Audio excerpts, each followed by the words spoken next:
mais conteúdos na primeira bateria, será o conteúdo super extra em cima dos outros, agora com 13 minutos no início, 30 minutes remaining now, to all the reserves out there, they're going to give you another, let's say, 5 minutes, then as you move on to cutting. So 5 reserves, or about the lap, it's going to be 5 minutes reset, and then ask everybody to clear the area the next 5 minutes. It's now 9:18. We're scheduled for the half-past 9 start. It's now 12 minutes. Então, isso é fazer fora. Vamos dar mais 5 minutos. Depois vamos fazer toda a gente para começar a praia. Sobre a 9 horas. Início da então às 9.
Assistant for all reservoirs. Once again, I'm going to give you another for 3 minutes. 4 minutes the most, and then ask everybody to clear the area. Thank you.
Good morning and welcome to Santa Cruz, Portugal. The Estrella Galicia Santa Cruz Pro presented by Noah Surf House completes a doubleheader in Portugal as we wrap up a massive QS season. Lots of talking points here to give us some insights and to break it all down once again. Ben Mundy. Yeah, great to be back in Santa Cruz, Paul. We did Caparica, had a great time, got in, got out, and we go straight up the coast, probably only an hour up the coast, to a lovely part of the world where we've got waves, we've got some wind, we've got a lot of surfers, and we've got another event. I'm very excited. Been pretty energised in the ocean the last few days, Ben. Quite big. It's been massive. I don't know. It's hard to read the size of it when you see these lumbering peaks, probably 10, 12, 15 foot, whatever. So massive. So too big for the wild beaches here, but it's died off today and it's very, very manageable. Crunch time for our qualifying series. What's the qualifying series all about? What are we trying to do? It's all about the Challenges Series, Paul. It's about the top 10 European qualifying surfers getting into those bigger Challenges Series events, which kick off in Queensland, the Superbank in May. So this is the last chance for all these surfers to get in that top 10 spots and try and break into that all-important Challenger Series with a chance of making the CT. That's the ultimate surfer's dream. Well, these guys' dream, not ours, obviously. Shall we have a look back at the European qualifying season, which kicked off back in Azores last autumn? I'd like to have a little memory. Walk down memory lane. We were there. It was a great event. Let's see what happened.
Well, Ben, lots of action, lots of drama from the Azores to Israel, back to Portugal, and it's all going to wrap up this week, unbelievably. Yeah, that's right. And we saw, Believably, really. Yeah, it's quite believable. It's not the schedule. Quite of the, Maxim Houston there's probably one of the standouts. He won in Caparica.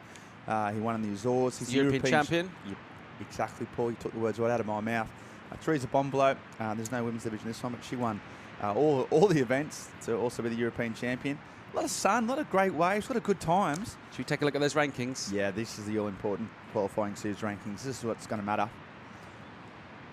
Not so much worried about the sort of top echelon. They're all a bit of a lock, especially that man up the top, Maxim Houston. But it says 10, 9, 8, 7. They're the ones. They're right on the bubble. Bissau, Debier, Cousinet, even Gilbao. I mean, even up to Gaspar Larson, there's not much points. Only 350 points between those four surfers. And it's these guys. They're the ones hunting for it. Becret, Patron Langendark, Charlie Martin, Marco Mignot, all those. There's not much points in that. So, yeah, those probably 11 to 15 in with a shot if they can do well in Santa Cruz. So there's so much to play for. And every heat's going to be sort of laced with a bit of tension and a narrative arc, Paul. We love those, don't we? And a win here would be huge. We're going to wrap up, well, before Saturday's end of our waiting period. It was basically too big and too wild yesterday. Should have a look at the forecast and see what's coming from the Atlantic. Yep, there we go. So there's some wind about, there's some swell about. So yeah, you see yesterday was massive, 3 to 4 metres. Today it's dropped down to 2 to 3 northwest, and the side onshore quite strong though, 27 to 30 k's per hour, and that sort of doesn't go anywhere. Tomorrow drops down, and this beach sort of handles. That likes it when it's a bit smaller. When it's everywhere else is 2 foot. Here's like 4 foot, 4 to 6 foot. So and there's a great bank here. So we just need that sort of swell to settle down. Looks like there's waves all week, basically. Epic on Friday, Paul. We like to see that in the forecast. It's forecast to be epic, Ben. Yeah. Whatever happens in the surf, we know it's going to be scintillating. But we've been waiting a couple of days to see if we're getting underway, and we're pretty much on the edge of our seats here. Should we go down and find out what's happening with our contest director? I believe he's with Joanna Garnell. Good morning, guys. Good morning, Marcel. It's great to be back. So what's happening today? Why are we starting with heat number 4, and how are the conditions? Good morning. We have some cancellations on around 96, so we had to move down some guys from the first round to the second round. So that's why we stayed only one heat to run on the first round. And how are the conditions for the first heat? The wind is blowing already, so it has some consistent swell. There's a couple of waves. It's going to be better during the week, but it's pretty enough to start today the contest, yeah. And why have we changed locations from last year? Santa Cruz, it's a long beach break, so every year we've been chasing the best sandbank, and this year it's right in front of the town, Praia do Norte. Well, it's looking really good. Don't you guys think? Yeah, thanks, Joanna. Yeah, looking good. Good left-hand bank. Thanks, Marcelo. House looking good. When you've got that much volume, that much body and shine and bounce, even on a windy day, Ben. Just looks great. It's the best hair in surfing, and it cops some wind. This part of the world. It's just a consistency that really hits me every time, every morning. Doesn't matter where the wind's coming from. Doesn't matter about the humidity. No. It's consistent. It's lustrous. It's like a natural shine. Yeah. It's and it doesn't seem to be aging. You've been coming a few years now. Lucky enough to hang out with Marcelo. He always makes the good calls. Yeah. But it's always just got to. Yeah. So we're going to get underway, Ben. We're going to run our first heat of the competition. Who's in it? João Mandoca. He's a local Portuguese surfer. Been charging in and around Ericeira for a while. Tab Texter. Now, there's a name you might not know about. Tabby Texter is probably into his 50s, I would say. He's been coming over to Europe the last few years to compete. He's fairly serious about trying to get some big points and get some prize money and have his real day in the sun. And he's committed to this the cause. Could he make the top 10 with a win here? Well, no. 3,000 points for a win? I think everyone else, I think the cut-off's going to be above 3,000 points, right? Okay. let's see. We'll see, but I mean, what a story it would be. Yeah, so Tab Texter and same with Igor de Souza. He's a really great surfer from Brazil, so he's been starting off in the very start of the rounds, but he surfs better than that seeding, and he went right through maybe to the round of 32, or even the round of 16 in Caparica, so he'll be dangerous. Yeah, but Tab Texter, he's a character. If you've had the chance to have a conversation with Tab, there's a lot of information comes thick and fast. But yeah, so it's an interesting story for sure. Yeah, we saw Marcelo. So that's the town of Santa Cruz. We're sort of right in front of the centre part. Noah's Beach House is just up there, right in front of it as well. And there's a little left-hand sort of rip bowl that's been here for quite some time.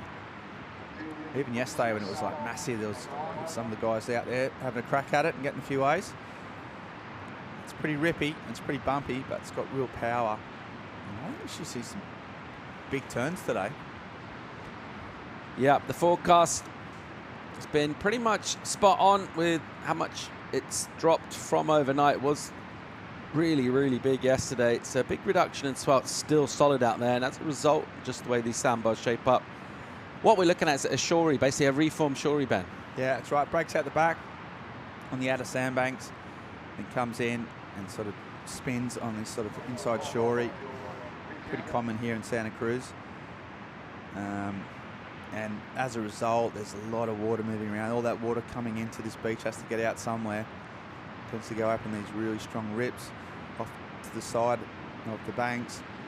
So they'll be paddling just to stay on the mark. But also, as the tide gets higher, I think we should find it improves. I think the high tide's about 1 o'clock or 2 o'clock thereabouts. So 2 hours either side of that, I think we should be good to go, and the waves will get better.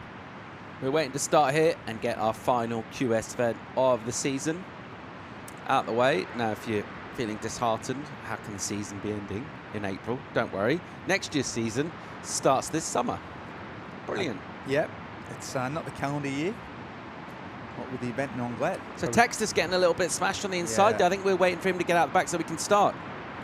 Yeah, he's getting absolutely. You can see the power and the amount of water moving around and the energy.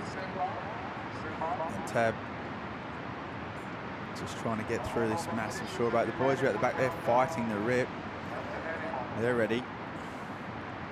Good sort of 30 years age gap between these surfers, so Tab taking his time.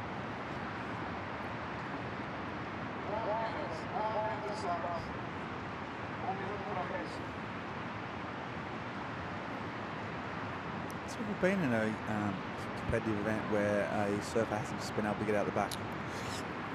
Well, that is a good question. Is that a tweet or was that just one from Ben? That was just one from me. I mean, going to get the ball rolling in terms of the tweets, but I remember back in the day, I used to read about surf contests in surf mags. The only way you could find out. Wasn't there a Lacanau event when it was really big and stormy, and it was Elkerton against Slater, and Slater got kind of caught on the inside, and I think they waited for a long time. There's a bit of a protest or a bit of a kerfuffle. Yeah, that does ring a bell. Tab. He's decided to maybe reassess and go out, change that. Look at that. Channels going. Long channels all the way up the board. And there's the hooter gone, so they've just started it. Just reassessing. And so rather than waiting for him to get out the back to start, they're actually waiting for him to come in. Just blew the hooter, and we might have our first wave of the Santa Cruz. Ooh. Igor shredding down a speedy left. What's he got on the inside? Tags it. Still going a million miles an hour. Throws the board away. Right behind him, Mendonça digs it in the pocket. Boomtown, nice and steep and spicy. A little cloud obscures the sun, which gives a slightly somber look. And we're underway. We're up and shedding, Ben. Yeah, the first two waves. This still at Galicia Pro Santa Cruz, presented by Noah's Beach House, and we're going to see a lot of waves ridden this week. And Mendonça, yeah, a little bit latch from that first one, but it came around the corner and was a whip sharp there, bang. So he'll be happy with that to get a start. So, well, it's pretty happy. There's 3 serves in the water and 1 can't get out the back. You know, you've got to be pretty happy with the current competitive situation. Well, of course, there was a, speaking of history, this is Samuel, Igor, Souza. Just missed the last turn on this, but one of the fastest sort of competitors in terms of board speed. There's a famous example where Gary Green and I think Bryce Ellis didn't actually even paddle out. They decided they didn't surf.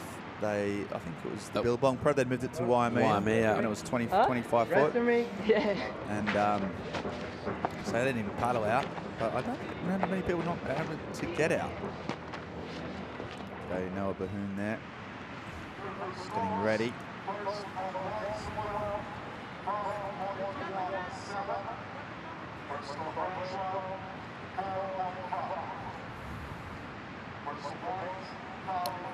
So we've got some numbers in. De Souza gets a 5-1-7, Mendonça a 4-5.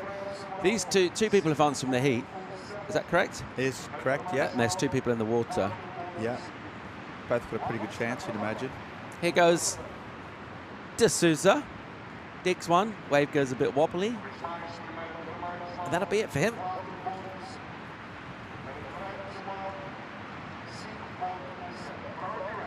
Meanwhile, out the back, Mendonça. He's into it. He's going right too. So the rip maybe just pushing these guys onto that side of the peak after that last wave they rode. And they're just finding some ways as they head back out. Not sure where Tab Texter is, if he's back in the water or making his way out. So if we can catch up with him, it's exactly where he's got to. But, well, there he is. So he's still on his way out. And it shows the energy out here, Ben. It's pretty powerful. Yeah, it moves you around. Might be in a bit of clear water there, potentially. Yeah, it's so much energy on this beach. Any big paddle out tips, Ben, from you? For Tab? Just in general. For the fans, tricky paddle outs, powerful conditions, bit onshore. What do you do? How do you do it? Well, paddle fast? You paddle fast. You have a good look at the conditions before you do it. You work out where the rip's going, which way it's running. So give yourself a bit more walk up the beach another 30 metres than you might think because of on the strength of the current.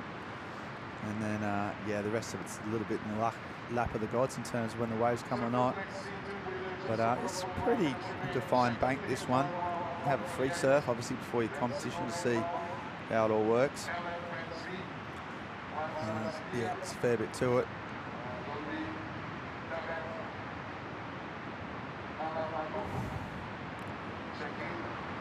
As I said, we're hoping just as that tide sort of pushes in over the course of the day, it'll become a little bit more straightforward. No, it's never actually straightforward in Santa Cruz, but a little bit more clarity on where the waves are breaking and that high tide should get some bowling left. Lembrando a todos que estamos com baterias de 25 minutos.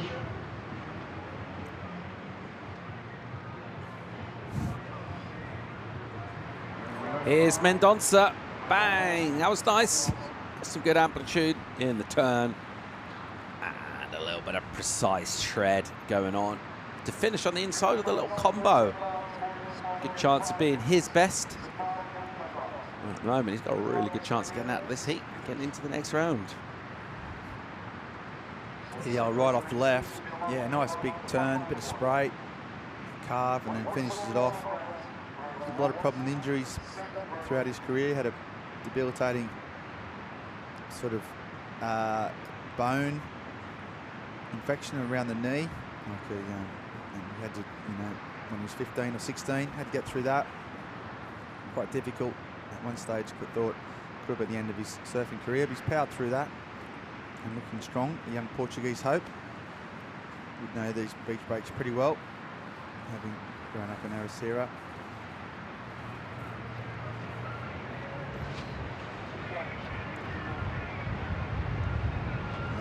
Aaron Silva, been around a long time now. Quite, only a young man, but he's done a lot of heats at the back. Looks like Igor's got one.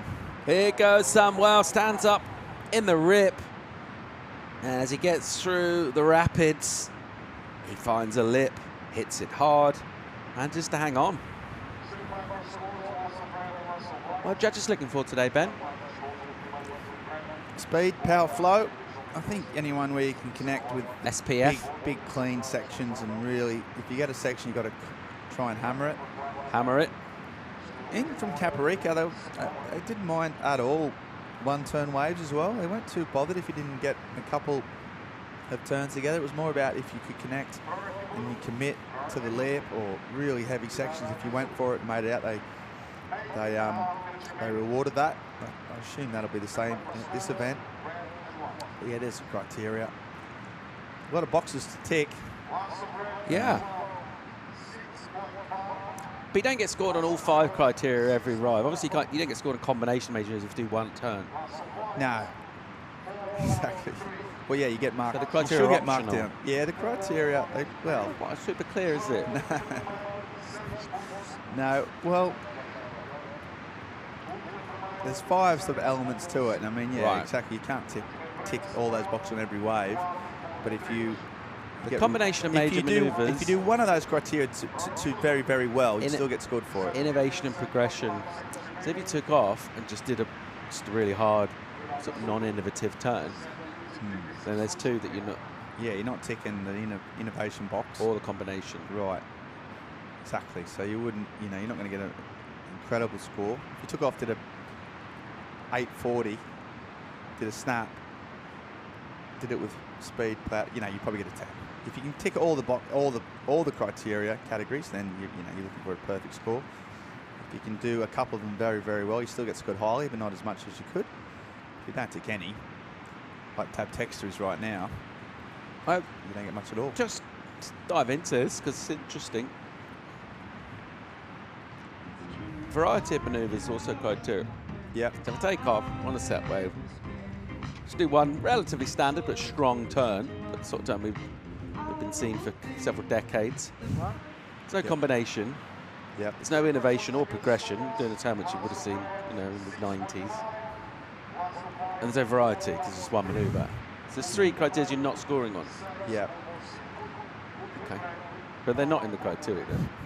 They're not, Okay. Not on that wave. not in that particular. It's interesting, isn't it? It is. I think I get it now.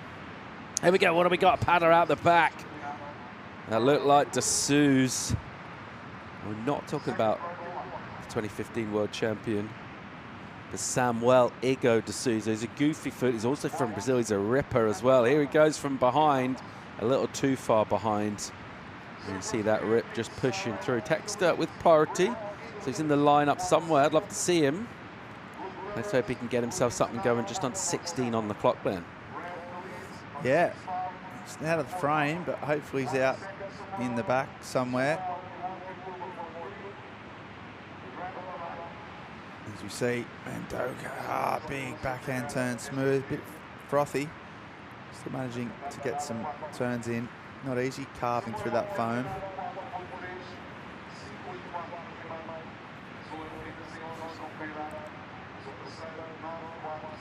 We'll get to your tweets as we just get caught up on this replay. Another look at your heat leader. He's building up some good momentum here. 6-5 prior to this. And he's got a decent total. He's got another score to come in. We've got Dave.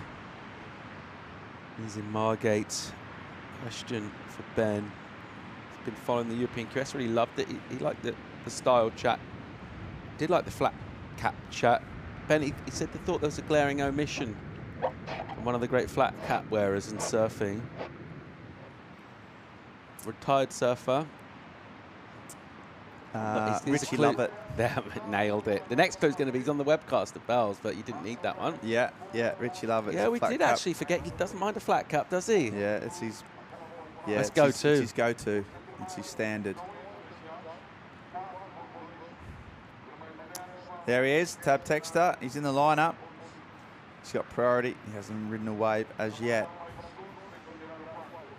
So he'll be starting to think about doing that. Pretty important in the surfing competition to actually ride some waves.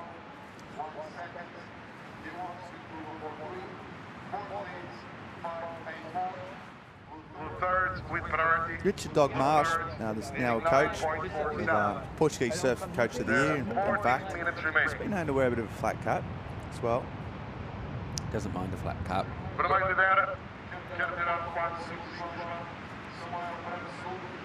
Ben Zvi surfed pretty well in Caparica. He's good. Yeah, yeah, it's a good style. Did a bit of a free surf with him out there yesterday, weren't you, Paolo? Ben Zvi out there surfing? Yeah, saw lots of the surfers close up. Anyone stand out? Annette Lelor. Right. She did some good turns. Yeah, she rips. Not in this. Ariane Ochoa also. Yep, She was out there ripping it up. Ooh, Igor. Bang, look at that. Juicy. And again, Schrauping. Speed. Boom. Well done.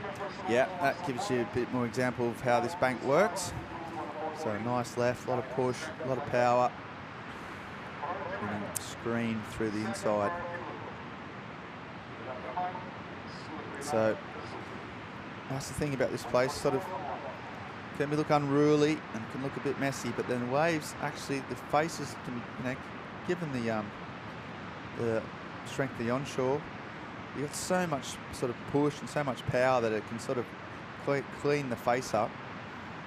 Still do some big turns despite the sort of bump. Tweet in from Susie in Milan. Really enjoying the webcast. Question for Ben. She says, Ben, you're probably aware of the recent report which found that the mistletoe plant is the only known living organism that doesn't have any mitochondria, no mitochondrial processes at the cellular level. So Susie is saying that all fungi, every plant and every animal all have mitochondria. I'll tell you the fungi right now. Mistletoe doesn't. And she says, Ben, which QS surfer, if there was one that didn't have any mitochondria? Well, Tab Texas is lacking some mitochondria right now. It's got no growth spurt whatsoever, as we see. Ooh, a high line pump. Ooh, and that was a little meaty grower section. A little wedge. And we were set up there for fun. It just didn't quite come together. I'm just excited to see what happens to this. So tide's going to come up, and this is going to all focus in here. It's going to be a really exciting day at competition. So far, Igor de Souza has the lead in this one. We'll get a quick commercial break. We're underway here in Portugal. Big day of surfing to come.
Welcome back to live action.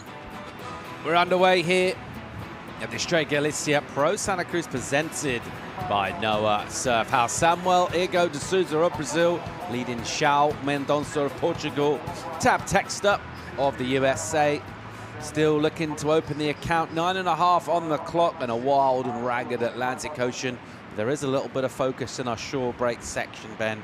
What are some of the keys to finding good waves out here today? Well, Xiao's just finding it. A bit of action here, big section, late and goes down.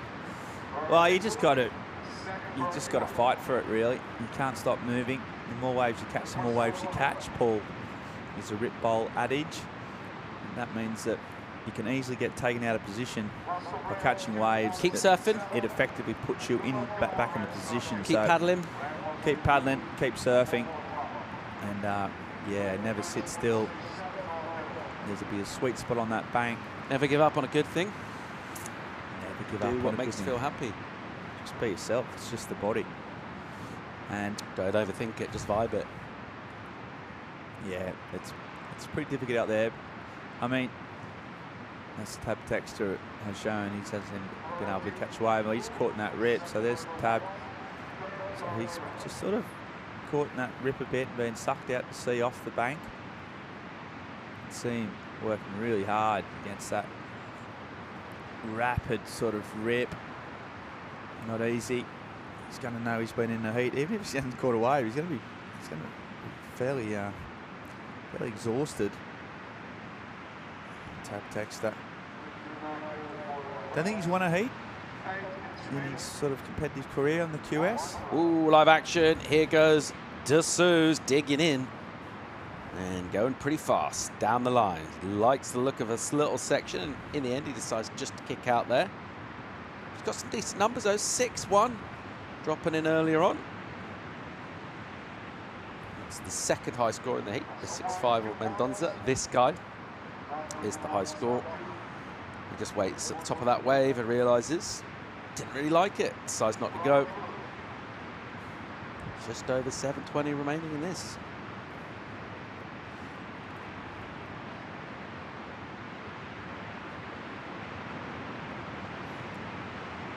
Got a text in here, sorry, a tweet in from Nigel on another ball playing. Nigel's saying it's pretty, talking about rip bowls, as we see there. Where's your favourite rip bowl? He's asking you, Paul. In all of the surfing planets. Not some of those. They tend to move around a little bit, don't they? But some places have, well-established name for their rip bowls. You've got a particular favourite, he's asking. I mean, any left really. Any I left think rip it's bowl. actually a bit more specific. I think he would say, if you could pinpoint a location. I mean, there's some fun ones in Senyos in France, aren't there? Pretty famous for its rip bowls. Let's check out the heat recap and see how our opening heat of the event has gone down. To Souza. He's fired early, Ben. Yeah. So much board speed. So much style. Just couldn't quite finish that one off. These two guys going pretty hammer and tong. Not much in it between them. Just 11 and 11.27. Looking sharp.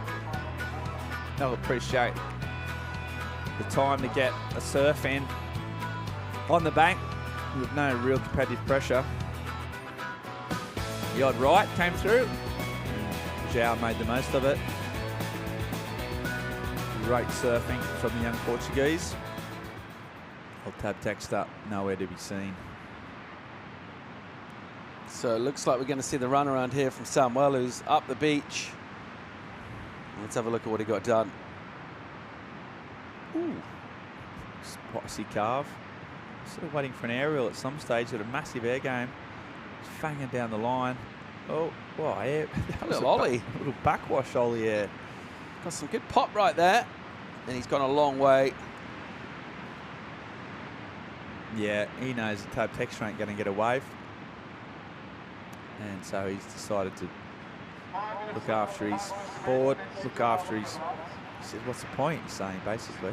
I think maybe he thought it was a 20-minute heat, actually. Right. Not sure. He's the kind of guy that would just come in with 5 to go. So it's getting information relayed to him right now. There's still actually 5 to go.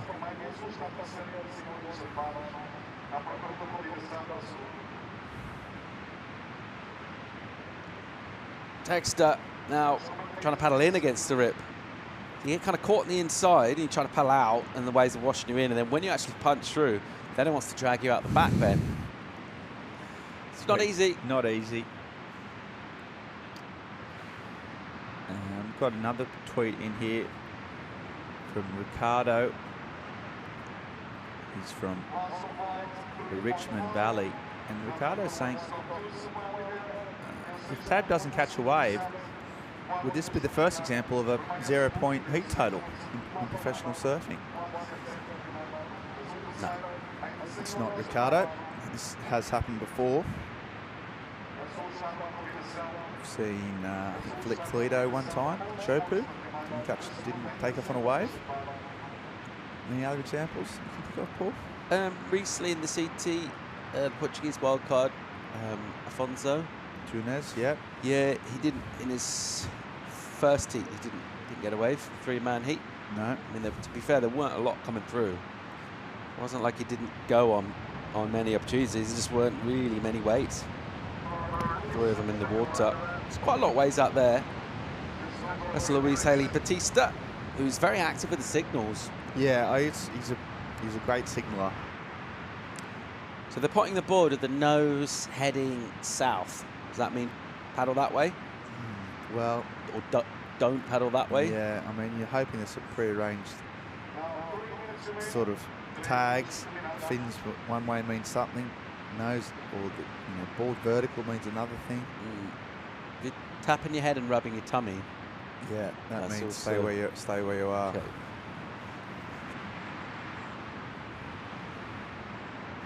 Two minutes and 40 now on the clock. Caxter needs a combo scores right now. 6 and a 5 will get him onto the 11 points. Although if he were to get that, it'd equal Mendonca's score, would actually go out anyway on not having the high score. So it's probably rather a 7 and a 4 is really what he's after. That'll do it for him. Can't really see it happening. Old Tabby Texter. Interesting cat, but just not really being able to get a wave right now. Kind of wave Shiva Glassok mode. Remember that? He was a QS competitor. And What was he called? Wade Shiva Glassok. So surfed on the QS for about almost a decade and made one heat over the course of a decade. Ooh, De Souza. There you go. Big punt. But Haley likes it, and out the back. Oh, there's a big turn. Just too much force coming down on his neck as he rode out of it. These two surfers are going to progress anyway. Not a whole lot of jeopardy. I think we'll start to see some in the next round of 128. There's a lot more going on, a lot more competitive action, a lot more on the line. Souza and Mendonca have just had a pretty fun heat, really. Got some waves, surf well. Might get a chance to surf. Well, they will. They'll be into the round of 128. See where they come up against in the next round. Probably today. Yeah, it's going to take a bit of endurance surfing this bank. There's all sorts of water moving around. Getting to get sets on the head, punching back out through the shore, even surfing the wave itself. There's quite a lot involved. It's going to take a bit of strength in the legs as well. So surfing multiple heats, well, that's what it's going to require if you're going to go all the way from the early rounds. How's this pop from Sam? Well, that was massive. Fair bit of amplitude. He was so sort of casual about it, sort of undersold it somewhat. You got a 5.6 for that. Yeah, good surfing, and you're right. Surfers will be watching these if they're an option. So going against the rip, just lack of nowhere near the speed you get on the lefts, but it's kind of all irrelevant. And he will progress in second place. First heat, Paul. Done and dusted. Oh, we finished the round. Yeah, we The did. round of 136. It's all wrapped up. So there it is. De Souza, Mendonca, Texter unable to find himself an opportunity. So he'll bow out. We're going to get a quick commercial break. It's day one of the Estrella Galicia Pro Santa Cruz presented by Noah Surf House. There's plenty of energy out in the ocean. And can't wait to see more of it play out through the day. We'll be right back.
And a very good morning from Portugal. Welcome back to live competition, the qualifying series final event of the season, before we head to the challenges and a charge through some chunky water from Samuel Souza alongside João Mendonça. And those two making it look pretty fun out there, getting some sixes and some fives, doing some airs, chucking loads of spray. All smiles and happy to get through our first heat as we see our next round go to the waterfall surface. We're also going to welcome Chico Alves into the studio. How you feeling, mate? All good, and you, Paul? Nice to be back. Yeah. Pretty happy to be back, and more live surfing, mate. We had a day off yesterday. Essentially, we came down for the call in the morning. It was huge, really big, and we're wondering, how big is it going to be? Are we going to be able to surf tomorrow? But it's always good to come down and get competition started. Yeah, it looks better today. Yesterday was we look quite nice, big. By the way. Look Yeah, at us. yeah, that's what I was gonna say. We look really good. Both same color. I know. Yeah, yesterday was quite big, and and today is a bit smaller. So yeah, we're gonna see some action. We saw there Samuel Igor, one of the standouts of the last comp. Yeah, he was good, wasn't he? And he's showing good form, and I think we'll see great action from him this week. As we see, there's a rip on the lineup, like pushing them towards the left, so they have to be always paddling right to be in position to catch this rip ball left. As we see Green here attacking the lip there. Yeah, Louis Tabet giving it a good old crack. So Louis finding a long winding left and having to be a little patient, looking for the sections in order to hit. It's not the easiest wave to surf. Powerful, bit awkward. It'll go through deep bits of water and then suddenly just bottom out and kind of wedge. And all sorts going on in muscular conditions of Santa Cruz, which is something we've come to expect down the years. What's unique about this place? What's it known for in Portugal? When you say I'm going to surf in Santa Cruz, what do people think of typically? Well, I think it's a place that there's always swell. So every time you don't have waves around the coast, you can come up and there's always some waves. So usually it's a great place to come over the summer. Light winds and always like some great waves near the shore. Not too much paddling, really good sandbanks and a lot to surge. So it's a big beach here. So as we see Red up riding. Noe Baun, a little snap down to the bottom of the wave and then pumps the bottom turn and just slips under a little chunk of white water. As we see all that water's got to go somewhere, make its way back out to sea. That's what shapes up our waves. In the meantime, someone that shaped up a good heat is standing by for a chat down the beach. It's our first heat winner of the event. Absolutely, and thank God we have Chico Alves in the studio, because he's going to have to translate for us, because we're going to do the interview in Portuguese. Igor, você perdeu noção do tempo aí no final? Você saiu 5 minutos antes da bateria terminar? Pois é, eu jurava que ia ser de 20 minutos, antiprofissionalismo, né? Realmente também eu estava me programando para a minha bateria ser a quarta do dia, e quando eu cheguei aqui acabou que foi a primeira, então tudo isso gerou uma dúvida, um desconforto, mas pois é, espero que as pessoas não tenham achado que tenha sido tipo por marra, mas jamais. Mas estou feliz porque foi uma oportunidade que eu tive de testar meu material, né? Eu não tinha surfado aqui ainda, então foi importante eu ter surfado ali com 3 pessoas. Deu para me sentir o mar, testar material, então acho que ajustei. E é isso, estou feliz, consegui surfar, depois voltei ali faltando 5 minutos, ainda consegui pegar 2 ondinhas, então foi importante para mim ir me sentindo bem, sentindo o mar para começar o dia bem. Estou feliz. E tá com calma nos aéreos ainda. Sabemos que você consegue muito maior que isso. Então tem me cobrado aí, meus amigos têm me cobrado para soltar mais os aéreos. Na real, eu vou muito no feeling, vou sentindo. Costa, eu tive algumas oportunidades de dar aéreos, mas de acordo com a bateria eu fui querendo soltar mais meu surf de linha e tal. Acredito que aqui possa ser uma oportunidade boa pela onda ser mais cavada, ter mais oportunidade de pegar mais ondas, mesmo sendo difícil escolher porque está uma corrente muito forte. Eu acredito que aqui eu vou poder soltar um pouco mais e me divertir mais. Thank you very much and congratulations, you're in the next round. Some very useful insight for you guys. Yeah, Samuel saying that He thought it was a 20-minute heat. Yeah, he thought it was a 20-minute heat because he was saying he thought it was on the 4th heat, and when he got to the beach, it was the 1st heat because they didn't run the first 3 heats of that round. And yeah, he was saying he was adapting to the bank. That was the first time of him surfing in this bank, and he was testing his board, and that his friends back home are telling him to go for the airs. Board looks good. Yeah, board looks great. And yeah, he said that he hasn't been doing many airs because he hasn't felt he needed to.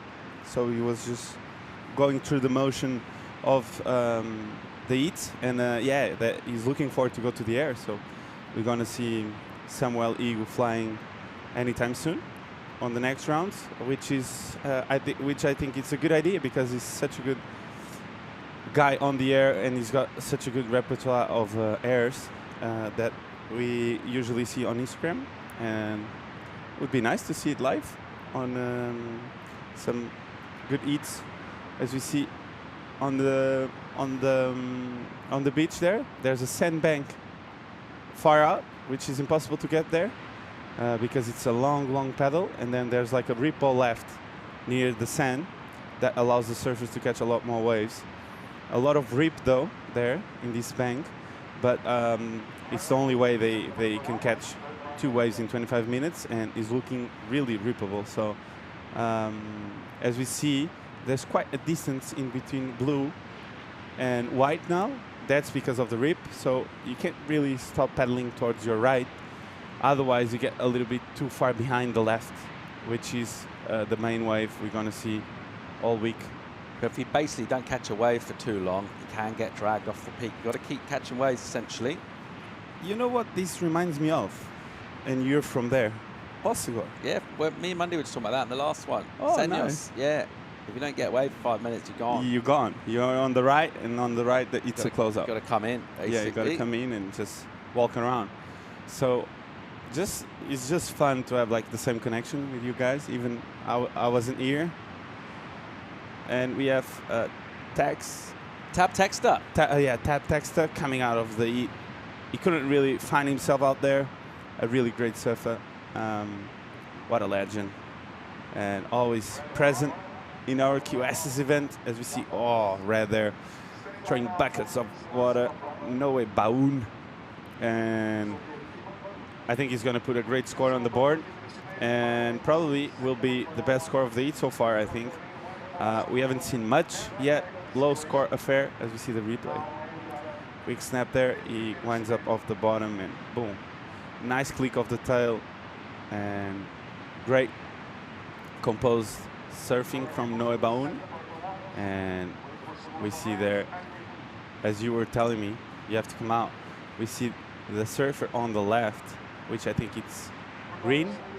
I think he's really far to the left, as we see White getting ready for his next seat with Geroid on the back, our Irish surfer.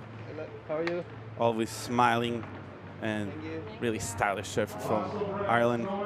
Got the pleasure to surf with him over there, and really great surfer. As we see Green, live action, trying the tail, nice tail whip there. As we see the last of red, so was the best score of the heat so far, and it has come in as a 4.5, so red is now in the lead. And this last of green is going to help his cause because he has a 3.33 and he needs a backup. So we see the replay. Boom. Nice stylish blow of the tail there. And yeah, this was the best wave of the heat. A quick snap there from Noe Baun, and boom. Huge snap there for a great finish. Yeah, 4.5. I think if he had done a bigger turn on the first section, he probably was going to have a score in the mid-range, like a 6. And with 13 minutes to go, we see quite a small scoring affair, right? Yeah, no big numbers as yet. Judges not paying out really for the sort of surfing that they've seen. You haven't really seen any good combinations of turns. Think about that last heat. Samuel and Zhao were kind of connecting up quite long ways and getting at least 2 fast turns in. We've seen little turns in this, but nothing to get particularly excited about. It's not been a classic so far. These early rounds, of course, are all just about getting through. You sometimes see a bit of quality in the early rounds because someone basically forgot to enter the contest on time. So they end up on the naughty step, having to surf from the round of like 300 at the beginning. And otherwise, we see surfers just trying to make their way, build up their seed. Got to come in and do it the hard way. But it all is all about just getting through, staying alive, surviving, coming back. Hopefully, for many days to come. We Wednesday today? Am I right in thinking? Lost track of time a little bit. Is it Wednesday? Yeah. And we wrap up on Saturday, so including today, 4 days of competition. I think we've got about 3 days on the books, like time-wise. Time-wise. So we've got a little wiggle days. room for tides and stuff like that. Yeah. So we see Green up and riding. He got the best wave of the heat on his last blowtail there, which was a 4.57. I haven't seen much of Lenz. And Lenz is a good surfer from France. Yes. He's been really quiet on this Skinny heat. little guy, quite a spidery sort of surfer. Been nowhere in this. The goofy.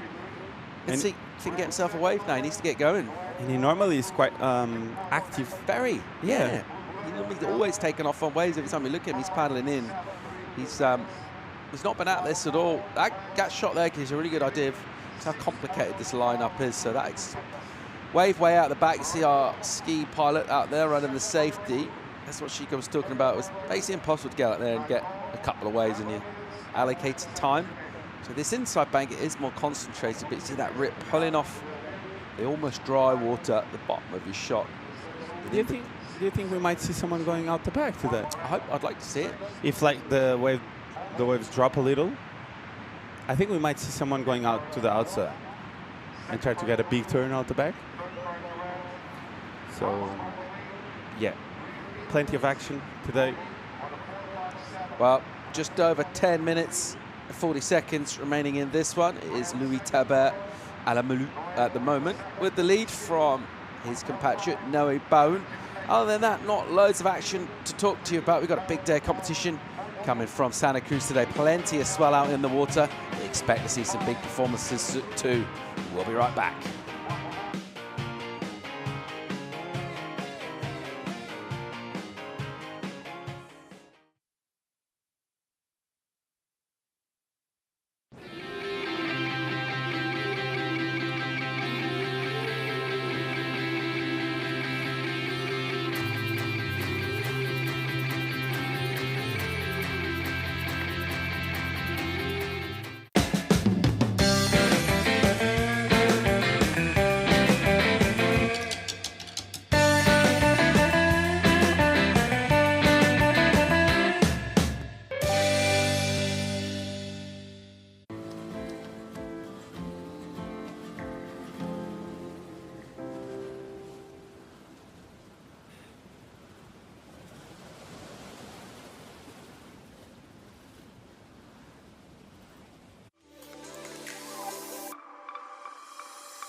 Welcome back to live coverage from the qualifying series final event of the season as we're selecting 10 surfers to take to the Challenger Series. None of that will be decided today. Finals day will be a day of reckoning for our QS Warriors at the moment. Got 3 surfers out of France, 1 from Israel out in the water. This man here, Baun, on a replays in second place right now, Chico. Yes, it is, but this is going to help his cause with that last bang off the top there. Noe Baun, was that a completion? I don't know.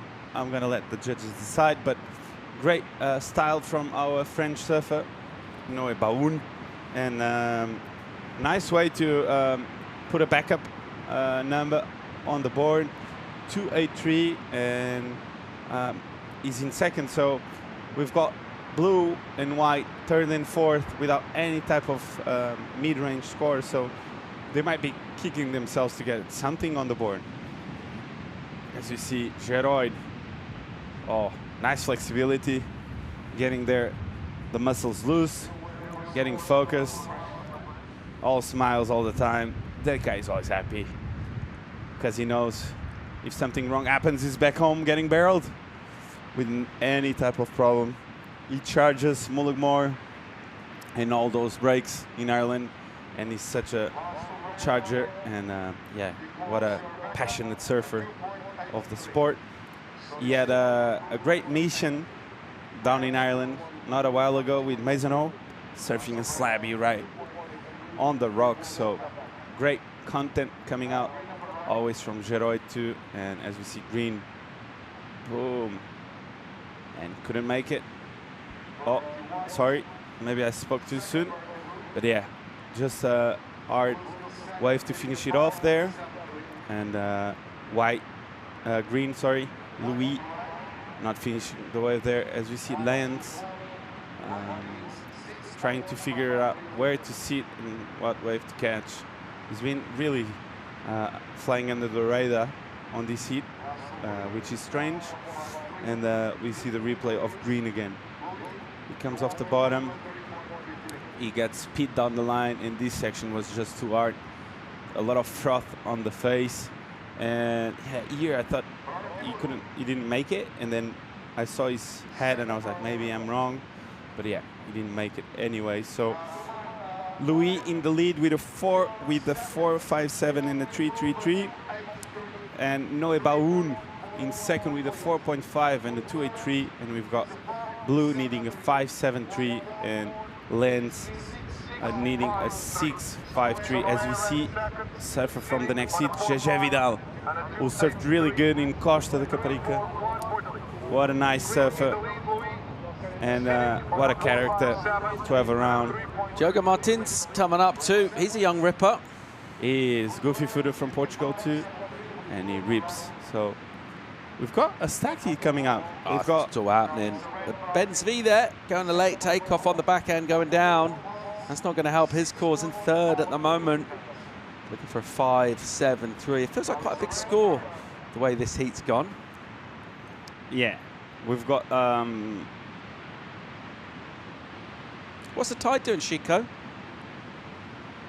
So the tide now is high going low. So we've got we've got low at 7:30 a.m. So was like 4 hours ago, and we've got high at 1:45. So it's coming in. Yeah, it's coming in. Cool.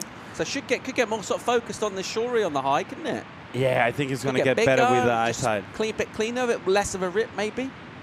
Possibly. Well, I think with the decreasing swell and the high tide, we're going to see some really fun rip ball waves.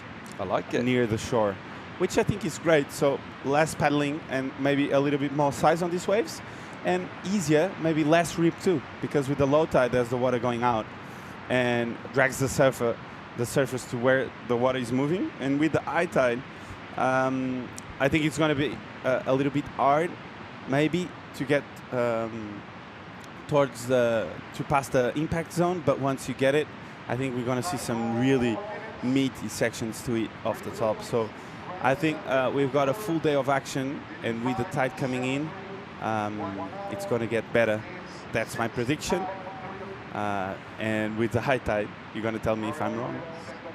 All right, that sounds like a pretty good assessment, mate. Let's check out the recap and see our opening heat of the round of 128 has gone down. This is heat leader Louis. He's not found perfect looking waves, but he's trying to make them count. Yeah, Louis here with a bang off the top for a 3.33. He's been really active, as we see. Noé Baoun, this was his 4.5 all around and all about this big backside snap off the top. Great surfing from Noé Baoun, and this was the best score of green green here with the blowtail. Wow! Really nice blowtail there from Louis Tabert. And yeah, a lot of French surfers on this heat. We've got 3 and 1 from Israel. So the French contingency, it's big on the qualifying series. Yeah, right? a lot of French surfers, the established big names, also the kind of up and coming, the next generation, the ones that maybe we don't know so much about. We'll get the first look of them here on the QS. So they are a big group and a lot of talent coming out of France. As we see Blue up and riding, Alain Ben Zvi. Not finding anything just yet. He's got 2 waves of 1 point each, so not really finding his rhythm out there. And Lance, what a shocker he's having out there. Might be really hard to find any type of wave if Lance is not finding anything. Yeah, he's only caught 3. There's under 2 to go in this. Ben Zvi still looking for that 5.73. A little wide entry from Louis, who'll go into a crumbly lip and then just bend those knees. And as he tries to just kind of push down a turn from on top of a whitewater section, the board gets away from him and he'll get a couple on the head down in here. 90 on the clock though. He's leading the heat at the moment. And he's probably looking pretty good as things stand. Yeah, with 1 minute 20 seconds to go. Let's see if Blue or White can come back from this. They are running out of time, so they need to put the foot on the gas. And Noé Baun is looking to secure that 2nd spot position. The requirement from 3rd and 4th isn't huge, so any of them can catch a good wave and make it happen. But for now, stands like this as we see Red paddling. Yeah, here goes Baun. Nicely patient off the bottom and then kind of disappears as he gets close to a section that's breaking. And he'll go down with an incompletion and just tick out away a little more time. Under 40 remaining in this. Here's the last look of Louis' previous effort. Yeah, Louis here, just a frothy wave, couldn't really allow him to open up. As we see Blue with a nice snap off the top there. Needed that, didn't he? Yeah, he needed. He did a 5.7, and that turn crucial. Just getting anywhere even close to that score doesn't happen for him. And it looks like it's going to be it. It's hard to pick up waves in the dying parts of heats here. We saw in Caparica people the last minute or so, and it was much smaller and cleaner, able to get a wave and just force it. Here, it's not really going to be like that. You definitely want to be going into the last 5 minutes with some 2 waves already under your belt, 2 good scores. Exactly. But yeah, what a shocker for Lance. Such a good surfer from France, and couldn't really find himself out there, which is quite weird. So yeah, that's a wrap. So we've got Louis in 1st and Noé Baun in 2nd, and that's it. They made it through into the next round as we see Tabert there coming in. And I don't know, it looks harder for me now. It's all about getting through. That's what Tabert Alamalou Louis done alongside Noé Baun. We're going to go to commercial break. When we come back, we'll have more live action from Santa Cruz. We'll see you soon.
Welcome back to the windy yet lovable shores of Santa Cruz.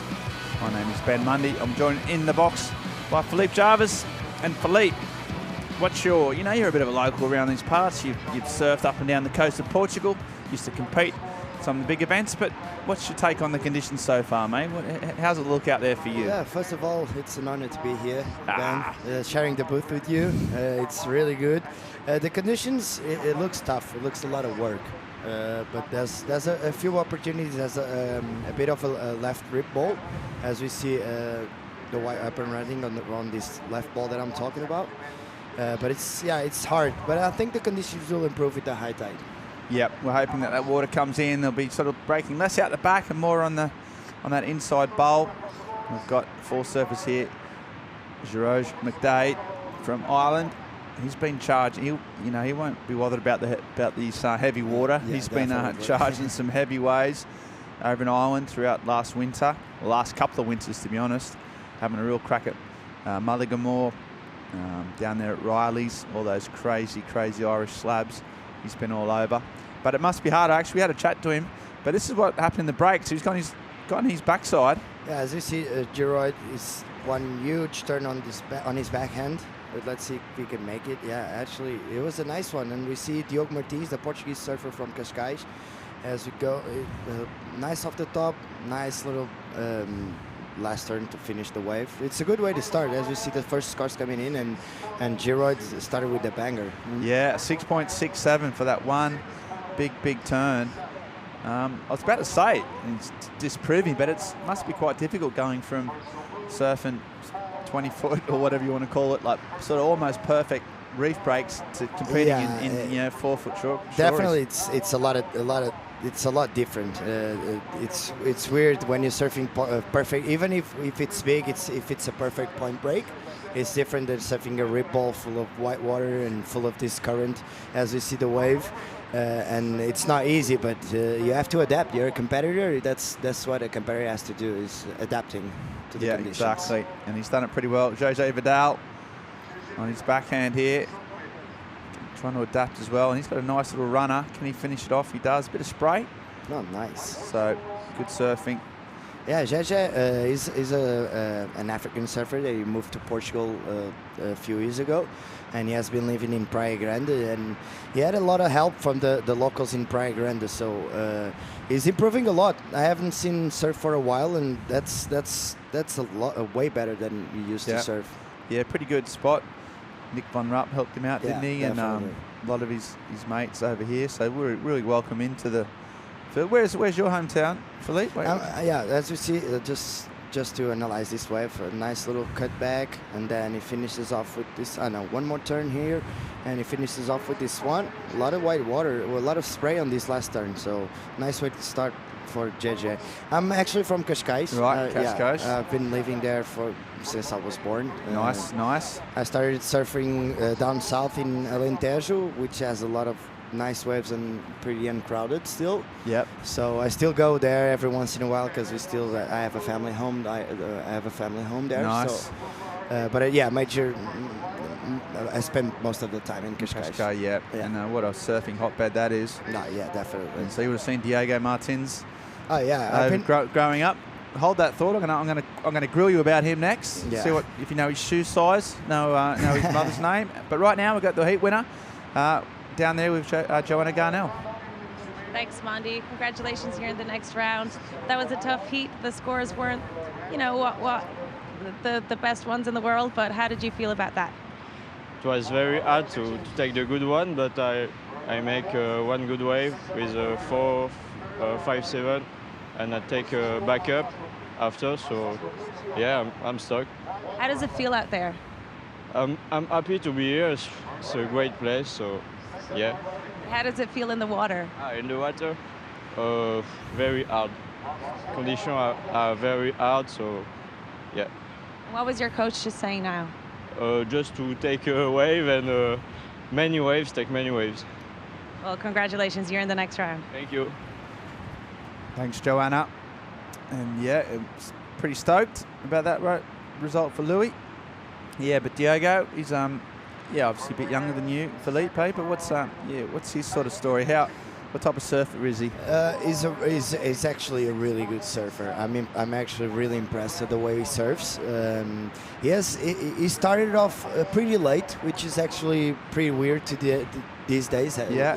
Isn't it? Because people always start surfing at 5 years old. Yeah. And he started pretty late, but he was so dedicated. Like every time I went surfing, he was already on the water, and he spent like 10 hours a day on the water. So he improved really, really fast, and he started coaching with my ex-coach, Rodrigo Souza, and they have been doing a really great job, definitely. As we see Giroid on this right-hander, he already has a 6.67, and he finishes off this one. Oh, almost. Yeah, it's so powerful. Meanwhile, Habashi on a reeling left hand. You can see how strong that is. Pin drops out of there for the big closeout, and one right behind him as well. Yeah, Giroid's wave looked nice. He should have. Oh, he's leaving the board. He doesn't even duck dive. So you see how shallow is it on the water. As you see the replay, it was a nice turn, but he hadn't momentum enough to go for that turn. Eh? And this is Giroid, first nice little turn, and then going back to the power source, and he actually finishes off really, really nice on this one. But he kind of misses it. Yeah, that's a mistake, isn't it? He's done all the hard work. He can do this a bit in competition sometimes. Surfs really well. Real spicy, wasn't he? I mean, there's a lot of water coming down, but he made that last turn, which was like a 6 foot out of the clouds. Yeah, it wasn't easy, but then this one, the easy one, he fell off. Yeah, he made the hardest part, and then he fell on the easy part. And as we see Gege on this one, another foam climb, he ends up going down. So. It's a 2-3-3 for Giroid, so it could have been almost a pretty, not a mistake, but as we go forward on the competition, he can afford those kind of things, you know. Yeah, exactly. He'd probably get away with it in these early rounds. Yeah, probably. Such a really well-rounded surfer. He's really good in the small waves. So light in his feet. Yeah, and he's really good on slabby heavy waves. Because I went to El Kemal with him for the contest there. And yeah, and actually I was on the heat with him, and he's so in tune with the waves. Like he's so confident on those kind of conditions, like shallow reef breaks, you know. But it was, and as we see, he's doing really well on these kind of conditions as well. So really complete surfer. As we see him, just one turn. And then he goes around the section, but a lot of whitewasher. So. Yeah, so that was the left sort of invitational comp down there in Canaries. Yeah, exactly. By Billabong event. Yeah, and how'd you go, mate? Did you get a few? Must be incredible to surf that way with just 4 other people out. Yeah, definitely. It was my first time. I went to Lanzarote a few times already, but it was my first time surfing Kemal. Yeah. So I didn't even have time to warm up, so I went straight on the heat. Right. And it was kind of weird. I was trying to get the wave, know the wave, and trying to be on the spot.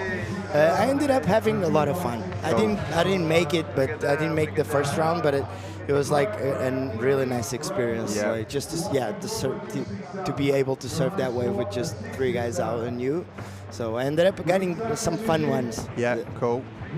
But yeah, you could see how confident and how at ease Giroid was and all the other guys, because they've been surfing there for a long time and they're used to those kind of conditions.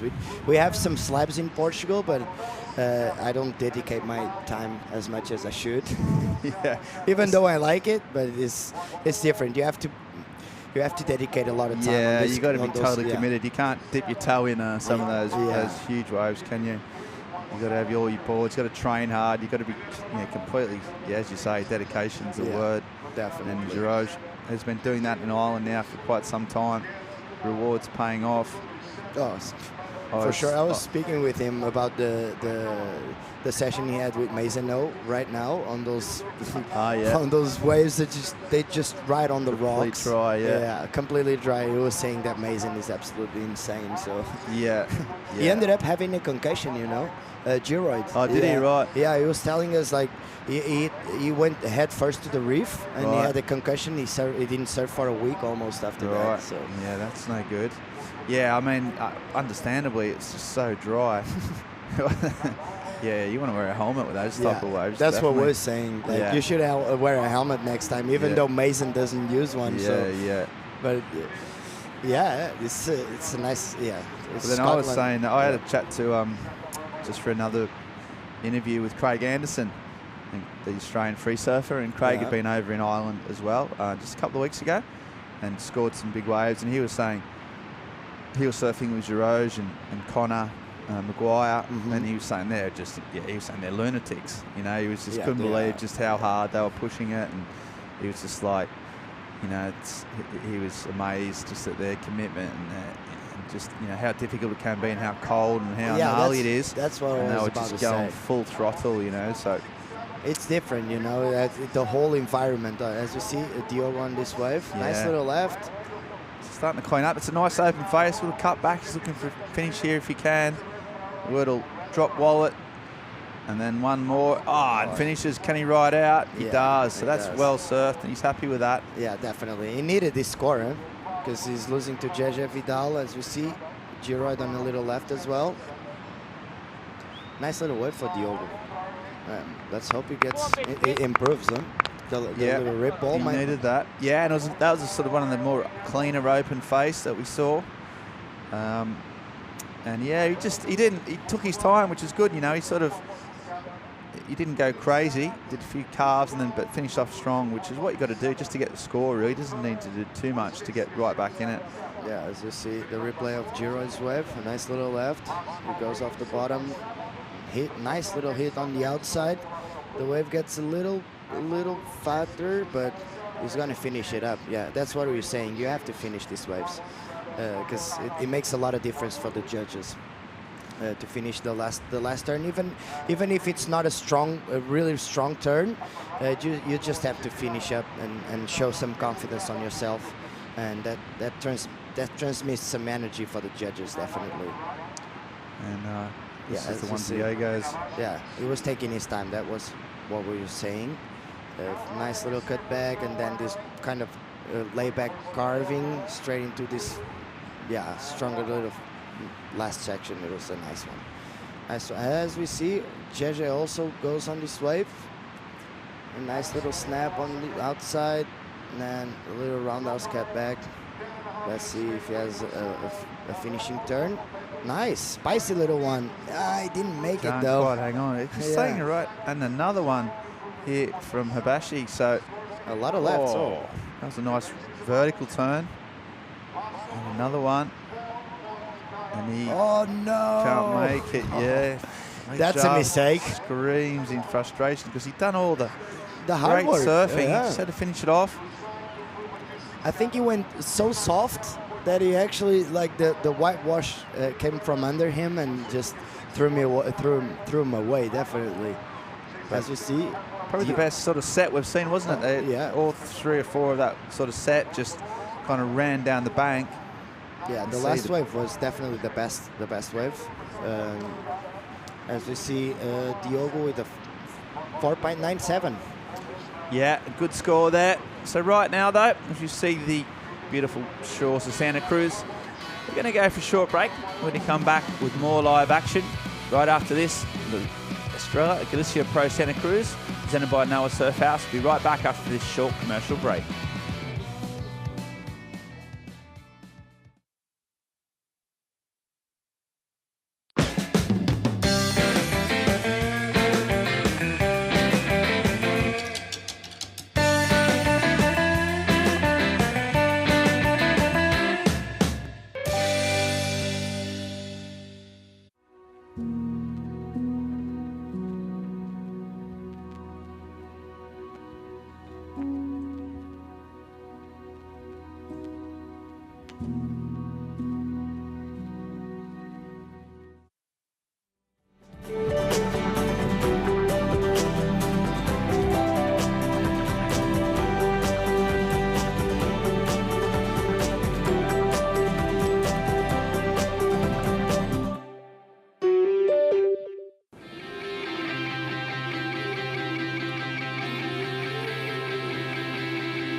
And welcome back to Live Action, live from the booth. My name's Ben Mundy. I have the pleasure of introducing Philippe Jarvis. Philippe, back in the booth. First time here for Santa Cruz community, mate. I mean, you've been to Santa Cruz before. You're from Cascais, but how great is it to be up here in an event sort of close to home? Oh, it's so good. You just drive 1 hour from home and you're just straight here, and there's some waves. Even though it's kind of stormy, it's going to clean up for the rest of the week, so should be fun. It's an absolute pleasure to be here. Mate, you don't have to say that. You don't have to say that. It's great to have you in the booth. Bit of local colour. English is amazing. We often forget. Well, we don't forget, but we do appreciate that we're in Portugal and we're forcing all the native speakers to speak English. But it is appreciated that us dopes can get along.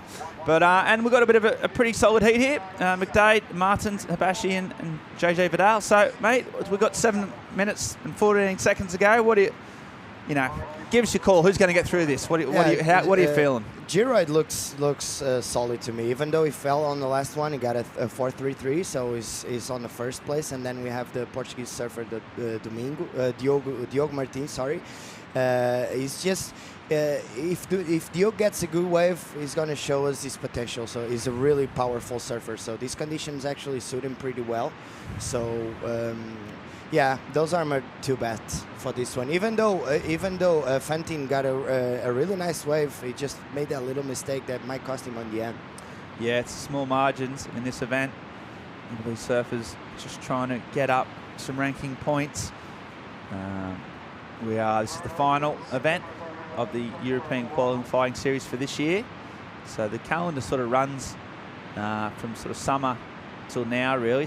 Doesn't go via the calendar year, but runs sort of mid-year to mid-year, and we get a winner, or we get 10 winners effectively that go into the qualifying series. Here we go, that Miguel Blanco. He's got his environmental. There he goes. He's shaping up. Psyching. Talking about committing yourself to big wave slabs. Well, he's the man that's been doing that over the last few years. Yeah, that's true. And also surfing in the advance. He surfed well in Caparica. Just came and stuck on the early rounds, but these conditions, he knows them well. Bit of power will suit that man. Yeah. He's super consistent. Miguel is like one of those surfers that usually don't fall, you know, and in competition that means a lot because he finishes off all these waves. So if he gets the good ones, he's going to get through a few rounds definitely. Yeah, one of the favourites for the next heat for sure. Really powerful, impressive, explosive surfer. Mellow as you like on land. Yeah. But once he hits that water, he ignites, and he's got 5 minutes to go before he shows up. Current situation sees the Irishman out in front, Martins in second. That was Philippe Jarvis's picks for the win. Right now, we'll go through how we got here. We're just on 5 minutes remaining. This is the recap. Sorry, Simon. This is Simon Ben. This is the best wave of the heat, a 6.67, a nice, really strong wave. Nice, really strong start, and then we have Diogo Martinez wave, the one you said he was taking his time, definitely. As you see, goes on the first turn, nice carve layback, and finishes off with this one. Strong little finish turn. And then we're probably gonna have, Giroid last's wave was a 4.33. He could have Santa Cruz Owatu, I'll call that. Like a big left, taking it way out the back, just lining down the thing, just the first real shape, and he smashed it, didn't he? Yeah, he did, and finishes off on this one. If he puts a lot more power on the first turn, the score will be higher. And this was the best wave of the heat, definitely. As we see him goes on the first turn, second nice turn, and then he finishes off, and he ends up going down. So a pretty big mistake for Fantin. It might cost him, as I said. Yeah, so Fantin's in third place now, needing a 3.97. There was a score for Diogo come in. We might have had a wave just for doing that recap. JJ Vidal also getting a wave. So here he is. So this is JJ Vidal. The thing about this man is he spray. Grabs his... Oh, my gosh. Can he hang on? That's no. He almost made it. I mean, he always came out of that, but the backwash got him. Meanwhile, Martins. Nice carving turn. What a wave. Can he finish? Yes. And he can. He rides. So real sort of... Yeah, Diogo looks a little... he looks a little shy to me. He usually puts a lot more power on the turn, so he's just surfing super safe, which we're going to see the score. The judges we'll have that at account. Yeah. Definitely. I'll tell you what, JJ didn't play it safe, did he? And Oh, didn't. he could have almost run out of that. Just that backwash sort of got him at the end, so he doesn't get a score for it. But geez, he gets some respect because that was a massive turn, a lot of spray. Oh, grabbed the rail in the bottom hand turn, which is always nice. a kind of cool thing. But unfortunately for Jay, he still needs now some high scores. So. And we have a pretty big score for the last wave of Diogo, a 6.5. So even if he's surfing safe, the judges reward him. It was a nice wave. He carved that first turn. The second turn was a pretty big section, and he hung on. So great surfing from Diogo. Yeah. And he's out in the lead, and it looks like he's having another crack. Here he goes, finding a left. See if he can just trying to find that little reform section. He can't. Didn't have priority, so sort of a bit of a no harm, no foul. And we see Abashi going again. What's he got for one big section, but not worth it? As we saw with Giroid, there's a lot of the judges are scoring. As you see, JJ again. Oh, he mistimed it a little. The judges are actually high scoring. One turn. They did it in Costa Caparica Costa well. Caparica. They weren't afraid to throw some big numbers on single big turns. Exactly. You're right. The competitors worked out that pretty quick. That if there was a big gnarly section and you went big, you could get 8s easily, and that's what JJ's eyeing off here. Nice little setup turn. It went a little bit too late, but the wave wasn't easy to read, so it was bad fortune for JJ. Another 1.83, so he's still in 4th place, needing a 7.83 to go second. Frustrating sport, because I think probably Vidal's probably some of the best surfing I've actually seen him do in a heat for a while. For sure. He looks confident, he looks sharp, but just hasn't been able to finish his waves, and that's what's held him back. And now with a minute to go, he needs a solid score. Yeah, Giroid is on top of Fantine, so he knows he needs a small score, so he's keeping an eye on him. Absolutely, he's got priority. Pretty hard to keep him in check with these really stormy, sort of rough conditions, but he's sticking right on him. 38 seconds to go. There he is. You can see the red covering off the white. Habashi needing a 5.34. It looks like it's Diego Martinez going on his right this time. This will be his last wave of the heat. So it's a really nice, controlled heat. You're talking about a little bit safe maybe, but he's won the heat, and he can maybe, just progress. Mental out the back.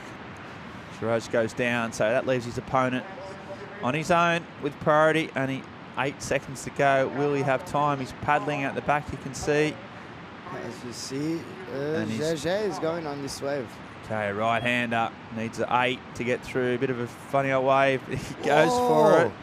And yet again, just goes down. So, went down swinging. Too bad for JJ. Yeah, that's what he said. It was the best surf we've been seeing doing for a while, and unfortunately wasn't enough. So as we see, Diogo, he went through on the first place, and Giroid on second place. So nice hit. Yeah, Diogo will have to get loosened a little on the next few rounds. So as you see, nice little first turn, second turn, a little more spicy, and then but it just looks. It looks to me. I've been surfing with Diogo for a long time already, and it looks to me kind of safe. And this was Giroid's last wave, probably a tactical maneuver, so the white won't go on that wave. Yeah, absolutely. But still, he didn't finish it off, so he's gonna make it through in second place. This man, first place, man. Yeah, he's a happy boy through that first round. It's always that first heat of the first of the event's always a nervous one. Yeah. Getting knocked out there is just a hammer blow. So he's got through that, surfed well, and he's got a bit of left in the tank. So he'll be happy. He'll be probably back out there later on in this round. So not long he might get another crack at it. But with Diego doing the walk up to chat to Joanna, we're going to go to a short commercial break. Come back with more high performance surfing from Santa Cruz Beach right after this.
See, JJ again.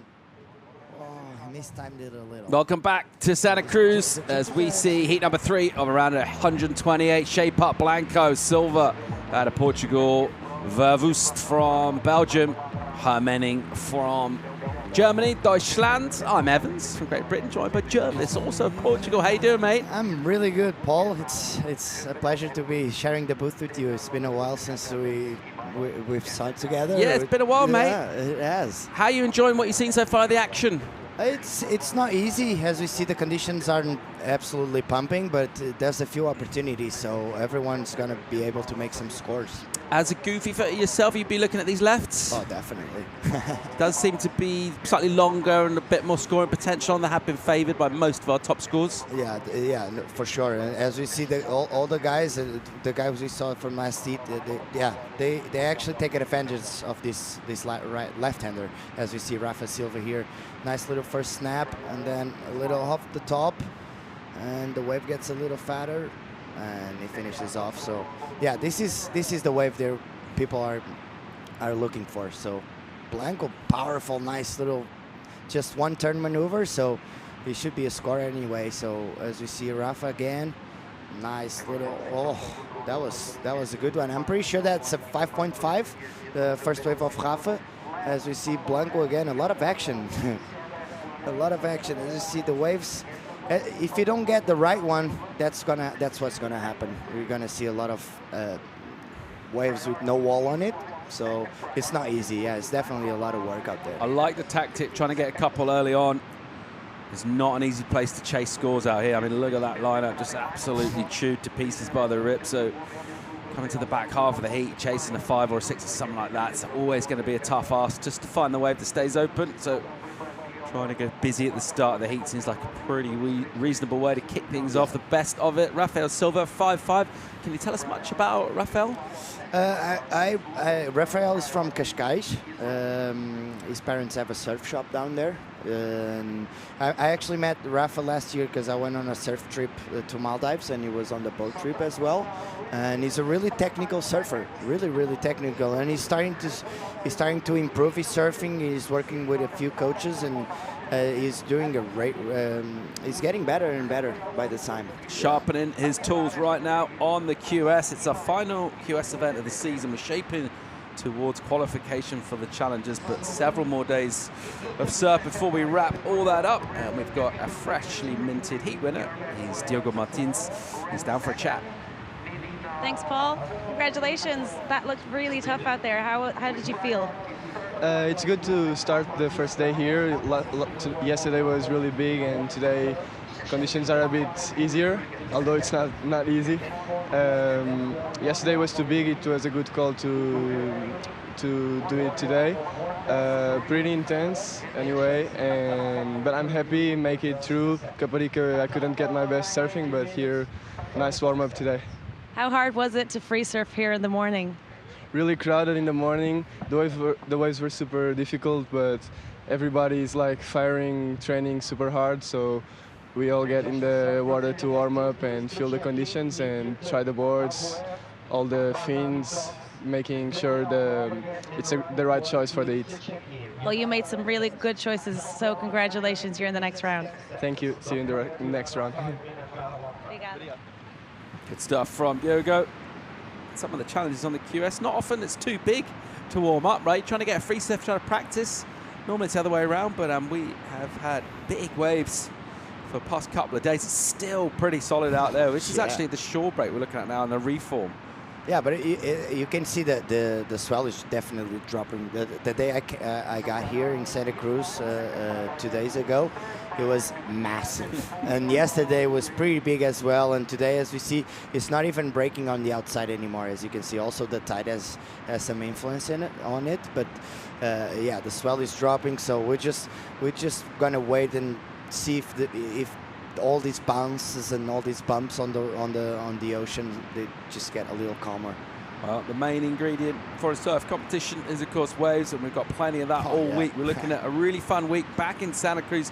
Every time we come here, we seem to get quite a bit of weather, some wind, a lot thrown at us. It does have that kind of raw, open ocean feel to it in Santa Cruz. Yeah, that's definitely true. Like it's an open ocean, as we see. It's a place we try to look when it's smaller.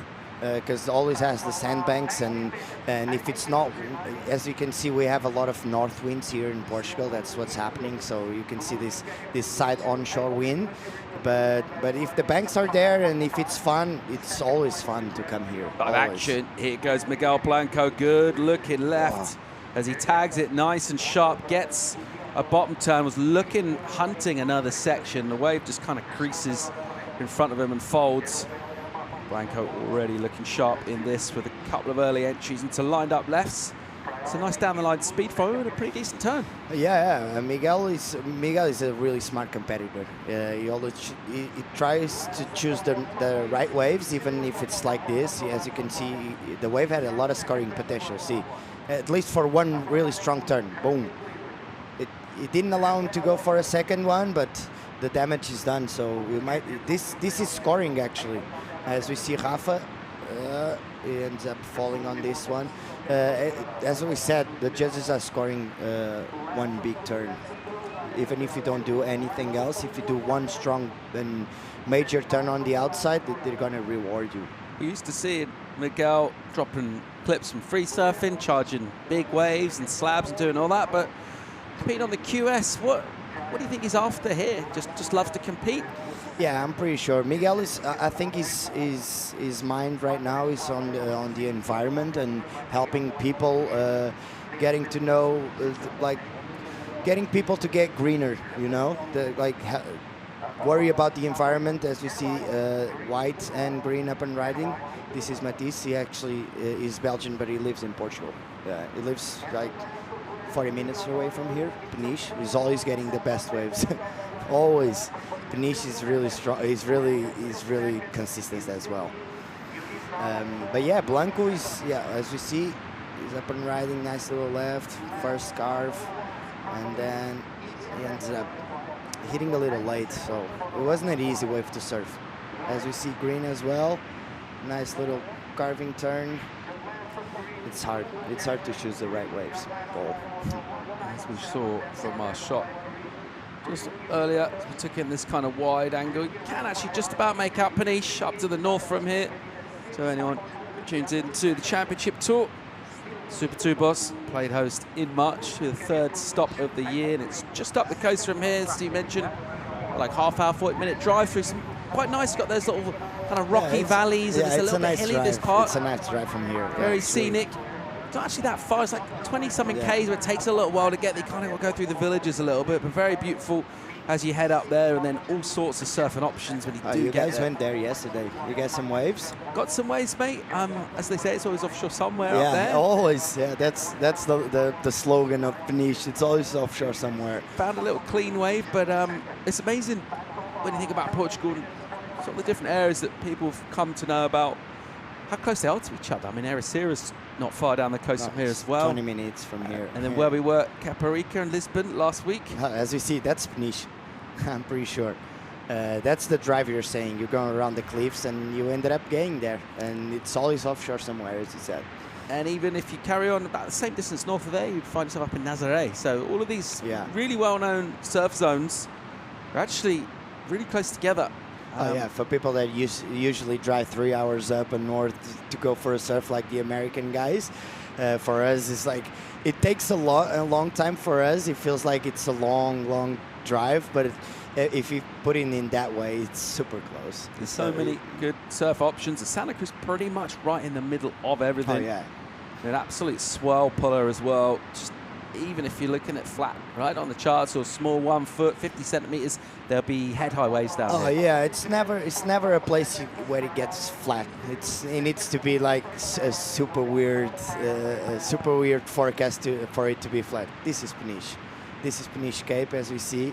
There's a lighthouse over there, and it's offshore right now, somewhere in there. Somewhere it's offshore in Peniche right now. It's a little onshore in Santa Cruz, but we're seeing some decent surfing going down. No one going crazy on the scores. The 5-5 from Silva, his first wave, the best of this. As we see him on an inside, just finish up, looking to try and add. He won't do with that particular wave. Down towards that halfway point now. Still a 13 on the clock. It's our Portuguese duo, Silva and Blanco. At the moment, we're the best of this. Menning trying to chase. He's only had a couple of ones, and him, also Matisse Verwoerd. They need to mix this up. Need to change something. Yeah, you can see on the image. It's a lot of work out there. You can see the white and green. They don't stop paddling, so that means the current is really strong, and it makes it difficult for the surfers to be positioned for the right waves. It's not easy, but the opportunity is there. As we saw, Rafael already has a 5.5 and Blanco has 2.4, so you just need to find the right waves in the middle of the madness. A little bit of luck involved as well, and also just the ability. You get some surfers who they seem to be able to it can't be down to luck, because it always seems to be the same ones that manage to snaffle something, and it's absolutely you're paddling next to someone, you both duck dive, and then they've gone, and all of a sudden they've taken off. You see them do 3 turns. I've been surfing with Canoa Igarashi for a long time already, and for me, I feel like I'm pretty in tune with the ocean, so I always seem to get good waves. But then when I surf with him, it feels like he gets waves that I don't even see, and it's weird, man. There's just some people that are so in tune with the ocean. It's not just luck, as you said. Yeah. You've been tuning into Canoa and others at Bell's. Been enjoying that? Oh yeah, definitely. Okay, I'm rooting for Canoa. He's #1 in the world now. So really good in the opening rounds, didn't he? Yeah, it just is so sharp this year. I've been watching it, and I've been surfing with him in Irisera and all that. So. He's super sharp, and his mindset is absolutely different this year. I think that's the main goal. Yeah, I was going to ask what is different about his surfing, or just about him in general? I think it's more about him than. He's pretty confident, right? Yeah, it's so confident. Like his mind, he doesn't break, man. He's an absolute ninja. He's a samurai, as people say. Jake Patterson used to say, if you make a mistake on the Canoa's heat, he's gonna take advantage of it, and he's gonna absolutely kill you. He's a samurai. It's different, man. I understand that this year. It might be it might have some surprises on that, like the finals day. If Canoa actually gets there, I hope so, and it looks like he's going. So it might do some damage for sure. All right, 10.5 on the clock in this. It's still Silva and Blanco leading it. Just really small numbers for the chasing pack, Menning and Verwoerd. A little break in the action here. We've got the heats coming thick and fast. Looks like Daniel Nobrega, he'll be coming up in the next heat. Loads more surfing to come. Stay tuned.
Welcome back to Estrella Galicia Santa Cruz Pro, presented by Noah Surf House. Tricky conditions, nevertheless, surfers all about focusing on getting those 2 scores locked in and getting through to the next round. Forecast looking to improve towards the weekend as we head towards the final and we wrap up our qualifying series season right here in Santa Cruz, Portugal. Let's get caught up on replays. This was Silva during the break. Yeah, it looks like a nice little left. He comes back on the power source and he finishes off. So that's what the judges want. You have to finish your waves. So the score is already out. It's a 3.43. So he improves a little. He's still on the first place. As you see, Matisse on a bit of a close-up. So really short section there, and starting to get that stage down. Not necessarily desperate, but really just need to take off the waves and start surfing and keep surfing, because the requirement is a 6-3. There's that man there in second, Miguel Blanco. He got early work done, and this was busy at the start of the heat. Slowed down quite a bit since then. He does have a little bit of a cushion. You can see the numbers there, though.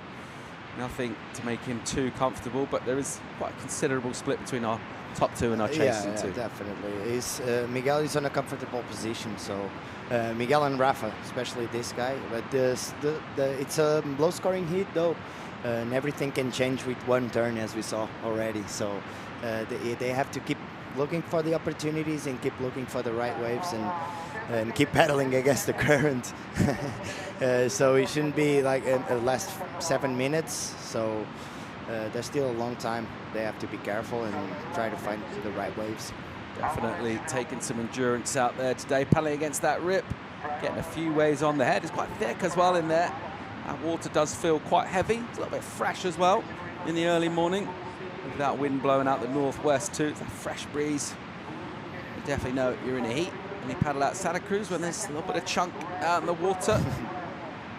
Lovely blue skies for the time being. A little rain passed through overnight, freshened things up, but overall very sort of spring-like weather pattern, right? We've got sunshine, we've got a little bit of north wind, and then little showers as well. It's going to get warmer for the next few days, so we're going to have like a little bit of a heat wave is coming, and I heard it's coming to the UK as well. It's going to get super warm there. But we're still going to have the north winds, but kind of lighter, and it's going to get warmer. So if you want, join us at the beach, because will be some really nice days of surfing. If you're in the area, come down to Santa Cruz. Of course, the Noah Beach House. It's a great place to stay if you are in this region. They're taking really good care of us. And a bunch of cool things to do in this town, around this area, on this beach, surfing, prime among them, but a bunch of other cool things as well. Let's check out Blanco. One more left-hander. Oh, I mistimed it. Oh, he went a little bit too early, so he ended up losing connection with the board, and he ended up falling. But if he waited a little, like a half a second on the bottom turn, he would hit it on the right spot. As you see, green again, mistiming the last section. It's not easy to finish off these waves, because you don't have a lot of momentum coming from the wave, and then it's a big section. As you see, he doesn't have enough speed, and now he has to attack all that white water, so it's not easy. Just getting crunched on an inside. It'll be an incompletion, and it won't be points to get him back into the heat. Still looking for a 6-2. Here is our surfer looking for a 6-3. Vervorst. Nice quick snap from him. This is much better. There's another turn. So better from him. Doesn't get the finish though. And he's going to need a little bit more where that came from. Yeah, he's going to improve his score, as we see Rafa on the wave as well. He's really good at airs. Let's see if he goes up. Oh, he mistimed it. And Matisse is going to improve his score, so the requirement for the second place is going to get a little lower, but he still needs to find a bigger score.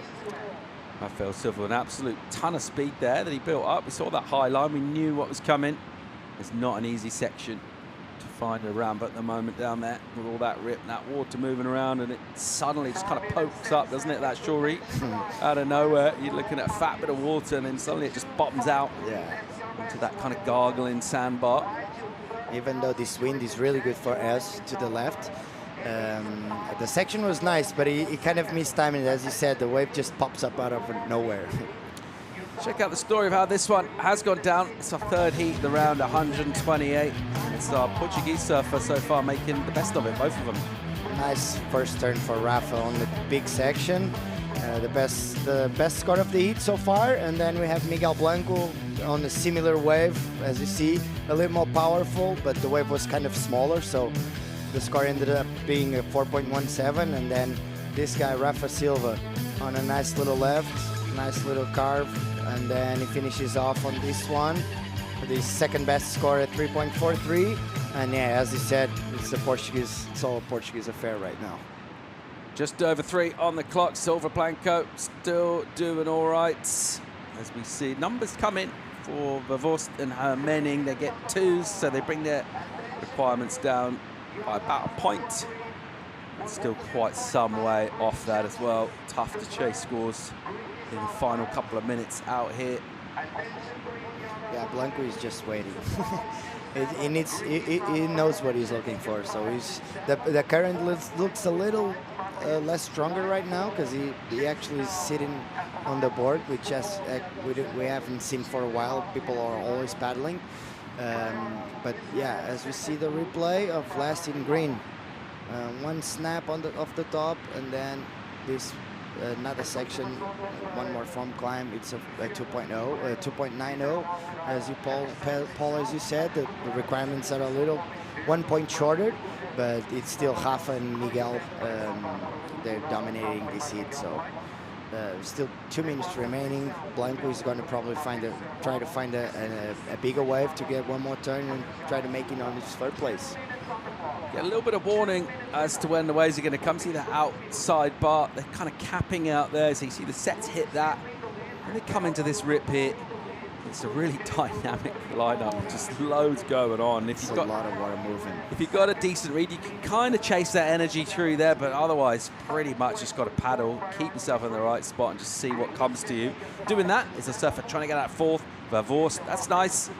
Hits it with a bit of speed. He needs to get this. Oh, it was a really nice finishing turn. And he needed it to get anything close to that 5.64 required. But again, the incompletion, it's very hard to hit that end section. Yeah, very hard. You have to have the perfect timing. Surfing is all about timing, you know, and especially on these conditions. If you don't time it right, you're probably gonna fall. So that's what happened to Matisse. So it might improve on his 2.4, on his 1.87. He already did, I think. And but still, that doesn't take you. If you don't finish off the wave, it doesn't take you to the high scores. In the final minute here, let's see if we can get Hermening onto a wave. It's got third priority. It's not been a huge consideration really, with a little bit of spread from our surfers.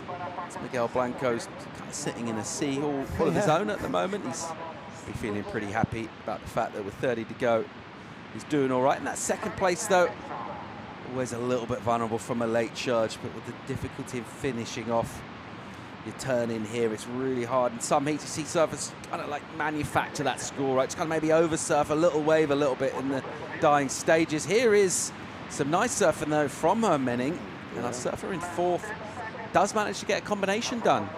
Yeah, it's true. The two-turn combo, as we see Rafa going down. Two-turn combo might be enough. He needs 5.27.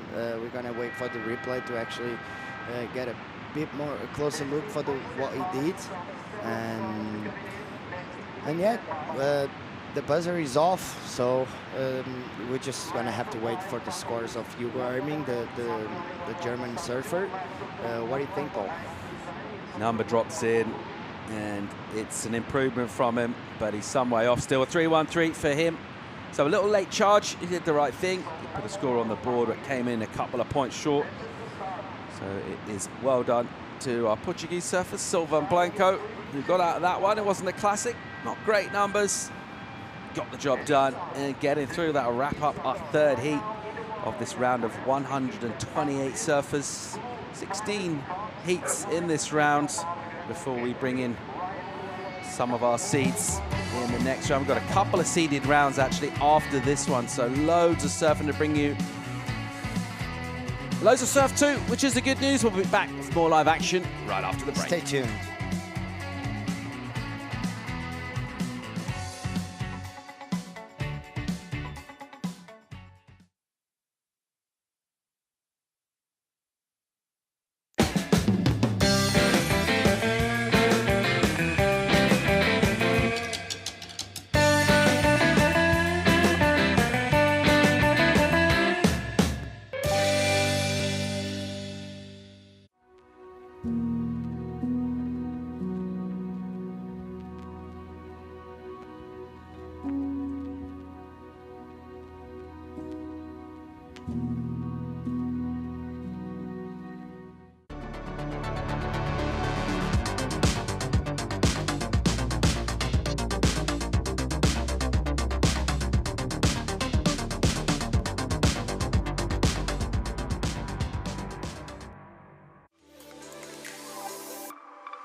Welcome back to the beach. Santa Cruz plays host to qualifiers from all over. Nikita Avdiv, Aiken Barnaby Cox, Danielle Nobrega, Ryan Qualo. We're going to bring Chico Chico back into the studio too. It's a little bit of wind out there, mate. It's blowing a bit. Yes, it is. And I actually had a talk with you early this morning saying that the conditions would get better with high tide. And I'm seeing that it's quite harder to find the right waves with the high tide. And as I'm speaking, you see White getting a really good wave. Wow. Really big, two big backside turns from Daniel Nobrega from Portugal. And as I was saying that, it's just kind of like caught me out of guard. And yeah, this was just what I saw from out of the booth. Looked a bit harder than on the lower tide. So the swell is coming near the shore as we see the replay. Boom, big snap there, and he gets up there again with a nice backside turn. So 2 backside hits for Daniel Nobrega to start this hit off. And this was his first wave during the break, a 2-8-3, just a hit off the top, a lot of spray coming out of that board, and green during the break too, getting there for a quick carve and a snap to finish. 3 turns, and we've got Nikita Avdiv in the seat. We have Barnaby Cox, Daniel Nobrega, and Ryan Coelho. So stacked it as we see the score for White. 5-3-3. Those 2 backhand snaps for Daniel Nobrega coming in on the mid-range. So Daniel Nobrega starting this hit really quick. And yeah, as we see Red paddling. Looks like a good wave for Nikita. Avdiv up, almost loses it on the bottom turn. And it gets a little bit of a weird one. Then he'll finish, throw in some shapes. And that will be deemed a successful wave. A completion, a little bit wobbly, a little bit awkward. We got his first wave underway. We'll get a score in for that. And he'll start to make his way back out. As we see the replay, he kind of lost the fins there. Here he goes again, and boom, big snap there. As we have, I think we've got someone on the beach for a beach interview, and Joanne is down there. Take it away, Joanne. Thanks, guys. Rafael keeping the Portuguese hope alive. How are you feeling after that workout? It was a difficult heat. A lot of waves. The waves are really powerful. I managed to catch the best wave of the heat. A big one, a big left. I did 1 maneuver, and I had, I think, a 5.7. And then I caught another one and just did 2 turns and I had a 3.8, and that's it. How are you managing your wave selection out there? It looks pretty difficult. It's a little bit of luck, and the beach that I'm from is quite similar to this, so I'm used to this type of waves with a lot of wind and power. Are those 2-hit maneuvers what you think the judges are looking for? I think they are looking for one strong maneuver on a big wave. Well, congratulations, you're in the next round. Thank you. Solid debrief there from Rafael Silva. Found some good opportunities early on in that one. Put a bit of a marker down at the beginning. I mean, we find ourselves saying that quite regularly and often on the QS, or any heat really, any level, but particularly out here today, that strong start. I'll be very surprised if surface posting scores at the beginning of the heat aren't at least in decent positions. And I like the risk-taking from Nobrega. He's pushing hard here, Chico. Yes, it is, and that wave was kind of frothy and really hard to attack, and he went for it as he checks his board, see if he needs... Ooh, hang on, it's coming in. Yeah. So something's happened here, and we saw him spin out, didn't we, on that section. It's pressed him down to the flats. Let's get a look here, Chico, what happens? Nice float. Here, he breaks his board. There. So I think he might have listened a crack. Crease in front of the fins. Yeah, a crease in front of the fins. That's typical crease after a floater. So yeah, Daniel here having quite a hook up there, struggling a little bit with his leash, but nice run from Daniel. Look at him. He looks in shape. So green there. Yeah, he's got some scores on the board, which is the good news. The bad news is he's on the beach and heading inland. Here's, looks like Diogo with backup board from, looks like one of Diogo's own boards, so maybe he's only got one board? Yes, I think probably he only has one board, or I don't know. He's borrowing Dior Martinez's board and he's going to head back out. Maybe he signed with Volcom just now. Coming out of the water, he just signed the contract and he's back out.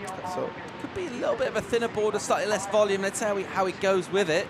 Exactly. It'll make duck diving easier. But he's going good so far, and he's surfing with by far the most aggression in this heat. He's looked sharp, even on that incompletion there. Pushing really hard and looking to take the risks. When they come off, the judges will reward that. He's already got the 5.33 and a decent score. No one able to come within a couple of points of that so far. Plenty of time left though, 16.5. Yeah, he's going to lose a lot of time though. I think he will lose at least 7 minutes of this heat. Getting out, get the new board, paddling back out. Looks like it's harder now to get to the outside, so let's see how long and how much energy it takes from you, this type of situations on a heat. But yeah, he's prepared. He has been training a lot, so I think he's up for this occasion and he's ready for battle. As you see, Daniel is in the lead with that first 5.33, well-deserved wave with 2 big backside attack and a 2.83 as a backup. And we have Nikita with that forehand snap on that frothy one. He has a 3.07 for that. And Ryan Coelho and Barney Cox with 2 waves of 3 points too. So really close battle. Not huge scores over this heat. We haven't seen excellent scores just yet, right? This morning? Not yet, mate. Not yet. We are waiting. Me and Paul Evans. What do you reckon the chances are of us seeing excellent scores today? I think they're really high. Very high. I think they really are. There are some meaty sections out there. Once we see someone connecting 2 big turns, I think it's possible to see something in the 7-8 range. Even if we see someone going for a huge error, you can see that 9 coming out of the... I was chatting to your mate Jarvis in the last summer. Did you catch much of bells? Any bells? Have you seen any action from the championship tour? Yeah, I saw bells and I enjoyed it. And you know what happened to me? I don't know if I'm getting old, but I told him yesterday that... You're a little bit, mate. Yeah, I am. Yeah. No, but I was chatting with him about it. And do you miss the Taj Borough days? When Taj was on fire? Not really, no. No? No. Oh, I just had like a nostalgic moment. That was your takeaway from bells? No, I just had a nostalgic moment, like when we had those battles of like Fanning and Taj and Joel and on the Goldie. And Fanning's back. He's making a competitive comeback. Yeah, ask him. I was like, so nostalgic. Might be on the QS. He told me. Looking to get in the Challenger Series. No, but yeah, I saw some heats. Yeah, the Samuel Pupul looked great. Really great surfing. Looks like he's going to do well there. Well, I don't want to speak too much because my fantasy team is quite open yet because they haven't done the round 3, right? So, as we see Blue here, quick snap and a hit off the top. Barney Cox, he did really well in Costa, right? Smooth from Barnaby Cox there, getting a right hand up. And getting a 4-point ride for that. This is Coelho. Big wave. Ryan Coelho coming off the bottom, getting a snap there and a finish. So nice. He was able to finish that wave off.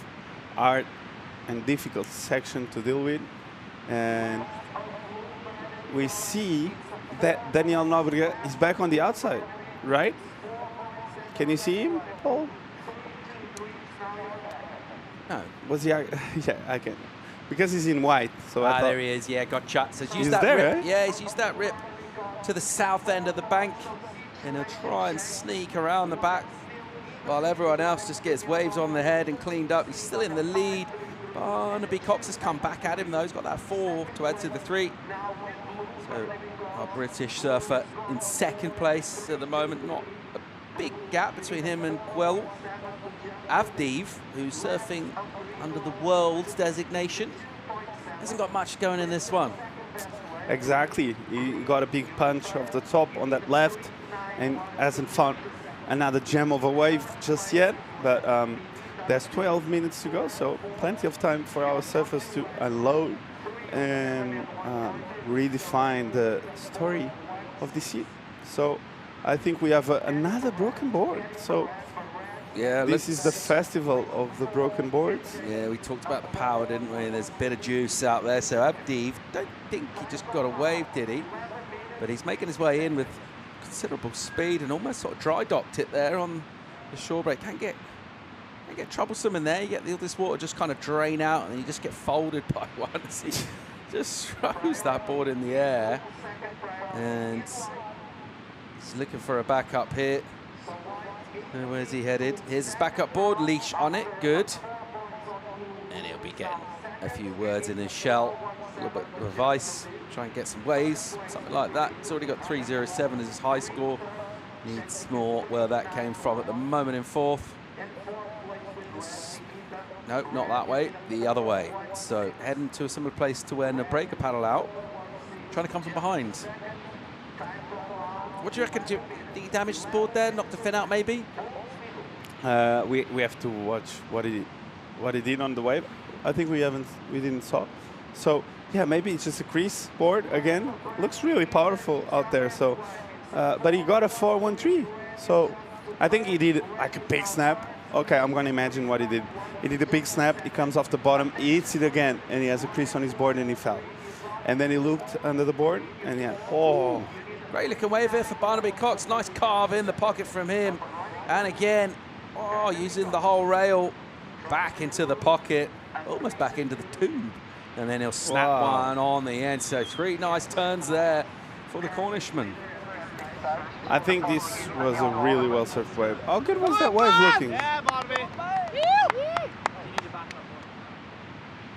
So we listened there, them saying he needs a backup.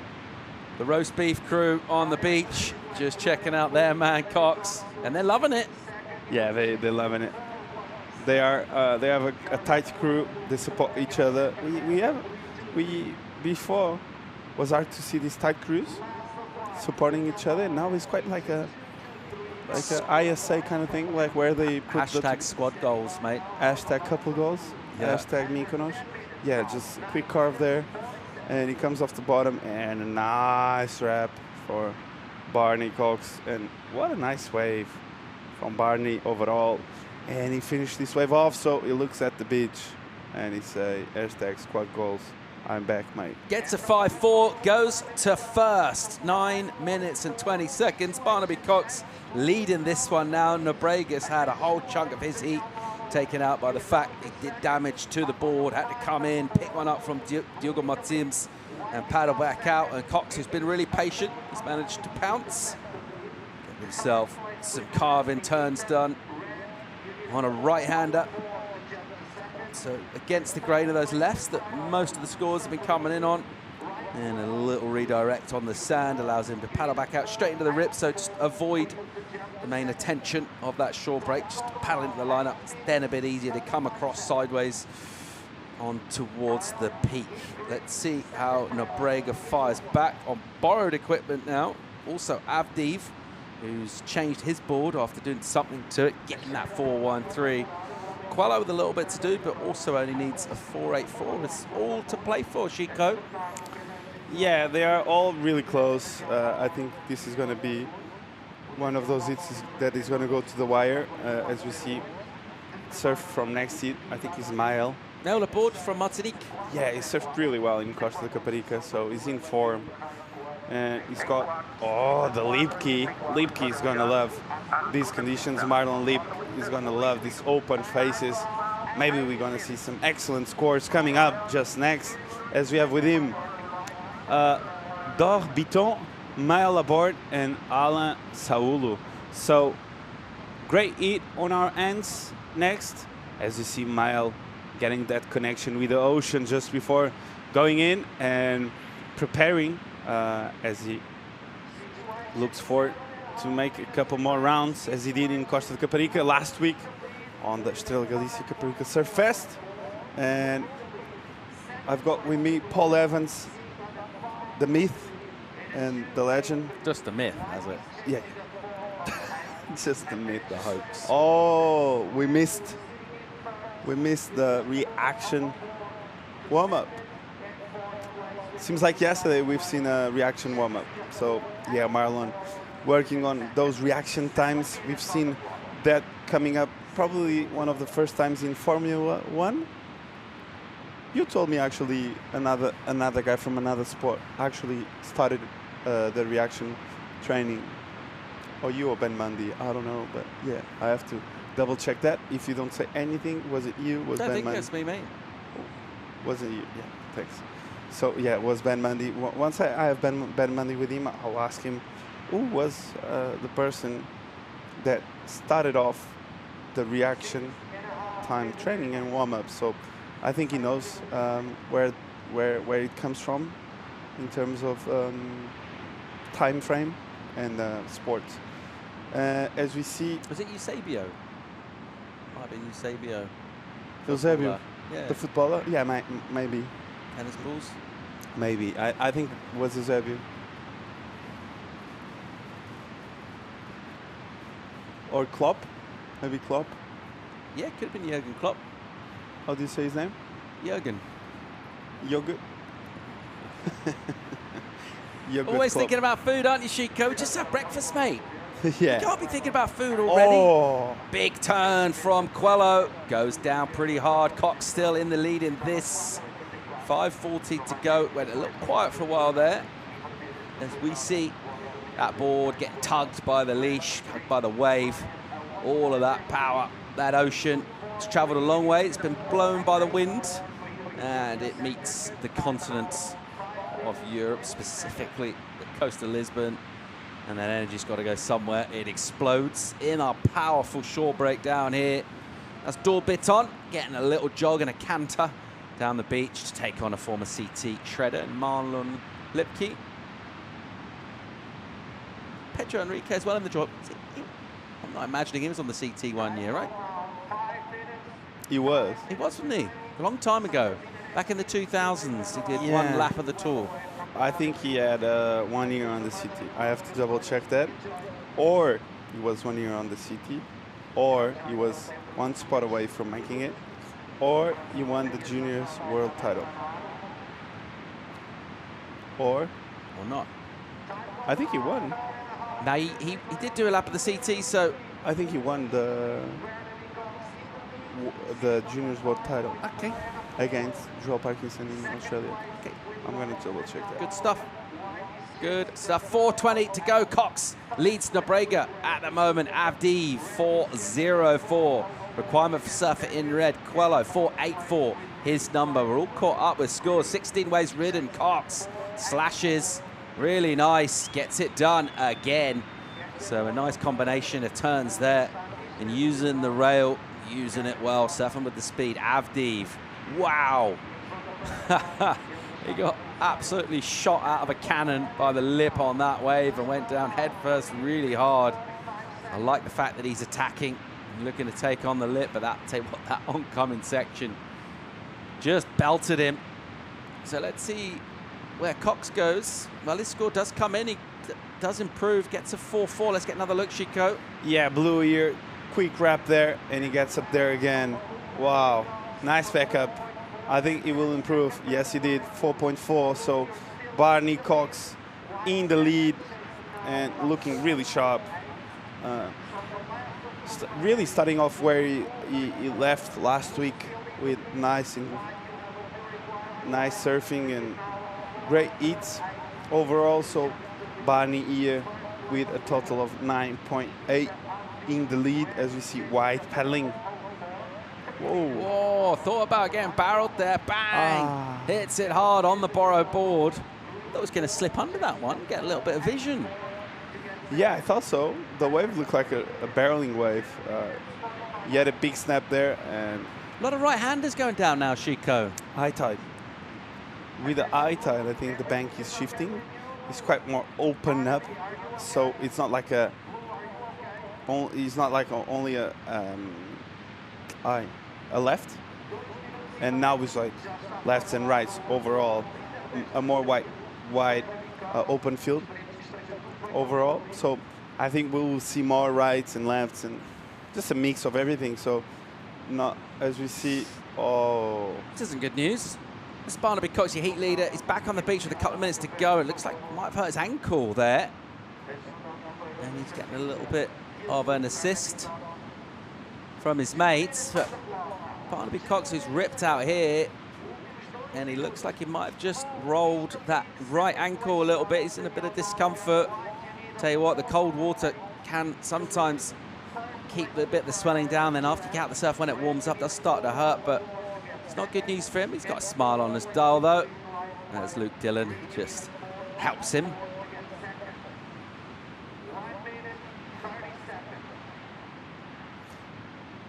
So possibly just finishing off on his wave. Sometimes even when you're kicking out on the inside in the shore, but let's just get a look, Chico. What happened? Yeah, well, I think it's his back foot. So I think he's got just like probably an injury in the ear. You saw there, he really puts his knee towards the board and really flex the ankle.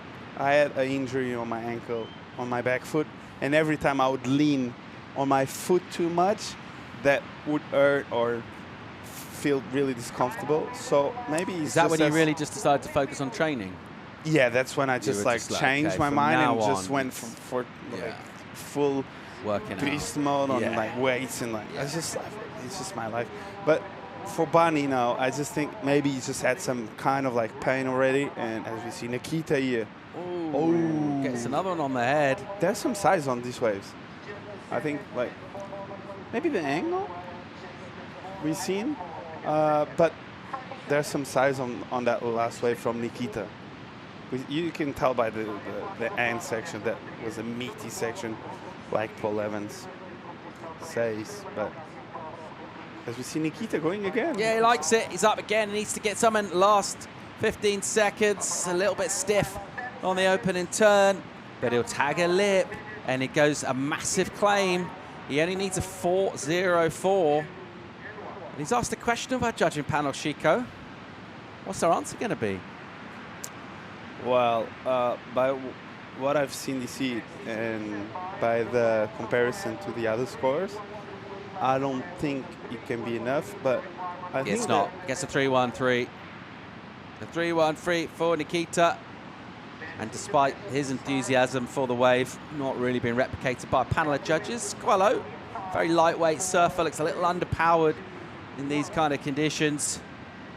And it will be Barnaby Cox, who we hope will be able to recuperate in time to surf again. He did himself a little bit of a mischief at the end of that heat. Let's hope he's all right. Daniel Nobrega snapped aboard, managed to hang on to the points he basically threw up in the beginning of that heat.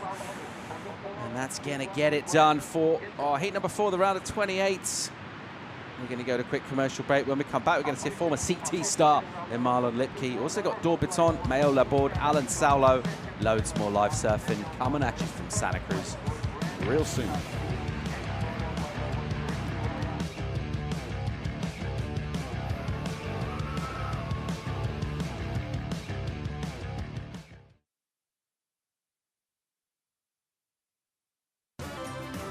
Torres Vedras, a land made out of city, countryside and the Atlantic Ocean. Explore a territory with 20 kilometers of coastline. Visit Torres Vedras.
again. So a nice combination of turns there. Welcome back to Santa Cruz. We are on the Silver Coast of Portugal, and we are ripping through some heats. And we've got some more names coming your way. My name's Ben Mundy. That's irrelevant. We've got Marlon Lipke. Wow. Local surfer, surfing under the Deutschmark flag. Oh, yeah. We've also got Dior Martinez. So Dior Martinez, the Israeli. Marlon Lipke. He's already got waiting for a wave, and Alan Solo. Saw this wave here, and here goes Marlon on a nice looking left. Just kicked, well, it wasn't a nice looking left because it just kicked out, and then he has to go back out. The waves slowly improving.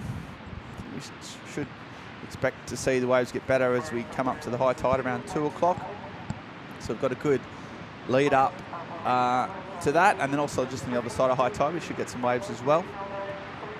It's whoa, and there's a big turn there from Bitten, and can't quite make it.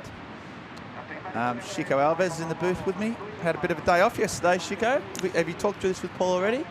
I mean, not really. He didn't ask me what I did yesterday. Oh, yeah, what did you do yesterday?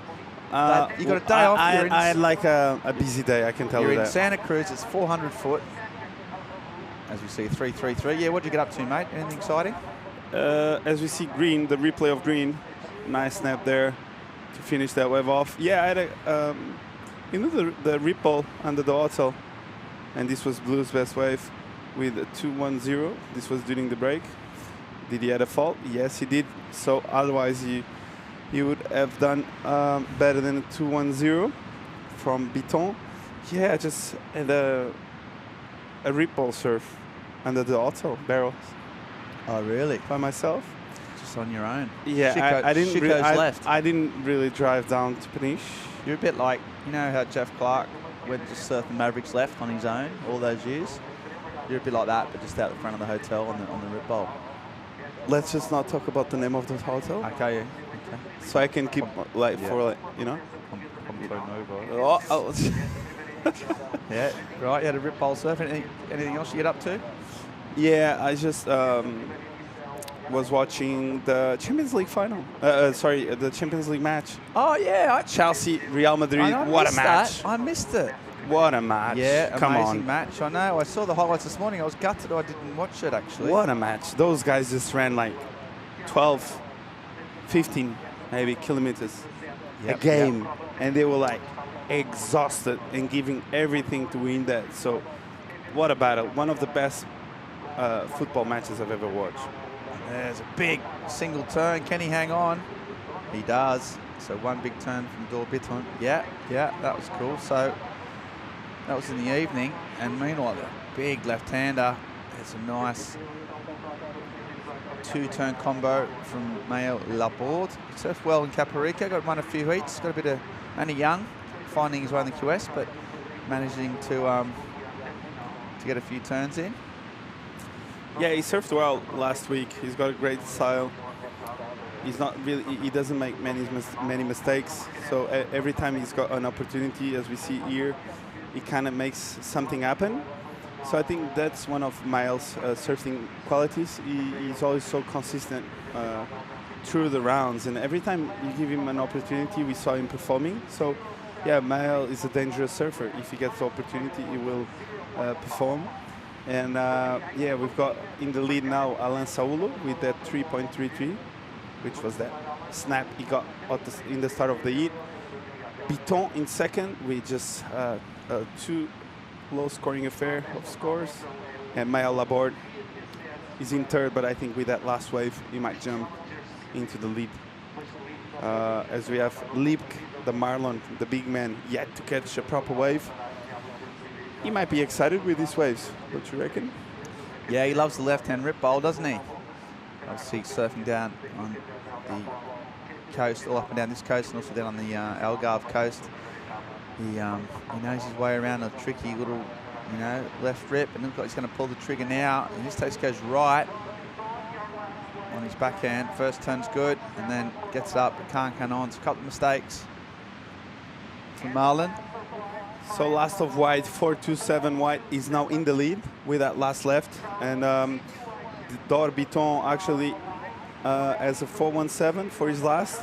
And yeah, what a mistake from Marlon there. I thought he had a great wave in his hands, and that last turn looked really nice. If he hadn't got stuck there, he got a little bit stuck on that last turn. But I think the wave was kind of bending away too, so it was just a hard wave to surf overall. I think once we are here on the broadcast, we just see things different. But when you go outside and you actually look at the ocean and see how much water is moving, you can tell it's hard to surf. So great effort there by Marlon.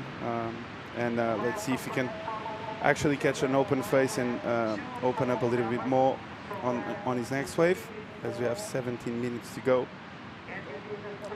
And I've got with me, with a lot of pleasure, and he missed me a lot that Monday. I did, yeah. Well, you been watching any Bells? Watching some of the Bells action, Rip Curl Pro down there at Bells Beach, Victoria?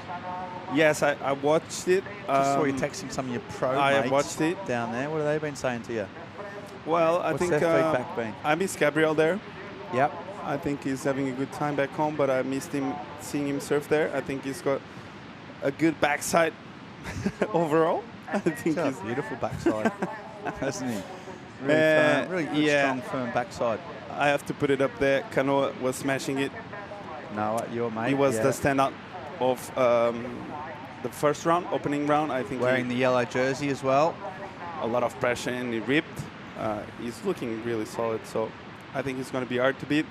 And I like to see Samuel too. I was telling Paul I saw Samuel people surfing and I really enjoyed it. So yeah, overall that's the two main names that comes up to mind, because it's actually a really late year to watch the whole comp. So we have to be here. We are professionals. We have to be here early, and I can't really afford to watch the comp until late. So yeah, hopefully the next comp we've got a better clock for the European origin to see the contest. Yep, yeah, it's a bit hard. You can go to the website, WSL or worldsurfleague.com, check out the highlights, check out the day's action in the morning, or yeah, you can watch it during the evening live. I think the swell's looking a bit better. Forecast's looking pretty solid, sort of good winds, offshore winds, and not massive. Yeah, but they're going to be like 4 to 6 foot, I think, from my knowledge of it. So yeah, plenty to look forward to. I think we need to take the hats off to kickers too. He's right in the bubble, a lot of pressure, and he made it, he nailed it. So we saw yesterday Connor Coffin not getting the job done. Yeah, that's right. Yeah, Connor early round right exit there too. So he's facing Margaret River. Yeah, this mid cut is brutal, really, isn't it? It's brutal. Yeah, it's just like if you don't get a great start on the year, it's just like suddenly you're there fighting for your place on the World Tour. Yep, and someone's fighting for their place down there in this event. It's on the beach, the winner of the last heat with Joanna Garnell. Thanks, Mondi. Barnaby, what an unusual situation. You won the heat, but you got injured. How are you feeling? I'm feeling okay. There's quite a lot going on then, but had quite a good heat. Didn't feel very confident before it, so just getting into rhythm, got a few waves, like really long paddle out, so it was all like a pretty intense heat. And then I betted my scores and I got a 5, and then I felt like I was in it. And then I just had a left, and I saw my friend in the heat before, Garage, he did one big turn and got a 6, so I just thought, I'd try it. And I think my leash or a fin or something got wrapped around my foot underwater and hit the side of my foot, and I don't know, it just felt really bruised and swollen. And then I got out of the water a bit early just to make sure it wasn't that bad. Everyone was making a bit of a fuss. I don't think it was that bad. It just felt a bit swollen and a bit bruised. But I think it's okay. I think it's just a bit swollen, and happy to make my heat and hopefully make another one later. Well, that just shows some support, right? And you did surf a wave after you injured your foot, right? Yeah. It hurt when I paddled back out after that left, but often, like, as soon as you're on the wave and you're like in the moment, you're not really focused on how your foot's feeling, so I couldn't feel it. But after the wave, I just felt like coming in just in case. don't want to put any more stress on it. So That was a really great choice, and we do hope to see you in the next heat. Just get some ice on that foot, and we'll see you there. All right, cheers. Thanks, Joanna. Thanks, Barnaby. Looking a little bit ginger. You know what? I reckon the only thing you could do there is amputate. That's probably the best bet. Come on. I think that's the best bet. It looks like a serious injury. I just love it looks like a serious injury, and I think the best case for it is amputation. I just love how he's doing the interview and he's looking at his feet. Yeah. The whole time, just looking like staring. He's getting swallowed. He's getting. I just don't know how actually it is, but that was funny. He surfed well. He's just fine. I think he was just like, oh, I got it down. I want to rest. Yeah. I'm gonna pretend my foot hurts. But yeah, it's just like really hard. It's just a lot of paddling, and if he has any pain, he needs to rest, mate. It's a rest, mate. You got to be. I think Joanna's bit of ice was probably the best bet. She's a air hostess, trained medical expert, and can use a defibrillator. She's got the license to use a defibrillator, so it's good to have Joanna down on the beach in case. I mean, we've got doctors and we've got medical staff at all these events, but it's good to have a bit of backup with the Goanna down there in case any emergencies happen. To the heat winners, particularly. If one had a heart attack, do you actually say I don't want to say that. Do you actually say Goanna on purpose? Huh? Yeah, that's a nickname. That's what all the friends call her. I guess I didn't. I was trying to figure it out. She's been called Goanna since she was young. All her friends, all her mum and dad, they call them Goanna. Yeah, sister calls her Goanna. Yeah. And she's not only a dab hand in the interviews, she's a medical ninja. Right now, though, looking for some ninja-like action. As we see, a big turn, and that's a massive section. You can't ride out of that. No man can ride out of that. He just got obliterated by a massive left. I'll tell you what, that photographer there in the water, he's doing some hard yards as well, trying to stay in position. So much power in these waves. Really open ocean. This Santa Cruz faces directly sort of southwest into the teeth of the coast. Not much sort of nooks and crannies to protect it or refract the swell, so it gets all the swell perfect when the conditions are a bit smaller, and this always picks up loads of waves. There's always a bank somewhere. There's always some type of surfing. So really strong, powerful waves. And these surfers making the most of it. Right now, though, there's a little bit of a break in proceedings. We're going to go to a short commercial break, come back with Hallie Batistuta, Kano Souza, and more surfers right after this short commercial break.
Welcome back to the live action from Santa Cruz in Portugal.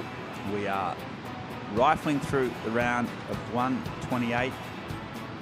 Heat 4. We've got Alan Salo, Mail Laborde, and this man on a big left. Marlon Lipke drives around the corner on one big turn. There's his trademark carve. He gets a bit of shampoo as he came down, but can't get another one. I only needed a 4.3, but that was a really nice looking wave on the takeoff. Late drop, like pipe. I mean, yeah, that wave was big. I call it Santa Cruz Owatu. Look. Late drop. Look, double overhead, and just unfortunately didn't rifle off down the line.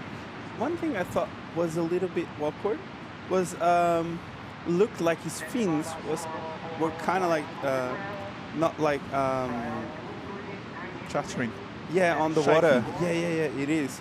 So either or Marlon is with a small board, or the wave was actually really powerful. So as Mael puts together another wave, 2 turns combo, 3.7, he's in the lead. And last wave of Marlon is coming in, so it's going to be his best, well deserved, because other than that board being drifty, that turn was big and the wave too. So 4.73 for Marlon. Marlon is back in the heat with 6 minutes to go, and he only needs a 2.83.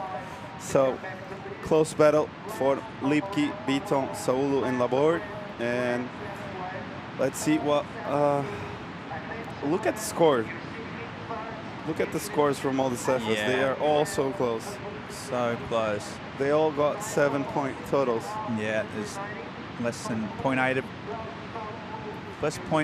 of a point between them, and all 4s are their best waves. It's really tight. 6 minutes to go. This is anyone's at the moment. And they all got 3s. And they've all got 3s. 4s and 3s. Yeah, it's 4s and 3s in 7-point totals. Super, super tight. And I'll tell you what, it's only going to go into the last 5 minutes of this heat to see who's on the money. Of course, at Bell's Beach, as we talked about, you see a little left-hander spit down there. There's little saw nuggets. that barrel? If we had some good winds on this, it'd be amazing. That wave was I think amazing. the high tide's going to help as well. Still got a few hours. That starts that outside sort of action. You can see there, blades breaking on the outside banks. That'll decrease a little bit. Now all the energy will be concentrated on the shorey. And it could get pretty cray-cray. We've got the recap coming up. It's going to be lots of 4s and 3s, guys. And this is the man with the lead. As we know, Mael putting together some nice turns, as Mael always does. This was his 4. So starting off the with some rhythm, as you saw the 4 from Blue. This was a nice meaty wave. He comes off the bottom, lost a bit of energy there, but he was able to finish this wave off. Nice carve here, and yep, this was Blue's best score so far. And this was Green Saulu with a carve there. Nice stylish carve from Saulu. All of the surfers having a bit of trouble with the fins, so they might need some bigger fins for these waves. They look powerful as Mael puts another score on the board. His backup score, so Mael in the lead now with 2 nice waves, and this was the recap of our heat. Yeah, good recap. Thanks, Chico. And I think while that recap was on, Marlon Lipke has just asserted his authority on the heat. The veteran, former CT competitor. Looks like he's got a good wave. He scored a 7 for it. Haven't sent it yet. It's coming up soon. And here we go. Talk us through it, Chico. Yeah, it comes off the bottom. Looks like a nice wave. And wow, big gouging maneuver. And he got the finish. So what I told Paul on the last heat, it is once we see someone open up on a meaty section for 2 big turns, we're going to see excellent scores. And that's what Marlon did. It's the biggest score of the day yet. Right? I think so, yep. 7-point ride. Beautiful looking wave, big powerful left, and that sort of first turn was really nice, and then just to finish it off, there's a bit of icing on the cake. So Marlon out the front, but here goes his left-handers. Oh, he's late to the party, but manages to come out. That's great surfing from Salo. Thought he was too late, but he hung it up and came out. So he only needed a 3.75. Looks like he said it's going to take too long to get back out. His mate's going, come on. No, he says, you know what? He's done his job. It's the coach of the German team, or the physio coach has been helping out. And he seems he's pretty happy. He knows how long it takes to get back out there. It's obviously longer than 2 minutes. Dog's a bit annoying. And there you go. So Marlon's happy with his performance. Thinks he's pretty much safe and hasn't got time to paddle back out. He'd be kicking himself if he watched the 2 surfers underneath him get 2 cracker waves. So last of green 4-5-3. Green jumps to second, and Miguel Laborde was in the lead the whole heat. Just yeah, and here he goes. Needs a 4.5. That first turn's a little bit safe, if that was his first turn. So he needs a 4.5. I think he's going to have to do more than that. He might struggle to get back out and get time now. He's going to try. Fit young man. He'll be getting those arms pumping, those legs kicking, but time is now against him. Lipke on the beach with his score. It's down to Salo, the board, and here he goes. Yeah, repair of white. Getting a quick snap there. Couldn't fit another turn in there. So just a quick wave from Mile. I don't think he's going to go into his top 2. He needs a 4.5. So as we see Blue paddling now on a good looking wave. Bit of foam on the face. Oh, almost a tube. Just sort of ducks out of the way and can't get it. Might see a few barrels as the day progresses. So if someone goes tube hunting, there's always a tube pig lying in these events somewhere. Someone that just lives for the baz. That one there, he just avoided it. Dorbiton missed it by a little bit, and he's paddling back out. Needed a 4.59. The board score wasn't enough, so it looks like that might be it. They're going through their debrief. Runde bist du auch, bist du Freestyle? Und da hast du deine 7. Ohne dass du eine 7 suchst und tryst. That's German. Chico? No, I don't get it. You? No, don't get it. I don't get English. And 30 seconds on the clock. Actually, I'm pretty happy. They're pretty happy with the performance, just for the body language and the laughter. And Lipke out in front. I think his coach was saying this saw Ben's Manier this morning, and Marlon said, "Yeah, I saw it," and they laughed. And then they laughed. Yeah. So I don't think they laughed because it was bad. I just think they laughed because it was so stylish and they can't really make it happen. So it's just a question of like. Okay, so last wave here, Laborde needed a 4.5. I'll have to see what he did out the back. He doesn't look that happy with it. At least he kept swinging. And it's crunched by that foam. You can see the amount of water moving in the power. Lipke's done. So the other board's a bit of a step up. And the board was shaking. Maybe next surf you might want to go to that.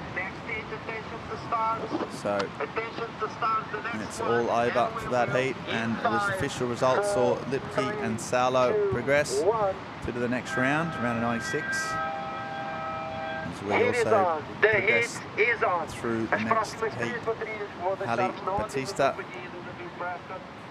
Kano Souza, Ordonez and Alfonso. So as Maliki trudges up the Santa Cruz sand, we're going to go to a short commercial break, come back with more live action and more great waves like that right after this. Folks, we've got waves, we've got Europe's best surfers. Stay tuned.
Welcome back to the shores of Santa Cruz. That's the scene at the main sort of gathering point. Noah's Beach House in the background there. You can stay there in those little pods, or in the you can see the little pods on the right, just top of those screens. I've stayed there last year in the Fungalow, we called it. They look really nice. It's got a clubhouse here. It's got a pool. It's got a skate bowl. Amazing food. Hire your bikes. Hire your surfboards, hire your wetsuits, a shop. I mean, it's got it all, hasn't it? It's got it all, definitely. It's a super cool spot. Those little bunks look insane. They're super great. cool. We were lucky enough to stay there last year. We did have 3 of us in a 2-berther. Pretty tight, but it was they're wicked little spots. Great for the family or any type of surf trip, to be honest. And they have a beach view, so everything's got a beach view. Everywhere you look, there's a beach view. Yeah, and it's just a real attention to detail, and the staff are incredible. So yeah, vouch for it.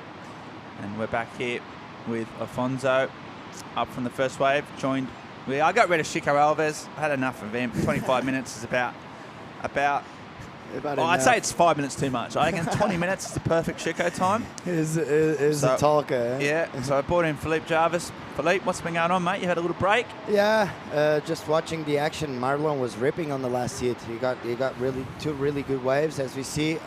Danik Alfonso, nice little left, surfing pretty well. Unfortunately, didn't have the last turn, so a 2.33 on this wave.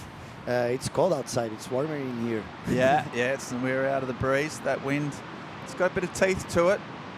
Pretty still strong, coming out of the northwest. Yeah. And yeah, a bit choppy, but loads of waves coming through. Speaking of someone who handled the wind, handled the waves, and that was Marlon Lipke. He's down there with Joanna Garnell. Absolutely. 7-point ride on your last wave. What's the secret? You look really comfortable out there.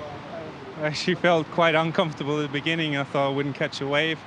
I was eyeing off the lefts further down, and I felt like they were just not coming to me, and there was more rights, and the board felt a little bit small for the rights. But luckily in the last couple of minutes, I got the 2 waves to make the heat. So yeah, that was kind of scary for me. But you said that you won your first competition here, so these waves, how are they looking for today? Yeah, actually I had my first European juniors here when I was 12, I think, and kind of looks the same than back then. I think it's a very good wave. You can compete well out here. There's almost always swells, so I mean, congratulations for doing the contest here. I mean, I've been competing for a long time now, and for me it's sort of the end. I still enjoy it. I congratulate for all the improvements that have been done. Prize money for the girls. You can see the girls, how they have been improved because of that more attention was put in there. But I must also say that looking from the outside, I think that WCL can also look at the younger generation and see, okay, how can we make more of a career? How can we up the prize money? Because looking at right now, the surfers are working for free. Everyone else is being paid. And I think there's really, with all the respect, looking at from the outside, I think there could be a bit more attention on that. And the rest, congratulations. You can see how things have been improving, and especially the women surfing in Caparica. I was amazed. So good to see. And how good is it to have the support of your friends here on the beach, and especially a very special someone, your dog, here on the beach, always supporting you? Yeah, it's I love my dog so much. I grew up with a Portuguese water dog, and now with my parents, and now I have my own. It's just like a little kid, you know. Actually, sometimes I'm in the water, like, what is he up to? Like, he's always up to bad stuff, but it's really, it brings a lot of fun into the day. Every morning it's just a smile, so it's good. We're smiling a lot looking at you, both of you. Congratulations, you're in the next heat. Thank you. Yeah, thanks, Joanna. Thanks, Marlon. That was good. I like that. Marlon, you know what? You get these posted interviews, they're not always illuminating. It's a bit hard for some surfers to get points across, especially when they're young. Marlon's obviously got the sort of the experience, and he's been doing this a long time, but he had some good points. Well, I'll watch this wave, and I'll come back to that with you, Felipe. And there's a nice turn. Almost lost his feet. Batistuta, but hung on. And then a vertical turn. Yeah, Halley is a really good surfer, especially on small waves. These might not suit his surfing the best, but the Brazilians, they adapt to any conditions. And they have that hunger inside of them. So, and I've been traveling, and I've known Hali Batista for a while now, and it just loves competing so much. So, he's gonna adapt and try to find the best waves possible between all the madness and all the current. But yeah, Marlon, it's nice to hear different. It's not always the same questions and not always the same answers. Yeah, and he had a point. He's saying, look, everyone's getting paid at these events, and that includes us. No one works for free. From the top down, from the organisers to the commentators, to the cameramen, to the workers, and everyone gets paid. But it is true, the surfers don't. Unless they progress through to the very end, and even then the prize money's not huge. So it's a point. I mean, how do you do 25 minutes of work a day? So if you're getting on an hourly rate that we get, it's not going to be a lot. But it's a good point in that you got to reward the athletes. They're the ones that this whole thing exists for and exists around. It's them. Like in the football, for example. I know it's a different kettle of fish, but the money they get is, is different. Yeah. They provide entertainment, and they get paid extraordinary amounts of money because of the interest, and there's interest in surfing, and I think when we are in a transition phase. So just check this Hali's wave. Kind of misread it, and I think he could have gone for a two-turn combo, and he ended up missing the first turn. So too bad for Hali, but. As I was saying, I think surfing is in a transition right now, and the sports is getting a lot more professional, and we're starting to figure out where we can get sponsors and money and all that. So I think we have to see, as he said, we have to watch and look out for the next generation, and I'm pretty sure that's what WSL is doing. Yeah, absolutely. Yeah, he was completely. Wasn't he? He was reasonable. He was saying that we just got to think about these questions collectively. All of us, and WSL, think about the pathways for these young surfers and how we improve the sport. Yeah, young surfers like this. Francisco Ordóñez is a nice little kid from Cascais. He just did a nice little turn. Did you see that? Yeah, I did on the right. It was a good one. He's a small, light little kid, but he surfs. Technically, he's really good. Because I have a kid that is starting to competing now. So I've been going to the juniors contest, and this kid has impressed me a lot. Francisco is a really good surfer, really technical. As we see, Daniel Alfonso a two-turn combo, nice little floater re-entry on the last one. So we're gonna wait for the first scores to come in. Yeah, there's a lot of action here. Kana Souza just getting a kind of two-turn combo in there, live action. And Batista, as ever, on the best waves, just hasn't been able to connect with the really big sections. Afonso and Souza staying busy. And as you say, the young Portuguese. Here goes Souza.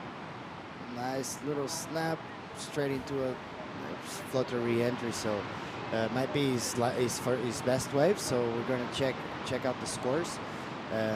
Kainan lives in Portugal as well. He's Brazilian, but he also lives in Portugal. He lives in Costa de Caparica, actually. And even Hali, he's living down south in Algesur. Yeah. He has been working with some kids and coaching some kids. Yeah, he's doing a lot of coaching, isn't he? And I've seen him helping out in this, so that's his transition. And you can sense he'd be a pretty good coach. He's obviously got the experience. He's got the positive energy.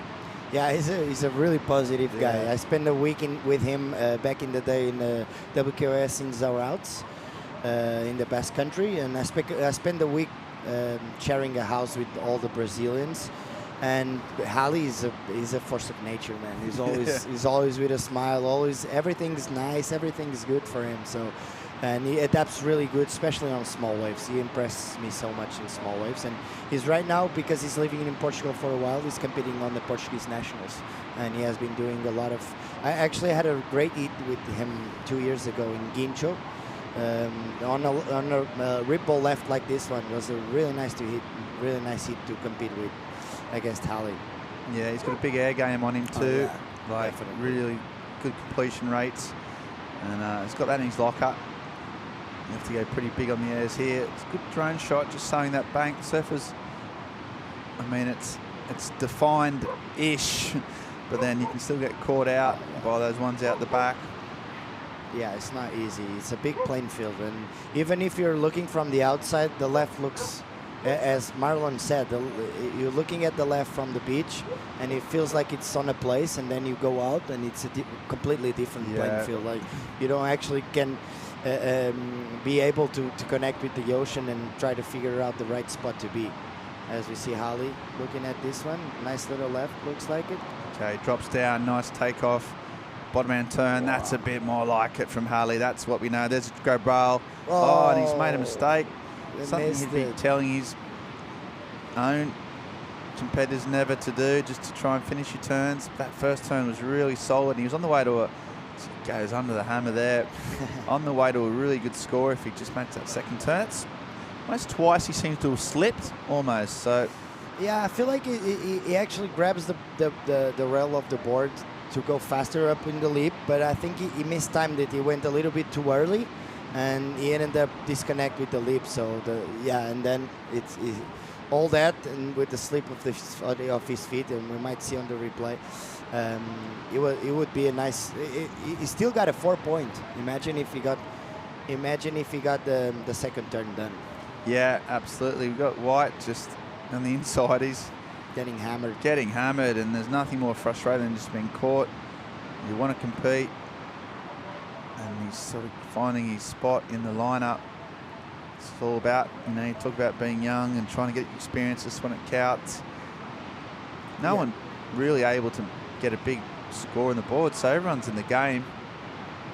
Yeah, it's still a low-scoring affair here, so everyone's still on the 2 points, and Holly got a 3.67 and a 4 points, so he's a little bit up in front, but it's still anyone's game, definitely. Yeah, that's right. So it's tight affair again, as all the full surfers got 10 minutes to try and get themselves into the next round. But right now, with a bit of gap in proceedings, we're going to go to a short commercial break and be back with the Estrella Galicia Pro Santa Cruz, presented by Noah Surf House, right after this break.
Welcome back to Santa Cruz.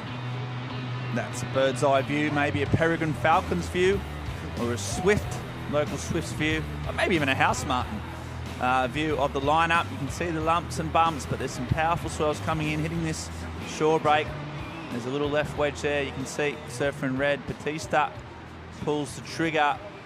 His waves. He's struggling with the power, I think. And there he goes, grabs that rail again, and he keeps making the same mistake. Philippe, you've done a bit of coaching. You were a competitor. What would you advise? I'm a former competitor, and now I'm recently a coach. So yeah. I don't know. It feels like his board looks a little loose, and with these kind of waves, look, as we see, even on this first scarf, it doesn't look totally in control, right? No. And then this kind of section, I think he chose the wrong turn. As soon as you bust your fins out on on that massive, it's weird because the foam is coming your way, and it just put the boards in a way that it goes to the back of the foam. So it's going to be really hard to bring it push it forward and go in front of the whitewash. So yeah, I think this wave suits a little more. It's better for the goofy footers. This kind of waves. Yeah. And we saw Marlon doing what he did, especially because on your forehand it's different. It's a lot harder to carve instead on your forehand. So as we see, Souza going on this. He's a man on his forehand. Whoa, that's a big turn. He can't hang on. I mean, Halley's still in the lead, so he's doing something right. But he's had the waves. He should be well clear, really. Yeah, definitely. He's had the 3 or 4 best waves of the heat. Yeah, he got the best waves of the heat, and unfortunately didn't manage to complete any of those. And that's why the scores are still low. But he should have gone. He should have higher scores, definitely. But he's still in it. 7 minutes on the clock. The young Francisco, the young Portuguese, 16, 17, I think around 17 years old. He's been a bit quiet. Just needs to get a couple more scores. Only needs a tiny score to progress. 2.23. We're going to see a lot of him over the next few years. But right now, he's in a pretty good position. Just needs to get a solid wave. As we see Afonso with priority. And he goes, going the right. Oh, nice little right. Nice clean face, drives off. Oh my gosh. He mistimed it. What happened then? That was was that kind of a re-entry to tube all in the one go? I think he didn't commit enough. You know, like if he went to the top part of the wave, we can see he stopped at the line too early, and then look, it's a carve into the tube, as you said. It's a carving tube ride. I mean, it's a fair play. It's kind of manoeuvre I don't think I've ever seen before in my life, but he could make it out. And that does give the surfer in white, Ordinas, he does have priority now. So the young man has got a few decisions to make. Doesn't need a big score, but needs to get on his skates. Yeah, I feel like he's waiting for too long. This kind of waves, you don't have to wait. Like, you need to be active the most times possible. As you see, Halley up and because I suppose once you approach the 5-minute mark, if you get a wave, it's almost out of time to go back out and catch a wave. If you get a good one, and he's paddled for it and he's missed it, he's lost priority. That's a rookie mistake. Yeah, that's an inexperience, isn't it? Definitely. Inexperience is talking right now. So he should be, especially now. Right now, he has third priority, so he needs to be active. He doesn't need to wait. Okay, you have priority. Normally, you wait for the good one, but these kind of conditions, you don't need to do that. Like you can be whatever you are on the playing field, and a good wave comes in your way, but. If you don't have priority, just go on anything. As you see, Halley's paddling on this one. He's looking to the right. Throwing his forehand now. Oh, goes for it. Big lip smash. Yeah, you can see how powerful the waves are, and because most of the surfers are not finishing off these last turns. It's powerful because the wave just comes with so much power, and it just explodes on the sandbank. It's really hard. And as we see, Francisco still needs to get active. The time is running by him. Yeah, he does. There's no time now. Yeah, he needs a 2.23. Tiny number. Anything really if he stands up. So he might be looking at this left hand, as we see. Split the peak. So Afonso goes off or hangs on, and then we see down the line. That great was a angle. good turn. Yeah, even from way back we saw him whack it or belt it on the inside. So we're gonna wait for the replay on the wave of white. I couldn't actually see if he finished off the wave or not, but it looked like it. But we have to be sure. So we're gonna have to wait on the replay. As we see the replay on green, up and down. He hits it kind of late. He managed to hold on. As we see Francisco's wave. Waits off the bottom. Yeah, that's a nice, safe little turn. So might be what he needed. Yeah, he needed a 2.5. And judges are rewarding turns like this. So even if it's a one-turn wave, it was powerful. It showed control, and maybe it's what he needed. He needed 2.39. I'm pretty sure it's the score. It's a gettable score, isn't it? He surfed it. He didn't go crazy. He didn't have to. He didn't need a big score, so you think he might get in the 3-point range at least. Really, I was thinking a little harder, like a 4 or 5, maybe. A 4? Yeah. Okay. Let's see what the judges. We're not the judges. They are. When it comes to that business, I reckon I'm going to defer to your superior knowledge, Philippe, but we'll see. He's back in the game. 2 minutes out there. These still competitors. They don't need big scores either. So Souza needing 2.59 at this stage. That might go up a little bit. Just waiting on the scores. It's a big discrepancy. One judge going up to 5, as you suggested. One judge went down as low as 3.7, as I said. Comes in at bang on 4.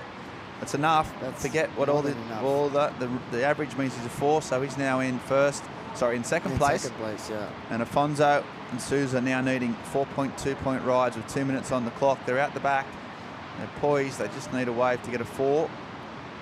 But you can see how easy is it to get a 4, you know? Yeah. So you look at the scores and you see that Afonso needs a 4.24 and Kaina needs a 4.2. So it's a one-turn wave almost. If you do it properly and with power enough, judges are going to reward you. So it's not that hard. They just need to find the opportunity, definitely. Yeah, time's a problem now for Souza and Afonso. 90 seconds remaining. Batista's getting altered on the inside. He's not going to play much more part in this heat, you'd think. It's better if he's coming in. And Souza, last throw up the dice for him, doesn't it? He's going to go for it. Oh, and he's made it. And he's going to have to think that's the score. Potentially a 4. What do you need? A 4.2. And also, but then again, so the grommet, as I said, that real technical style he's got. He just needs to finish it off. And then another one in there. Yeah. So we're going to real flurry of activity. Good surfing. Okay. But it's going to be a nice little few minutes. Last minutes of the heat, we have Kaina with a nice little floater re-entry, and then we have Francisco with this little right-hander, as you see the replay.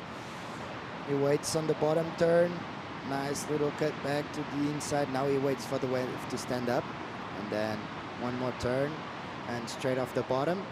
Not too strong, but nice surfed wave. Yeah, he surfed the wave well. So he's trying to just improve on a 2.87, but this is the big turn we saw here.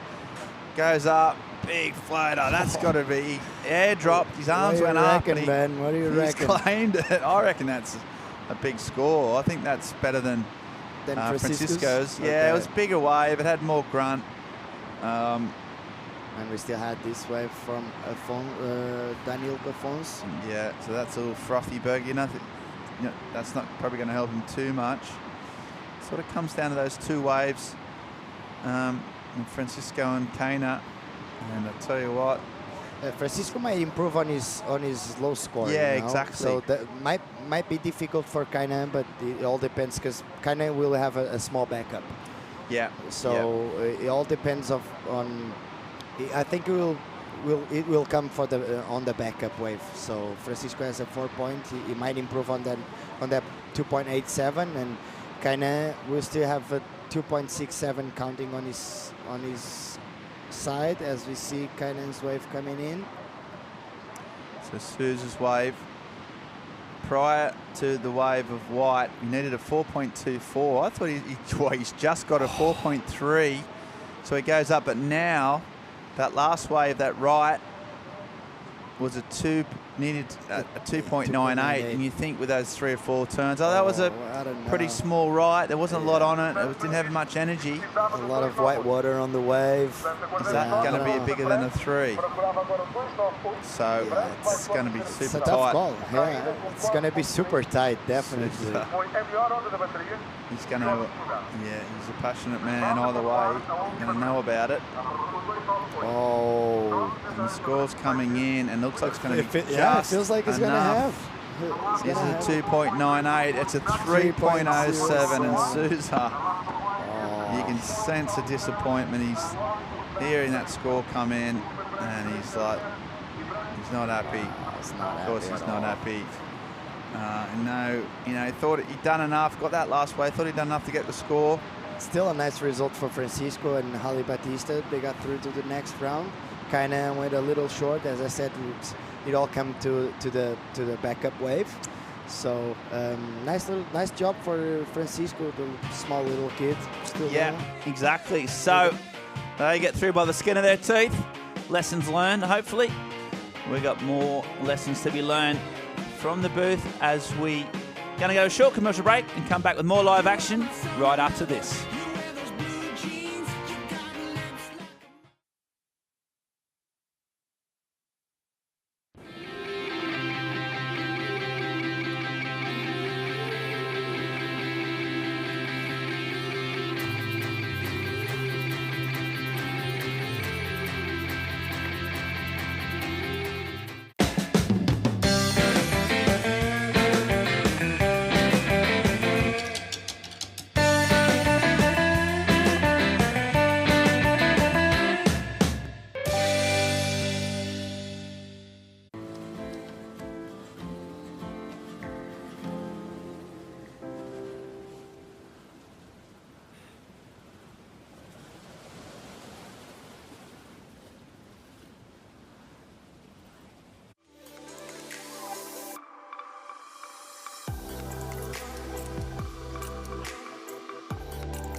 Welcome back to the beach. Santa Cruz plays host to QS competition as we'll send out a brand new 4-pack of surfers. Let's check out Yael Pina, Moses Dominguez, Kepa Huset Esponda, Kai Odriozola. I'm Paul Evans joining Philippe Jarvis. And they're coming thick and fast, mate, these heats. That last one, not classic in terms of scores, but it's ever intense competition. Always. It's always nice to have the surfers trying to figure out the lineup and try to get some scores. And it hasn't been easy, but the potential is there. As we see, Marlon got a 7 points. So you just have to get in touch with the ocean and try to figure it out and get the best score possible. Still loads of juice out there from the Atlantic. Plenty of power, all compressing into this little short break zone. And surfers able to put up either one solid turn or a combination of maneuvers will find the favour of the judges. Doing exactly that in the last heat is a man who's a big character around the QS in Europe. Jali Batista, he's standing by for an interview. Yeah, boys, I'm down here with Ali Batista. Ali Batista, how was it out there? Lots of paddling, right? Lots of paddling, but a lot of opportunities too. I commit a couple of mistakes, but I'm happy to make my hit through and be here with you, Chico. Great, so what an honor for me, like be with you here in that interview.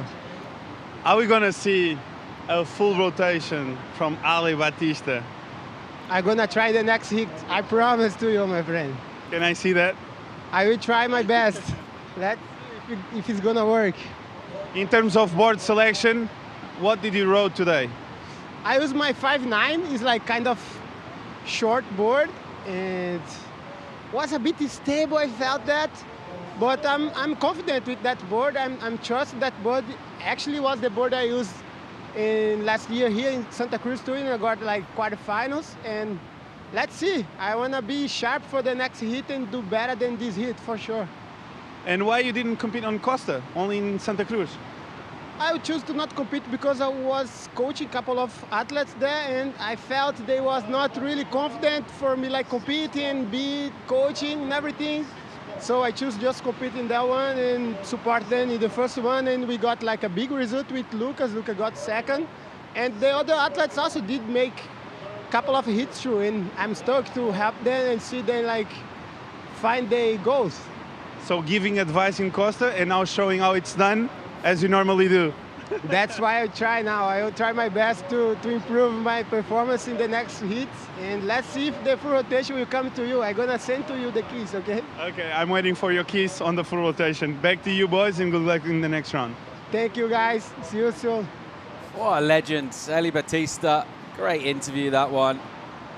And just that coaching role paying off big time with Lucas Silva and Caparica, and then putting getting the wetsuit on, the singlet on, and showing us all how it's done. Love it. Live action here. Oh. Goes Odriziola. This kid rips, man. He's so good, so technical. He already has a 6.5 as we were watching during the interview. A nice little turn from Sponda. Nice. We're actually getting some nice turns on this hit. It's been a while. Kepa, the under the lip snap, disappeared, then recovered it. Really well done. And looks like some of these lefts just opening up a little bit now, offering us a slightly more drawn out section. Here's another look at Kepa. Whoa, that's a really nice turn. Nice timing, perfect, coming in the air off the from the top to the bottom on the air. As you see, he almost disconnects with the board. So the scores are going to reward him for sure. As we see the replay of Caio Odriziola, nice little one.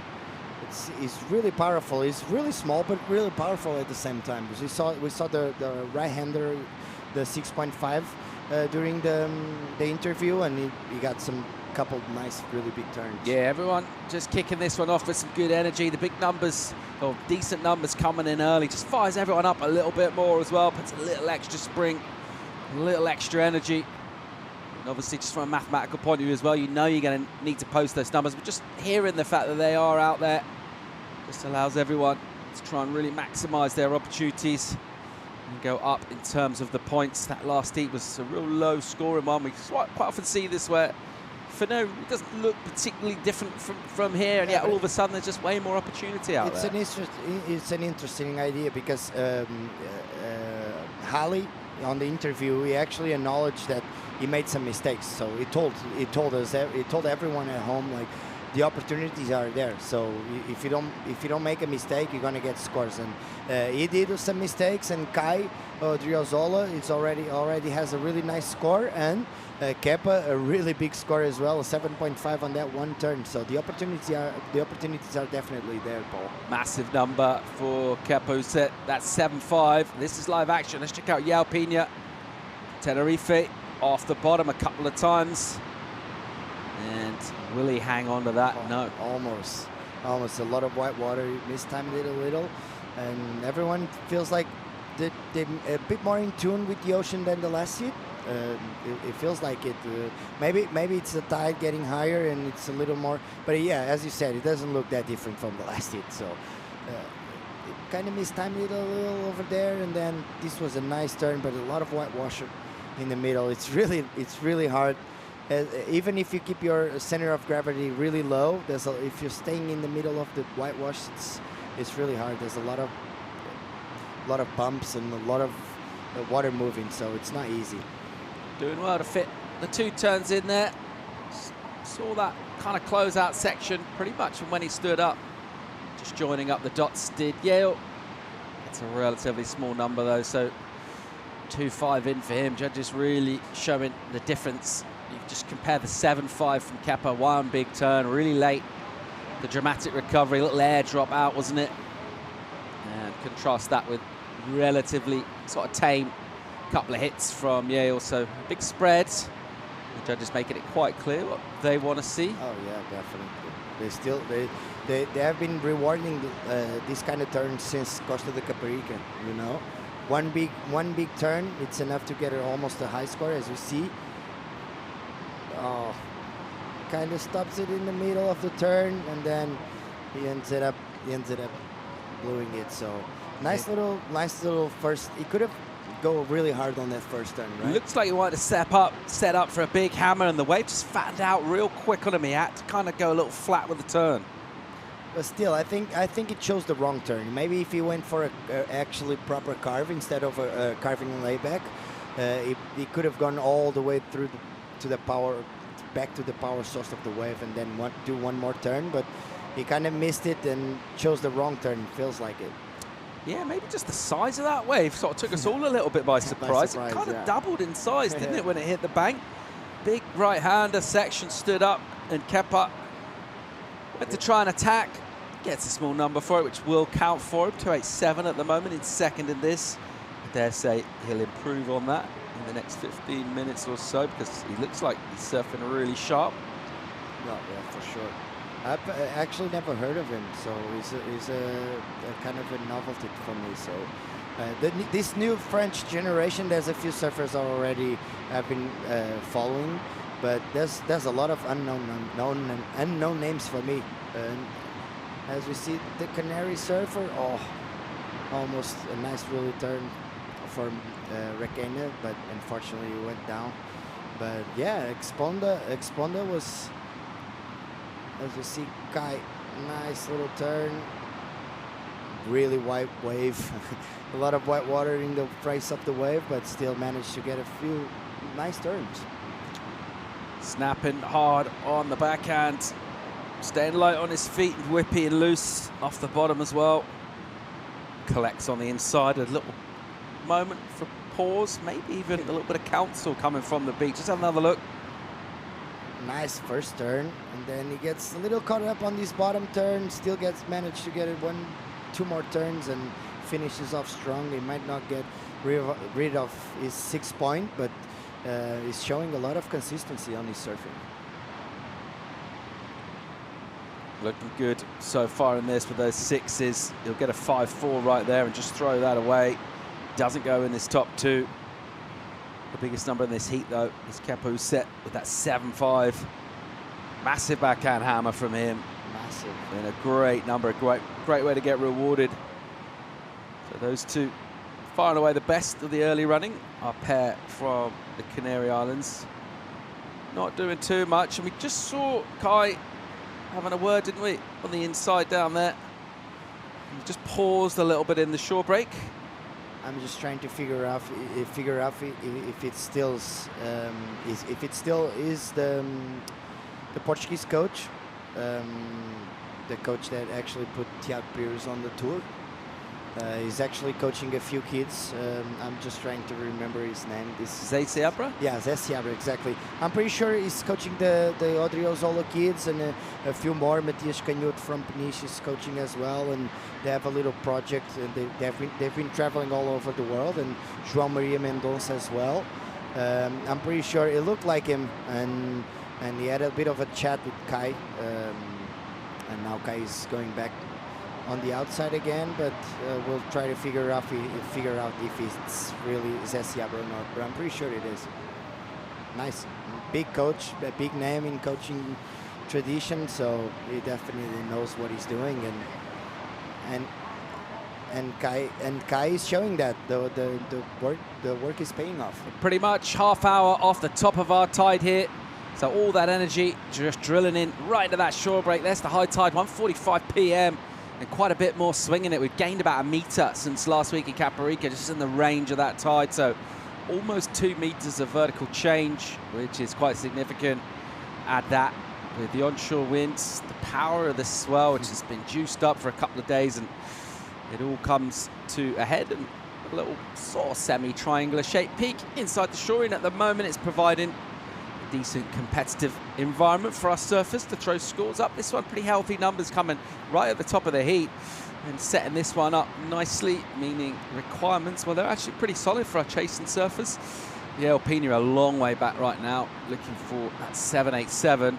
Does have first priority. What does Yale need to do next? Almost kind of wash off the first half of this heat and start again. He has been really slow on the beginning of this heat. He has a 2.5. He needs to get a little more active. But you know, sometimes when you get the priority, you just wait for the best wave, and maybe sometimes you just don't find out the wave. You know, and it might be a little bit of a mistake, but these kind of conditions, I'm pretty sure the best option, the best tactical option is to stay active and try to figure out the lineup. But he's doing exactly the opposite. So I'm pretty sure this is his coach just telling him to paddle a little more to the right. As we see, he's looking at it. He still has the priority. There's still plenty of time, but he needs to get active and do a lot more waves. So his situation doesn't get harder, you know. So he needs to surf, basically. Kepa getting himself a left-hander just previously and adding a tiny smidgen of points to his total. Gets a Another modest number, just fell on that final turn of 2.93, the score, but is actually a marginal improvement. So consolidating a little bit on that second place, but I think he'll want a much more legit backup than that as this heat ticks down. I'm pretty sure we'll get one too. He looked really sharp on that first turn. Set up the bottom turn, made room, maybe just the wax. Something went wrong as he went into the lip. Try and finish that maneuver off. Here's live, here's Pina. Swooping pretty nicely using the rail, goes all the way from the bottom of the wave up to the top, clips it pretty hard, and that'll feel a lot better for him. Oh, definitely. That's a nice combo, definitely. So it's a two-turn combo, a nice little carve on and straight into a top turn. So it was worth it to be waiting on with the priority, right? So let's see. He still has 9 minutes and 30 seconds to the end of this heat, so he's going to be in the mix with this one, I think. As you see, drives nice bottom turn, nice little carve, straight into this top turn, nice little finishing turn. So Yael will definitely be on the mix with Kai and Kepa. He just needs to stay active and try to figure out the lineup. As you see, the scores are trying to drop in. Still has a lot of work to do. Yeah, at the moment his requirement's not that tough, but Kepa in second, still sitting on a 2.93 with the 7.5. So if and when he can improve on that, that's going to be a relatively steep order. It's going to take, well, at least a couple of sixes. Let's check out Dominguez Requena here on a big, meaty right-hander. Throws a turn up with a load of speed. It's not super convincing, that one. He takes on the lip and comes off second best. So a big wave with a lot of energy, but somehow just finding himself a little off in terms of where his balance was centered on that wave, it felt like, and maybe a little bit of a missed opportunity there. Yeah, that was definitely the best wave of the heat so far. So he had a perfect right-hander for a two-turn combo. He actually managed to get around the first turn, but he was not completely under control. And then on the second turn, he felt like the momentum from let's check out the replay. So this is a really good right-hander. He actually hits the lip all right, but he gets stuck a little. He comes down and then he hits it again, a little off balance, and he ends up going down. Yeah, a missed opportunity for sure. And unfortunately, I'm pretty sure Yael or any other surfer will be happy with catching a wave like that. So nice choice of wave for Requena. Unfortunately, he didn't manage the score he wanted. It ends up being a 2.83 with a wave that you could go for a high score. A great looking wave coming through, even with the onshore, getting some clean faces, even some pretty hollow, cupped out faces as well. This is Gabriel Ribeiro and his coach Manuel Gameiro. He's Trezinha's Treza Bonvalor's coach as well. They have been doing a really, really good job. Treza was a European champion. As we see, Paul Kai on a nice little right-hander. Yeah, our heat leader just swooping out the back and then clipping one. Gets a little release from the fins as well. Surfed a long way to get that inside turn set up.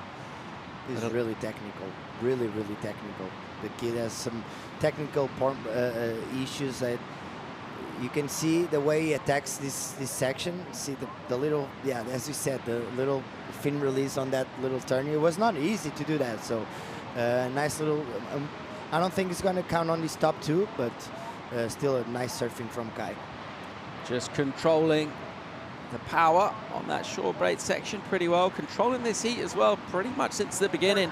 With those couple of sixes, he won't add once again. It will come in slightly under. We'll get a 4.5 for that, but he's still in the lead in this one. Looking pretty decent for it. Yeah, he'll score, gets him back in the heat with that 5.23, but here goes Kepa, and if he can improve on his back up here, he should be in a solid position. Great looking wave. No. Oh, was such a nice looking section. It almost as if he had a bit too much time to think about it. And he overthinked it. Yeah. Can't get the maneuver done on the inside, and that'll be frustration for Kepa. As we see, yeah, it's José Seabra. He's talking with Caio Driozola again. He's probably giving some insight about what he's doing. He's doing a great job so far. I don't know what else he could say, but there's always room to improve in surfing. That's the major thing about this sport. As you see the replay of Kepa A nice little first turn. Yeah, as you said, it was too much time to think about it, and it just disconnected with the leap over there. And unfortunately, he could have improved his score. He didn't. So everything still remains the same. EIL still needs a 5.2. So it's not a big score. Yeah, that he was could have sealed it over there. Huh? An absolute smoker of a wave, but those bigger ones, they also are more powerful, which means the short break is even harder. Let's check out the story how this one's gone down. Here's the heat recap. It's been a pretty entertaining heat so far, Philippe. Definitely. This is the first wave of Caio Driozolo. Nice little first turn, and then this huge finishing turn, and then we had this is the best wave of the heat so far. Just one single turn. Oh, he almost disconnected from the board. That's what the judges want, people. So and then we had Kai doing similar stuff. The wave is a little bit different, a little smaller. So nice little. This is the best wave of Caio Driozolo. So this is how the heat goes. Kai in first, and Kepa in second, Yael in third, and Dominguez Requena in fourth place. Yeah, with 4 on the clock, the fact that Kepa's been unable to really put up a decent backup means that Yale and Moyes, well, they need 5s. It's doable. It's gettable scores, and anytime there's a chance, there's multiple waves sort of all over the place out here. It's not really one of those peaks you can kind of control with priority necessarily. We'll see little waves pop up all over the place, solid ones too. Let's see how that plays out. Kepa does have second priority though, so he can get a chance as well to try and get another wave. It can be really frustrating for the surfer that has the the highest score of the heat. And not be able to find a backup score. It's really frustrating, and if you lose like that, you just feel like it's your fault. You know, like I could have gone a little more active, and so Yael is looking for the opportunity to do a 5.21, and Kepa is probably looking for an opportunity to get rid of the 2.93. So if Kepa gets rid of the 2, he's going to make the life really hard to Yael. All up for grabs here at the moment. Driozolo has been on the beach a couple of times getting advice from his coach. Probably fair to say that's probably positioning advice, where to be in the lineup, rather than actual technical surfing tips. It's probably much more likely to be just where the better waves are, because that's something from the beach that you got that vantage point that obviously when you're out there paddling in the rip, you just can't see. Definitely. It's, you don't work normally. You don't work the technical aspects of surfing during the heat, so it's more the tactical part, the tactical part of the surfing. So that's probably it. I'm pretty sure you're right. If he wins this heat, we're gonna ask Joanna to ask him what was the coaching saying. Still 2 minutes remaining, and it all remains the same. Yeah, well, he's looking pretty good to get that beach interview at the moment. Let's see how it plays out in this final couple of minutes as we see sort of purposeful reposition here. Everyone just heading a little up the beach, a little up to the north. Where traditionally, our current is pushing against the way these guys are paddling. Generally speaking here, especially when we've got a bit of size, we get that north to south flow. Just essentially follows the swell in the wind. Yeah. These guys are just trying to stay on the peak, really. I think rather they've just been kind of washed off it a little bit, and they just want to get back there.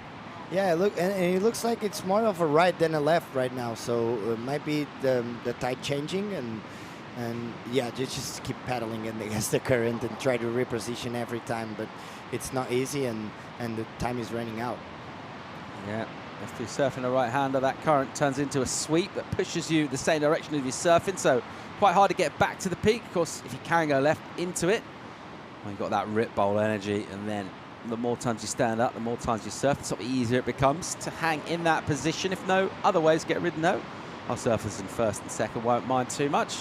They got points on the board, they put them up early, and they're still looking pretty good in this final 45 or so seconds to go in this. And Yale Pena has got priorities. Gonna have to go a wave real soon. 5.21 is requirement. It's not that much. So he needs to find the opportunity. It doesn't need.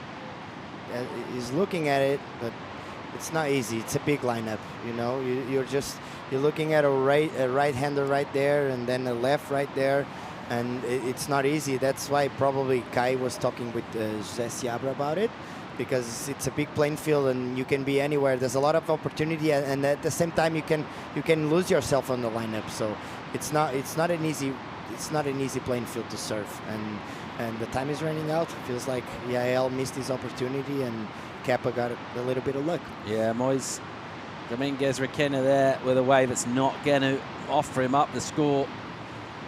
Doesn't look like Yael was able to take off. And so we're all done here. And here's your heat winner. A little late entry, completely disappeared for a couple of seconds there. It's a little victory takeoff. And he'll bring that in. And a really well surfed heat. Getting a couple of sixes out here and doing it in the first 2 or 3 minutes of a heat. Well, that will feel really, really good for that young man. He'll make his way in, probably for a few more thoughts from his coach, Seabra. And then a little chat with Joanna. Or Chico might even be on the interview. And Kepa, well, that's 7-5. Shone out for him, a big number. Able to get through with that. And some sharp surfing. He's going to need more of that to come in the following rounds. Time for a quick commercial break. Loads more surfing to bring you. Sun's out in Portugal. There's plenty of waves. Loads of action too. We'll be right back.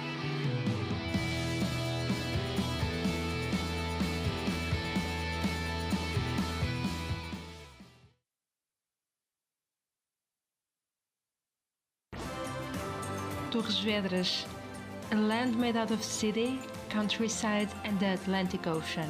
Explore a territory with 20 kilometers of coastline. Visit Torres Vedras.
Welcome back to Estrella Galicia Pro Santa Cruz, presented by Noah Surf House.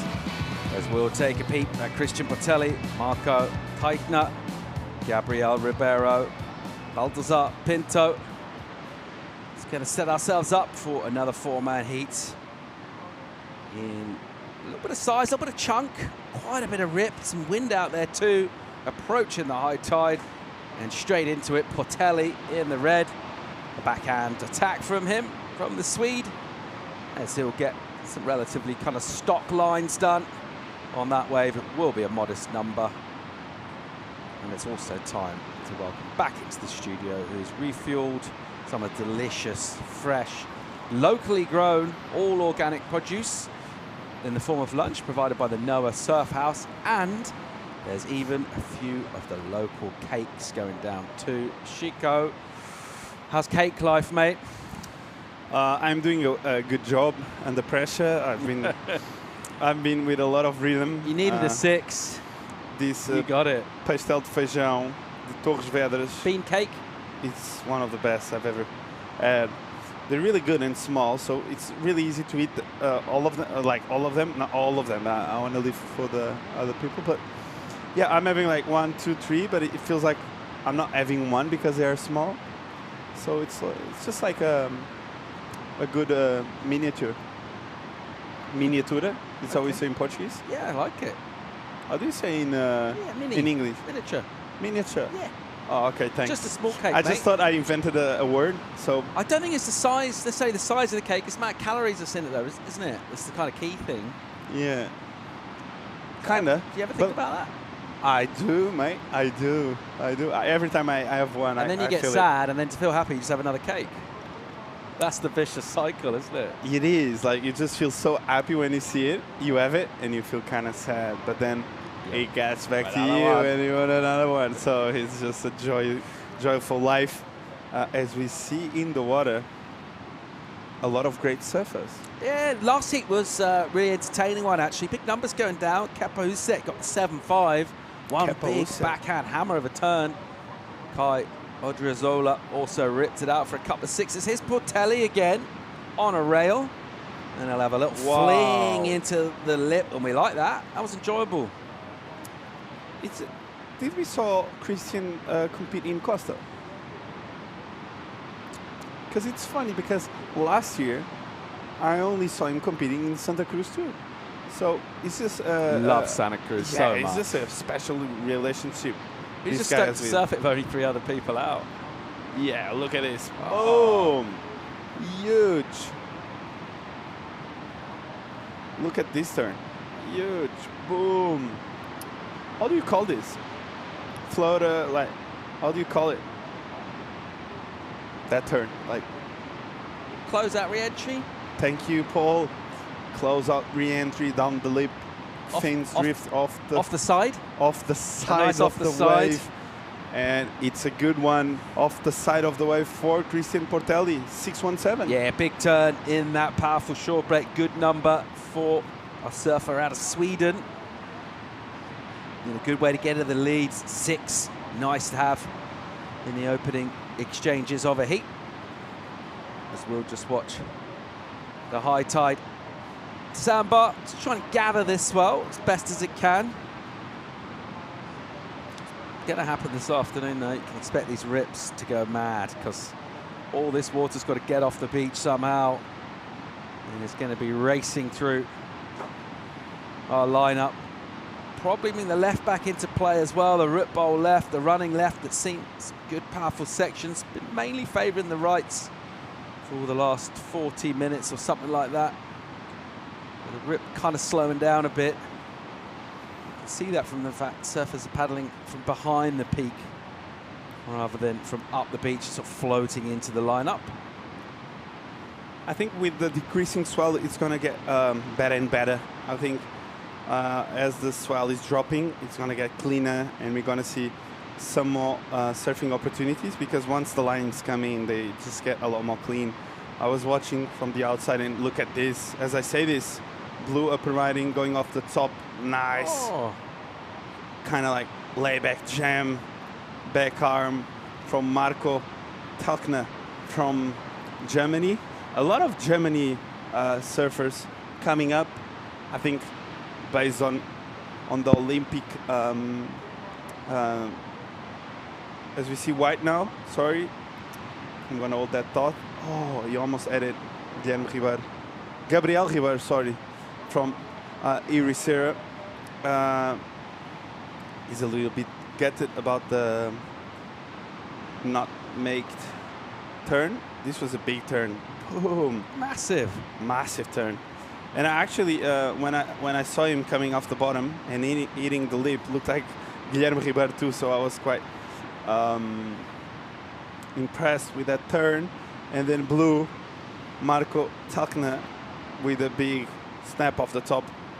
And that wave from blue is a 4.5. As I was saying, a lot of mixed cultures now on the qualifying series. Do you think that's because of the Olympics? Now we get a more wide open field? Part of the story for sure, but also it's part of the European dream, mate. It's you can go and live anywhere, and surfing's your thing. Head down to somewhere with sunshine and waves. Someone who was able to find a couple of good waves in the last heat, smashed out a couple of sixes. It's Kai Odriozola, and he is standing by for an interview. That's right, Paul. Very solid score. How did you feel about your performance? I felt really good. It was hard because you had to paddle a lot, but happy to get a couple and get some scores. Now, what's your goal here at the Santa Cruz Pro? I came here with any ranking. I didn't do the other events. I had a lot of exams, but had holidays now, so I could come here and compete, so I have no pressure, and I hope to do a good result. Are you taking this as training? Yes, now there is a lot of pro juniors coming up, so this is like a training, and if it goes good, so can be a good comp. Well, great job. Congratulations. Thank you. Great stuff from Kai. Score holes, a chance for a trip away. Get yourself on the QS, win some heats, get some points, maybe even a little bit of cash as well if you really keep going deep into the event. Good stuff from him. A busy Pro Junior season, shortly to fire up in Europe. Always been a good circuit. Portugal, very important for that. Spain and France as well. And a bunch of events held up and down. Did you enjoy the Pro Juniors, mate? Yeah, I did. I actually missed the World Juniors by 1 spot. I was gutted. I had an 8.5 and I lost to Andy Kriya.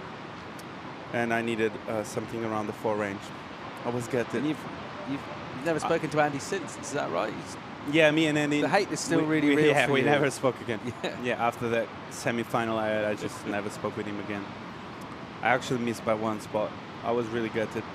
World Juniors that year was were on, I think, Ribeiradilhas. Or it was on Narrabeen still. Can't remember. Anyways, we see green coming up now. Here we go. Pinto gets into it, gets a little drop, and there's no section at all. So a little bit desperate there from Baltazar. Yep.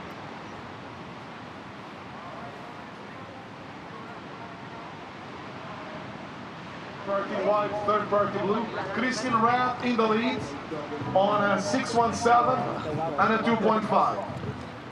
Well, that looks comfortable, doesn't it? 14 minutes remaining. What these two don't know is Ben Mundy's actually been just soaking in that all of his heats off. So Ben's been in there just really getting clean. And he was good enough to give it up for a couple of our competitors as they try and warm up after, well, it's pretty cold, pretty fresh in the ocean. It is. It's really chilly out there, and the water is kind of cold. So great opportunity there for our athletes to enjoy themselves and get warm in between heats. What a nice event to have a jacuzzi in between heats. Not often we see that happening, so great opportunity there. Did I get a pronunciation slightly amiss there? Baltazar Pinto? Yeah, Baltazar Pinto. And yeah, no, I think you've got it right, mate. Okay. Let me know. Baltazar, what a great surfer. And this is Red Portelli. What a great surfer from Sweden. I think he's not living there. He lives in Costa Rica, maybe? Sounds pretty good, yeah. I need to ask him that. Yeah. I need to double check that information. But maybe, I looked at his face and I think maybe he lives in Costa Rica. But yeah, what a great surfer. Last year, he actually had some really good heats, I remember, with some high scores. So great to see him again back in Santa Cruz. And we have Christian Portelli in the lead with that 6.17 and trying to get rid of that 2.5. And Blue here going right. Ooh. Wow. Ooh. It happened. So it happened to both of them. Mirror The image, same. yeah. Yeah, same image, just a goofy in the regular footer. Really similar kind of section, similar sort of turn, very similar non-make. Scores will be close together too. When you were dealing with that bit of disappointment, just missing out on making the World Pro Juniors, how did you cheer yourself up, mate? What were you? I didn't. How did you heal? I didn't. Were they and then we just started crying. Some cakes? Yeah, I just had some cakes.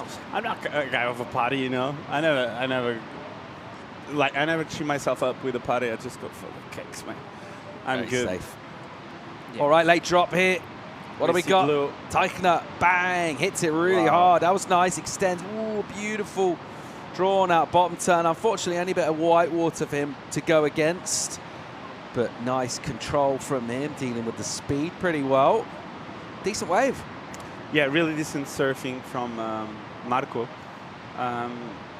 That first 4.5, yeah, was really nice. As you see, Portelli now up and riding. Yeah, swinging hard. A wobbly wave, though. It goes weird on him. He's had a couple like that now. But as soon as he gets into the bottom turn, the wave's kind of wobbled away.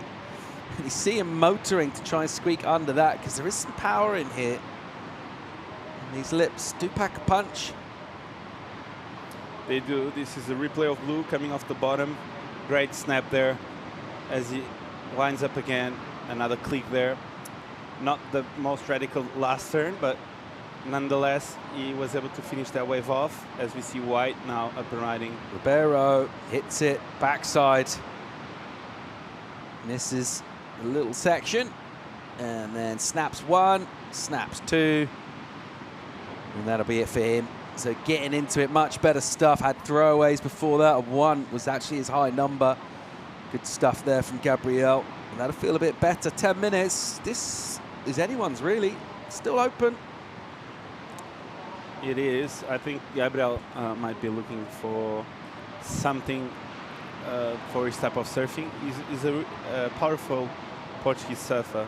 So I think he should be looking for that open face to really open up. He's a tall guy, so I would like to see him catching like a better wave, actually. So that looked like a bad wave to me as we see the replay. So really hard to surf this type of waves where you come from behind and there's all white water. And yeah, as you can see by the footage, he's really tall.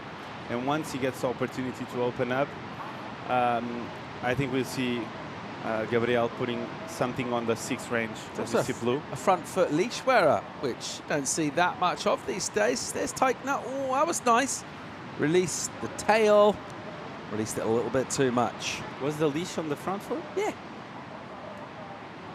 Was it? Yep. Wow. Don't ask me again. Was it? Yep.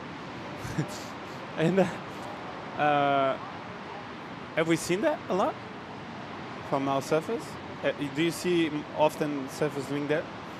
Very rarely, mate. I think we had someone on the CT doing that with the front foot leash. The hurdy-gurdy man, Guilherme Hurdy. Was he? Yeah, from Brazil. Nice. I love when you have always something on your pocket and just unload information for our spectators. What about his one for you? Here's a niche one. What about Tomás Valente out of Portugal? Leash on the front foot. Remember that? He uses. Still nowadays. So, yeah. Wow, Paul. I'm impressed. How much knowledge you have of the sport. And, yeah, you've been around since a long time. So, you saw me doing a comp in 2011, and I wasn't even like a kid. I was before. Yeah, I think you had the leash on the. I think you had it on the back foot, if I recall. Hang on, let me just check my. Let me just check my notes. Yeah, back foot. Back foot. I've got Alves, nice guy, back foot, cake boy, pastry and then guy. just a big question mark. I don't know what that means. All right, late drop here from Ribeiro. There's the leash on the front foot, mate. You missed it again, didn't you? Sorry. Come on. Come on, Gabriel. Give me another wave. I want to double left check. foot, right? And he's a regular foot. Which means he stands with his left foot forward. Yeah, his leash is at the front. Nice. I love how you actually see the details and always have an eye on the detail. Yeah, you're more of a big picture guy. Yeah, I just see the big picture as we see Which the is big important. picture here. So I'm looking at red now and you're looking behind him. So yeah, that's always important to have someone who see things differently in the booth. That's Hugo Cardoso coming up in the next heat. This is the current heat. This is Portelli. Big snap. Hangs it up. Really nice. How big's that wave? 6 foot? 8? Yes, it is. Solid, mate. It's a big wave. Christian there coming off the bottom and he's smashed the first leap there. So I think this is going to be his... wow. Nice bottom turn there, releasing the fin. So, and there, I thought he almost had time to finish that wave off. Wasn't the case, but I think he's going to replace that 2.5 for sure. And what a nice surfing from Portelli. He's doing good, isn't he? He's finding some good opportunities out here. He's getting good speed from that takeoff section. It allows him to go hard into his first turn. And every time you give him an opportunity with some pocket and some juicy sections, he actually unloads. So Portelli, I can tell by the way he serves that he likes to these type of conditions. We need to ask him on the interview. But you actually had a good interview with Batista. I love that guy. He's a legend, man. I love that guy. That guy. Great surfer as well. You were talking about the airs. He's got some big airs on him. He's kind of skinny and rubbery, right? Yeah. He's such a cool guy and always so helpful. Like he really enjoys helping people. And as he said, he was coaching Lucas during the comp in Costa, and he's helping João Maria Mendonça too quite often. And yeah, he's got a lot of knowledge, and he's such a fearless competitor, and he had some amazing results over the years on the qualifying series. So Ale Batista, a really great guy to have around. As you see the recap, this was Portelli starting off this hit really well with a carve and this big off the lip smash to hand. Best wave of the heat so far, 617 for Portelli.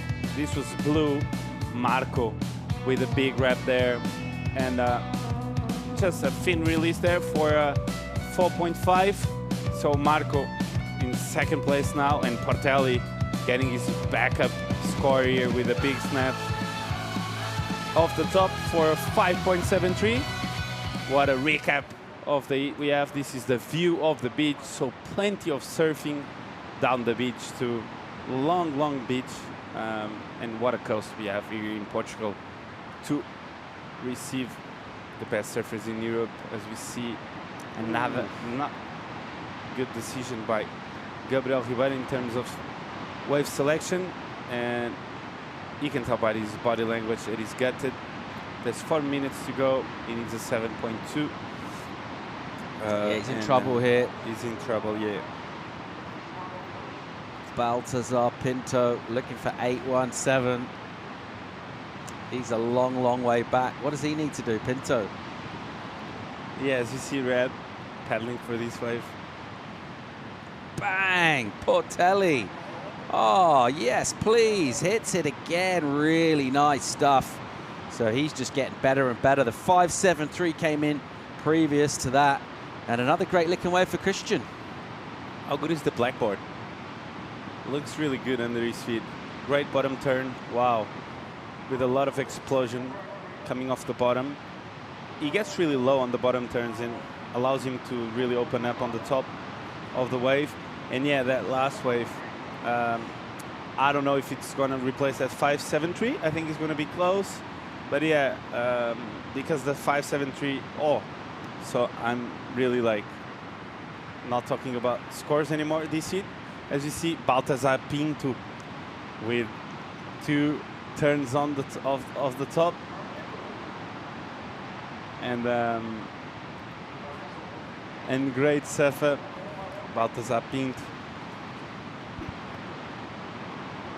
Good number in for Portelli. Gets the 7 for a couple of big whacks on the backhand. Paddles past Pinto, who's on the inside still, and looking for numbers. 7.5 his requirement. Ribeiro 7.2, and not a lot of time. Chico just 2.5. Yeah, not a lot of time. Baltazar trying to come back on the seat. And so we've got Christian Portelli leading with that last 7, as we see the replay from green coming off the bottom. Nice off the top there. He winds up again quite late into that last turn. We can tell he's young and he's here to gain some experience. Baltazar Pinto, that last one, 2.17. So he needs now a 7.5 to go to second.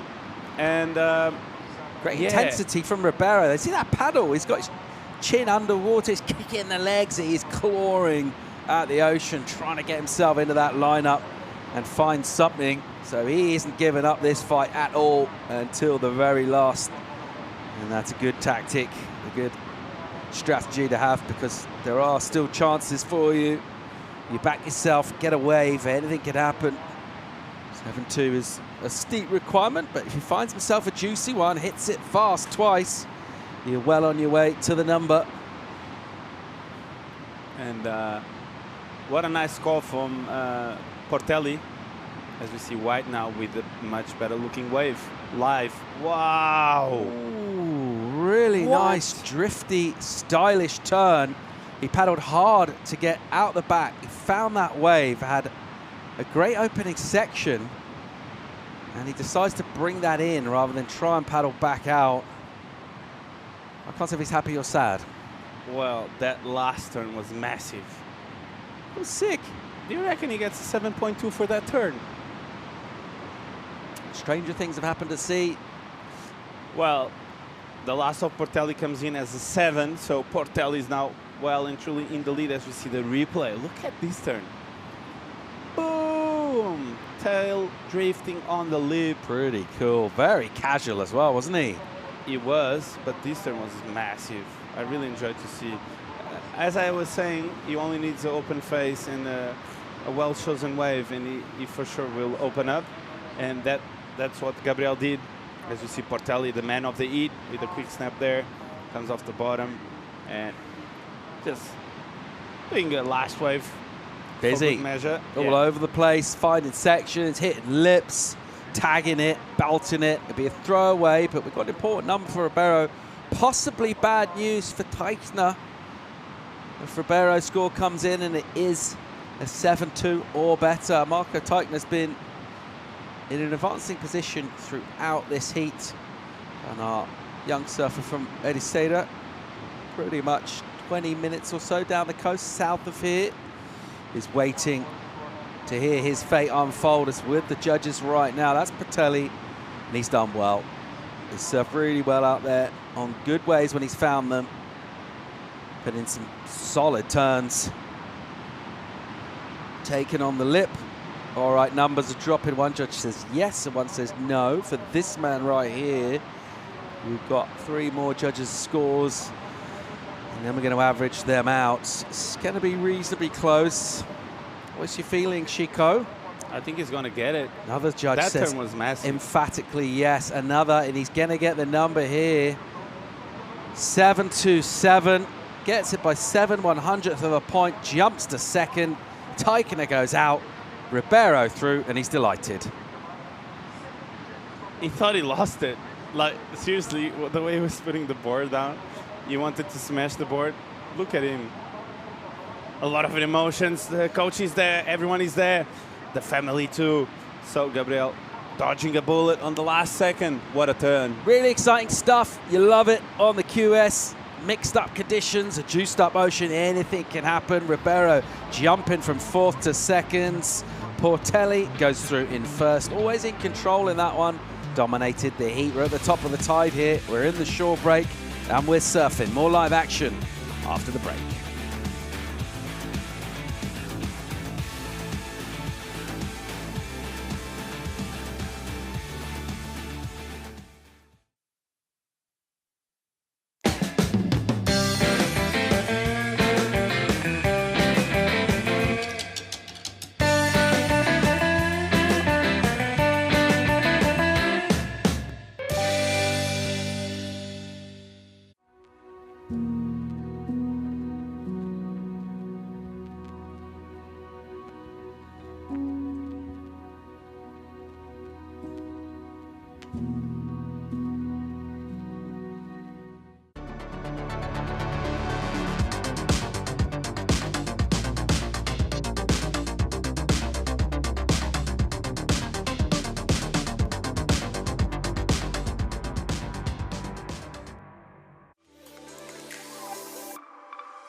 Welcome back to the beautiful shores of Santa Cruz.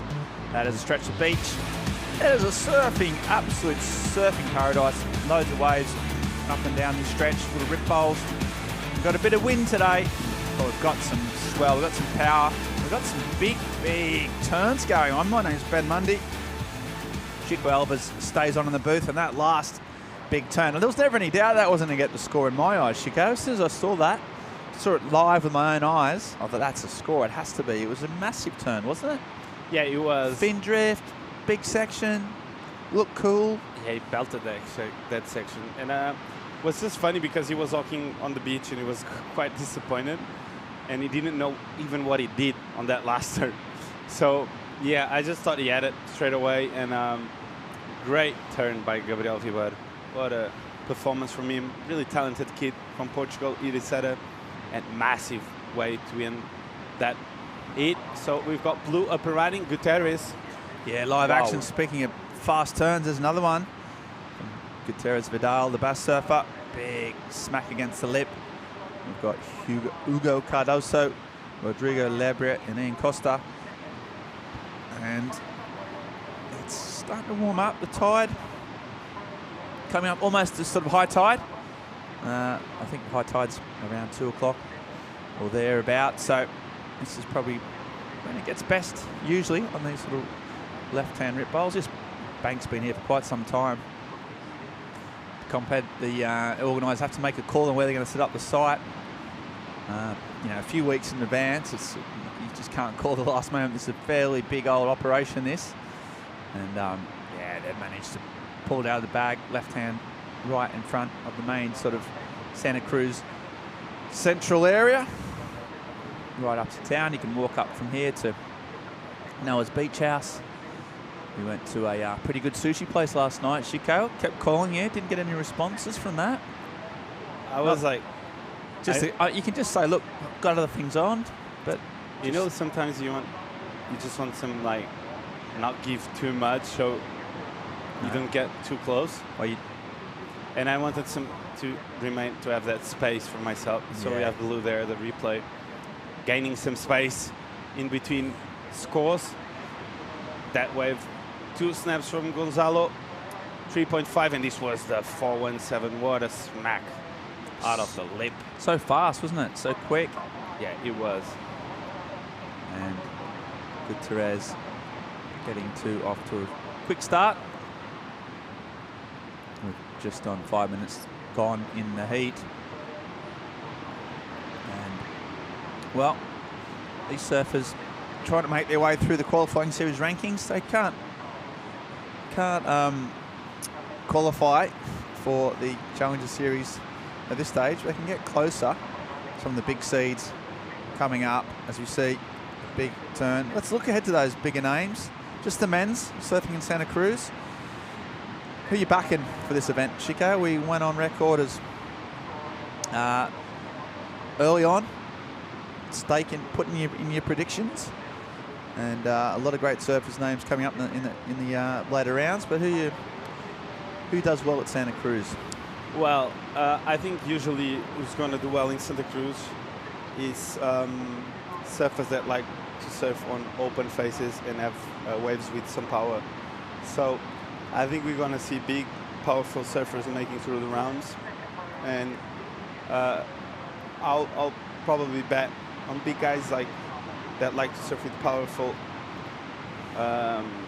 power, like Ramsey, Vasco. I think Maxim was just too good on the last comp. Oh, as you see, a broken board. Lucas Silva, I think he really enjoys this type of punchy waves. So we've got the usual suspects, but I think the one that I can't wait to see, because he did too well in Costa, is Jorgen Cuisinet.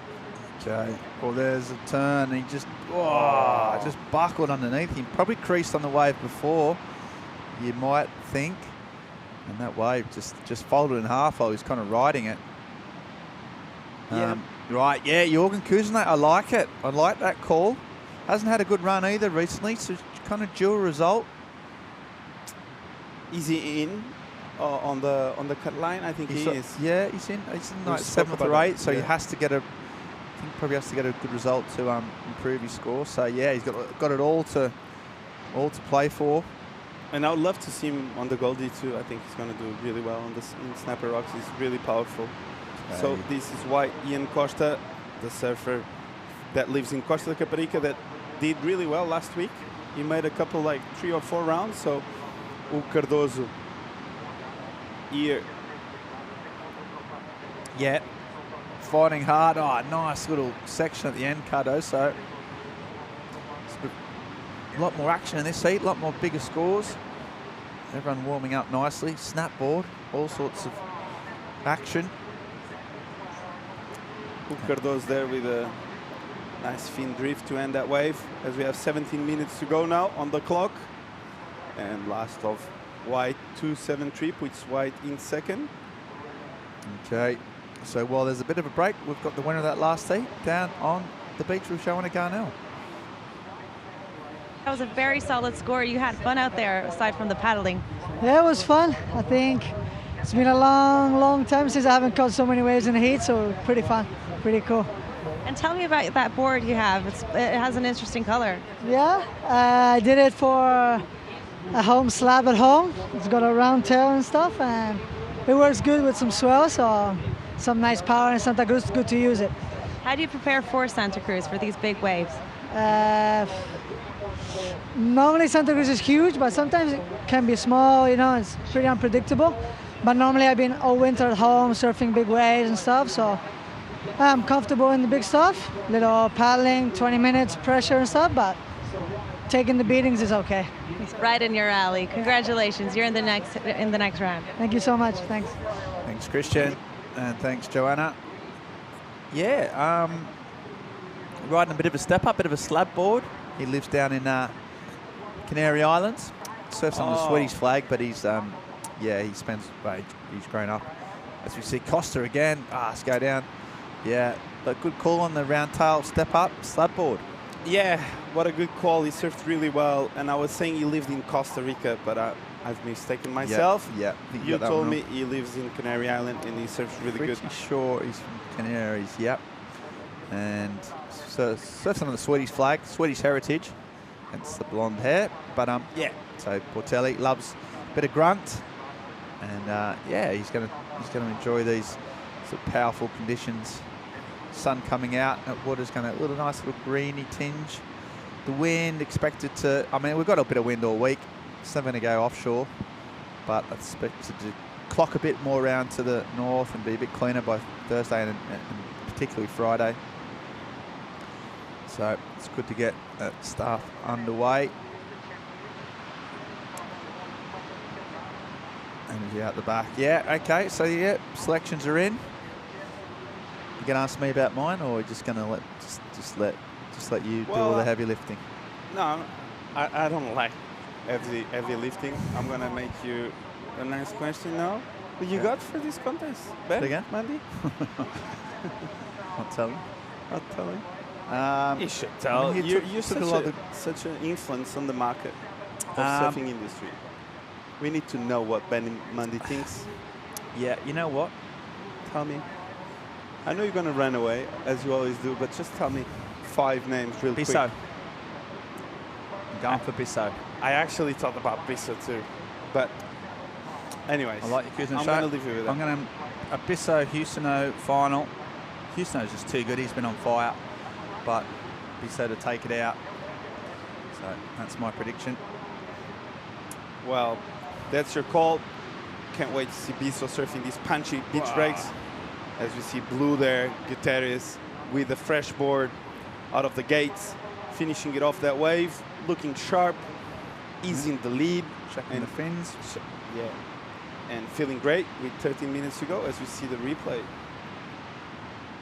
Comes off the bottom, gets a quick wrap there. He gets off the bottom again, nice in transition, great line from the surfer in blue. Nice Larry layback there. And he goes for the finish, boom, and he finishes right on the sand. Guterres making sure he gets rid of that 3.5 he has on board. So let's see where that score comes in. As you see White upper riding again, Ian Costa. It's a bit of the Maxime Houston about him. Reminds you of the way Max surfs. It's Costa. And he's just clocking up a few scores. Was the Twitter been working before? Some good Twitter questions. I've been checking the Twitter machine. Seems to be a few coming through. As we see Costa here on the backhand. Saw that nice layback just before. And I've got a question here from Veronica. She's from Venice Beach.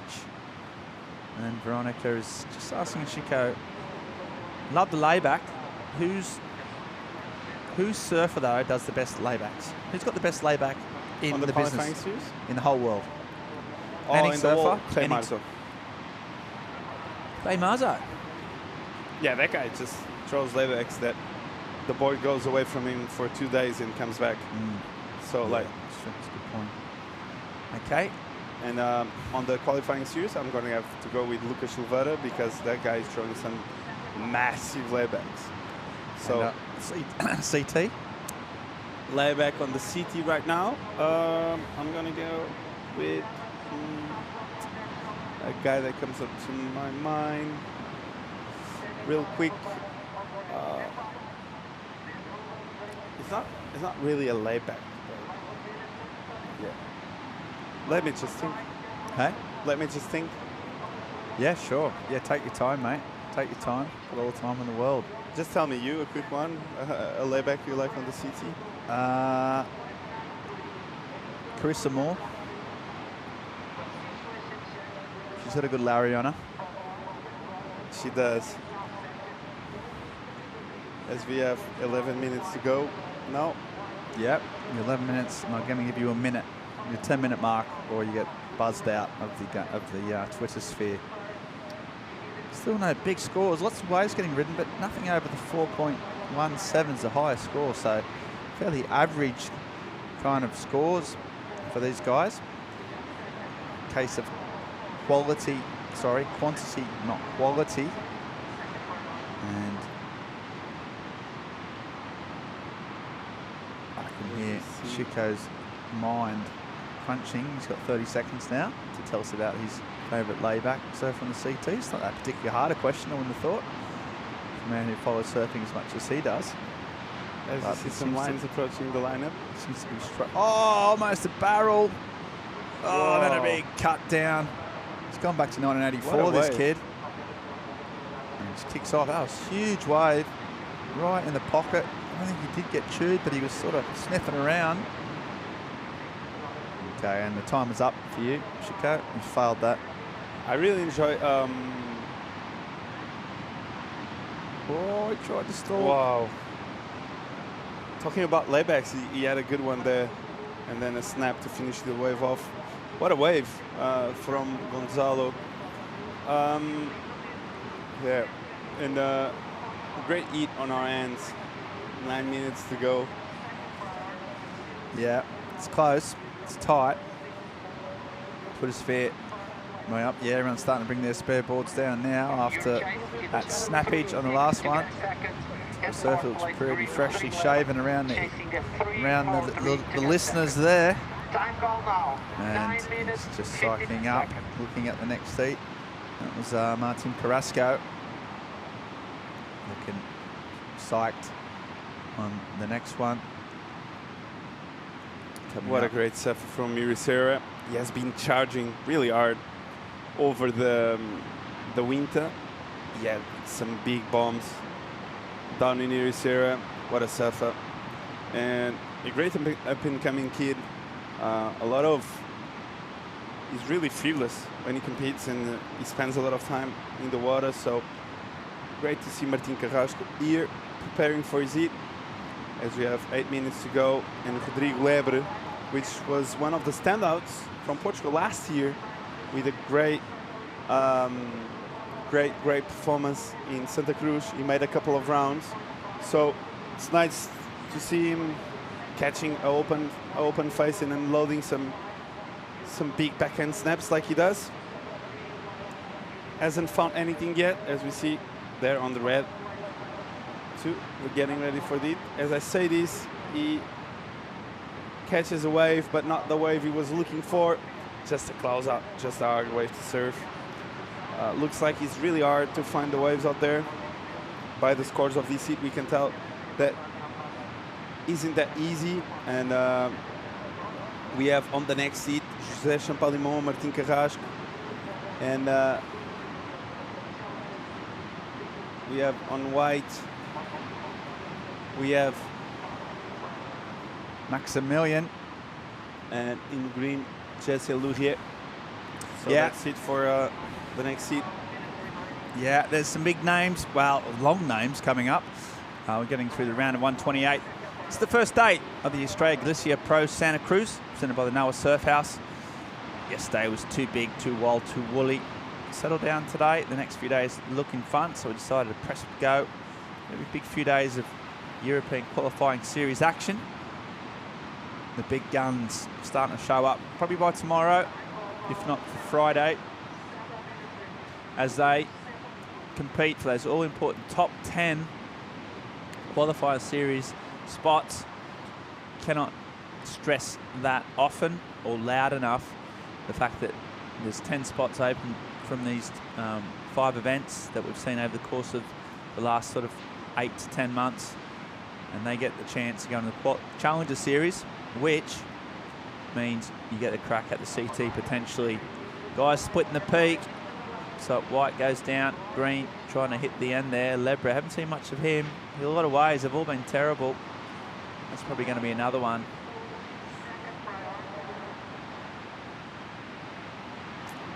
Yeah, it's tough. You've got to get through this, then you've got to get the Challenger Series, and then you've got to get on the CT, and then after 5 events, you've got to make the cut. They're not making it easy, are they? Some of these guys spend a decade of their life trying to get on the CT.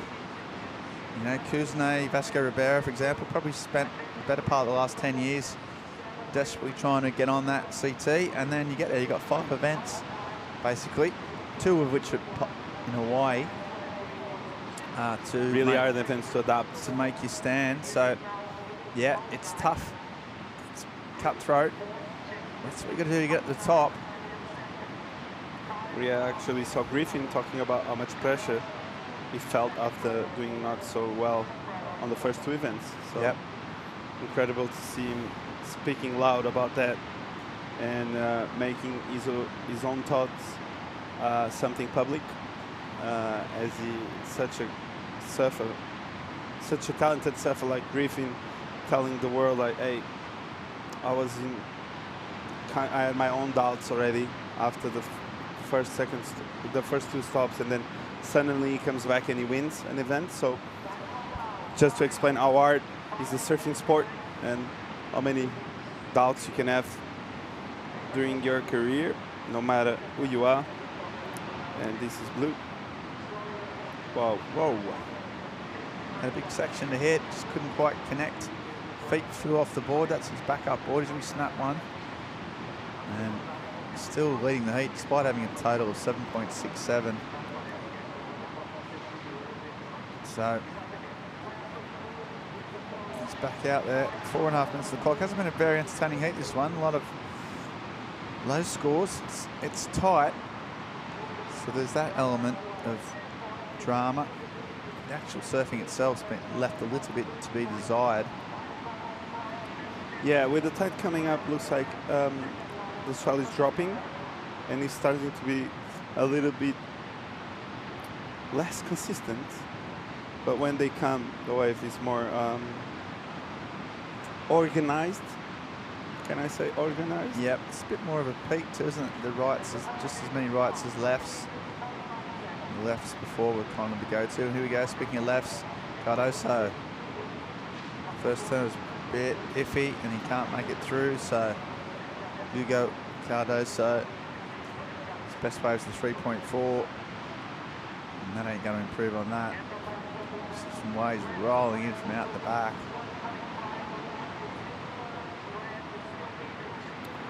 As you see some more lines approaching out the back, we've got U Cardoso on the hot seat, needing a 2.36, not a huge score to go to second, and we've got Rodrigo Lebre in fourth, needing a 3.09. He doesn't need much, so a really, really close heat, as we see the view from our beach here in Santa Cruz. What a nice place to visit, surf, be around, eat, and see Ben Mundy. Here once a week. Once a week. 1 week a year. I love it. Made some great friends here. But overall, I went up to the Holly sushi bar yesterday, and they totally looked after us. Treat us like kings. Costa, what's he got for us? He's going to go big here. Wow. Nice sort of cut down. Can he finish it off? Of course he can't. None of them have been able to finish it off their waves in this particular heat. They've all had a shocker. You might want to think about where they're headed with the sport. It's been a funny old heat. Oh, and there Cardoso going for it. It's the big section came his way. And that potentially could be the end of his run. 2 minutes to get back out the back. It's not easy to get through this lineup. It looks like it's a bit of clear water. So Cardoso netting a 2.36 and Libra netting a 3.09. Not big scores.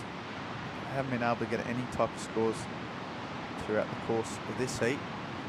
And now they've got 90 seconds to turn that around.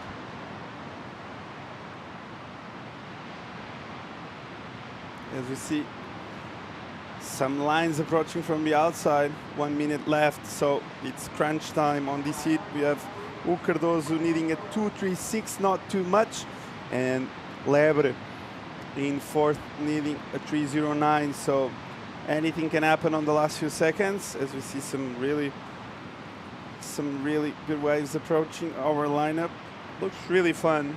There's some meaty sections, there's opportunity, so looks like a fun day to me to have a contest, and the surfers on the beach are happy to be around and to have this opportunity of surfing with 3 guys out in Santa Cruz.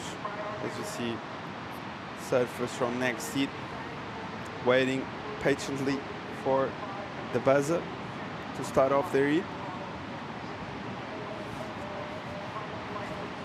Yeah, there we go. So this could be Lebre's last chance. It's a big section. Oh, wow. He goes for it. Fair play. Only needing a 3.09. He would have got that if he'd made it, but he got absolutely slammed. You see Costa getting pummeled on the inside. Here he goes. How close was he, Chico? Yeah, it was really close. Yeah, that was a big section. That was, in my opinion, the best turn of the heat if he had made that. So I love the commitment. Yeah, I love loved it. it too. Went for it, didn't hold back. He had to make that wave to get through, and unfortunately for Rodrigo, he went down, but he went down swinging. That section was huge, and he went for it. So real risk of injury there if you get that wrong. He committed himself to it, hit the lip, couldn't pull it off, so he goes up to have a rethink. Costa there, second place. He got through with a heat total of 5.76. That's not going to happen next round. He's going to have to improve on that. And there's the heat leader. He broke a board, but he came through. And Gonzalo Gutierrez is through to the next round, albeit with a relatively low heat total. But a win's a win, no matter how, any way you do it. And there he goes, Vidal. He's happy with that performance. Won't be too happy he broke one of his favourite sticks, but that happens. So as he trudges up the beach, we're going to progress on through to the next round. So coming up after a short commercial break, we're going to come back with more live action from the Estrella Galicia Pro Santa Cruz, presented by Noah Surf House, and we'll be right back after this short commercial. Since I left my home.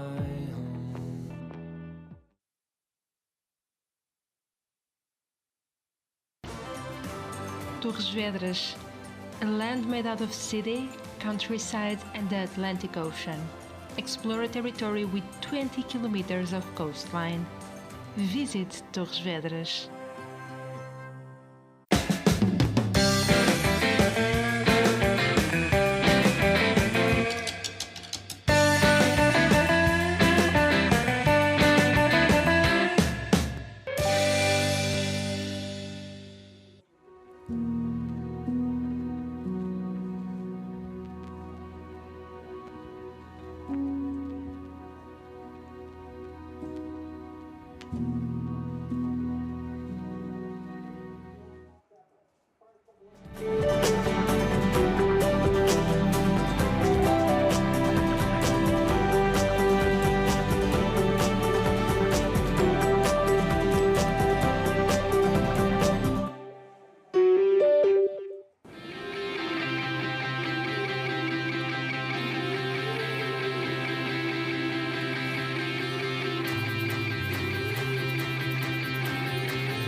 welcome back to the live action.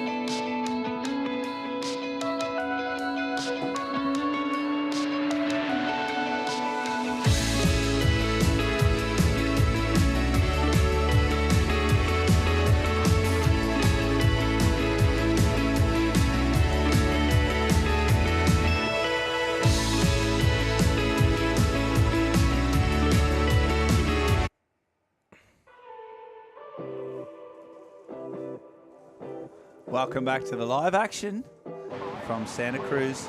We are through the heat number 10 of the round 28. My name's Ben Mundy, and I'm joined by Paul Evans. Here you're back in this heat, Paul. Mate, I just had one heat off. There was actually a team of wild horses trying to keep me away from coming back in the studio, but I obviously overpowered them, and I'm back in.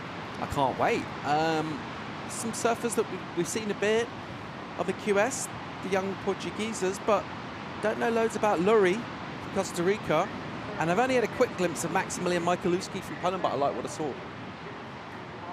Yeah, Maximilian Michalowski, and he's got a name you won't forget. And let's see if he's got some surfing that you won't forget. But down on the beach with the winner of that last heat is Joanna Garnell.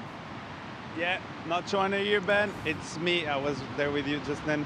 So Gonzalo is here with me, and he was telling me that he didn't know he made it. So he was quite disappointed until he knew he made it. So how are you feeling about making that heat?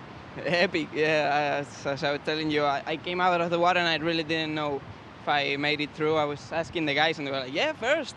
Oh, epic. I just throw the board like, yeah. Because yeah, it's pretty heavy outside, you know, with all the wind and waves, you can't really hear anything. Was that the magic board, the one you broke? Yeah, unfortunately, that was my magic board. Broke on the third wave, I think it was. I have to surf with this one. I don't really like it that much, but well. What's the strategy out there then? The strategy for the next round? I don't know. Try to look for cleaner faces maybe. I was looking for maybe a big turn, you know, they were scoring nice, those big turns, like 6 points and so I don't know, just try to find another wave and not break another board. You caught an amazing wave, you almost got barreled. Was that on the list in your mind when you got in? Yeah, like in the morning I saw a couple of double laps, you know, and I saw this ride and I tried to slow down, but I messed it up so bad. The wave was so good to like rip it, and I ended up doing nothing, but yeah. You surfed it well, congrats, good luck into the next round, and hopefully we see more action from you into the next round. Thanks so much. Thank you, boys, back to you. Thanks, Chico. Thank you. Gonzalo. Yeah, pretty good, pretty good. He's pretty stoked. Didn't know he won his heat, but he did. But it did break a board. Bit of collateral damage, Paul. Can happen in these strong Santa Cruz swells. Sometimes the sort of the universe gives to you one hand, with the other hand just slaps you upside the head. Absolutely, yin and yang. And saw a bit of a glimpse of the surfing while we were talking there, while Chico was doing that interview. A couple of wild styles, I would say. Saw Jesse Lurie sort of going for a crazy turn and just scored a 1.2 for that. And that's him trying to get back out now. So he's done the run around, not an easy paddle out. You can get caught on this inside and get churned up. Meanwhile, live action, as you see, Champalama just kicking out. That's not doing anything. How's the Twitter been, Paul? Good. I've got a fair bit of interest from the wider surfing world. Yeah, loads. Carrasco got some that actually aren't even questions. The statements. Yeah. June. Just conversation starters. June's in Glastonbury. She said, does Ben, well, she actually has made it into question, does Ben agree that although you have to break eggs to make an omelette, if they are dragon's eggs that you break, the mother might come back way halfway through and bite your head off? Wow, I think she's talking basically about the ocean. That's quite sort of poetic and metaphorical there, Ben. Dragons don't exist, Paul. Right. So June, I got a tip for you down there in Glastonbury. Maybe get back to the reality a little bit. Welcome back. Welcome back to reality. Count yourself back in. It's Glastonbury, it's a it's a mythical place, known for its sort of surreal and odd happenings. But pretty safe to say that dragons aren't a thing, and a dragon omelette would be far too rich. Because even sometimes like normal omelettes are quite rich and quite So I imagine a dragon omelette would be pretty eggy. So yeah, let's say that. But yeah, I like her input. It's nice that she's following along, and that she's loving the qualifying series of Europe from down there in the valleys. It's in. Well, looks like Luri's got himself back out. We've got some paddling sort of questions as well coming through Twitter. Quite a gnarly kind of a paddle out here. Yeah. Paul, got a question here from Violetta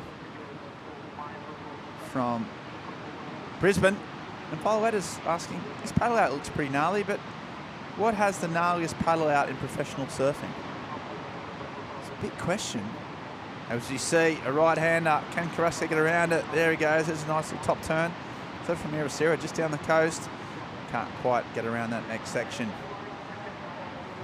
Professional surfing's gnarliest paddle out. Well, I've got one answer. Let's say Nazare. It's a pretty gnarly paddle out if you get caught in there. Around the corner, Michalowski. Nice whack from the Polish surfer. Can he hang on? He does. And a good finish. Get some points. No one's got any points on the board, so that might be one of the better waves surfed so far. Yeah. There's a nice single turn there. And Jose, he just kicks it out. And it's just for Violetta. But at the same time, that's just quite an easy paddle out, really. You've come from the port, it's dry hair, isn't it? Yeah. Off the beach is tough. I would say, I don't know if it's in surfing, it counts as the professional surf, but there's probably some places in England, like in North Devon, when they're sort of 2 foot. Actually, like the hardest 2 foot paddle out anywhere in the world. Sometimes it's 2 foot and you look out, there's 84 waves in a row. They're at that 4 miles out. World Surfing Reserve nominated this week, as we see. Whoa, that's a nice turn. So that's the best turn of the heat so far. What do you get for your World Surfing Reserve? What does you get out of it? Well, it's a framework for future. It's a framework for future legislation. So nothing is actually enshrined in legislation. So nothing. But you get what is recognised in that particular area is that surfing and the surfing culture is recognised as a cultural, economic, environmental asset to that community, and that there's a legal framework hopefully moving forward where those assets will be recognised in legislation. And a lot of the original surfing reserves, that has happened. So in places like Superbank, there's actually now state legislation which uses that the surfing reserve sort of framework, and it has now been put into legislation. So that's the ultimate goal, is to have those areas protected, and surfing playing a pivotal part in having those areas protected through government legislation. And it's the first step, and it's a pretty good step. This is my answer to your question, Paul. You roll your eyes. A late effort there from Carrasco on the replay as he tries to tag the lip. Champalimo got that good turn done and got himself a decent number, Ben. Yeah, it's the first 5-point ride I've seen in the last 40 minutes, which is good. There's a late takeoff from Luri. He's got a wide stance, and he's spent the last 10 minutes trying to get back out. He's got that wave. He's got to have another paddle out now. Yeah, well, he's just made some work for himself there, Luri. And he's putting his head down, heading back out the back, see how he goes. Interesting style, quite a wide stance. Very wide. And, stable. Everyone has different approaches in terms of their stance width. I mean, it's often fairly, if you're talking sort of measurements, there's probably not a whole lot of variation, but it's just enough. You notice it, don't you? You think some of the wider stance surfers. Medina? Gable's pretty wide. Italo. Also wide. Kind of wide. Adriana de Souza. Also wide. Yeah, there's a bit of a Brazilian theme there. I think trying to think of an Australian with a wide stance as opposed to a narrow stance. I would say Mark Richards had a very narrow stance, whereas Tommy Carroll might be considered to have a bit of a wider stance. Wide, yeah. Pretty wide. Tom Curran, narrow or wide? Narrow. Narrow, yeah. Would you say there's a... Good game. That's actually narrow, yep. There's actually a tweeter just come in. They get in quick. Steve from Sylvania Waters says, is there a correlation? He said, just read out wide versus narrows.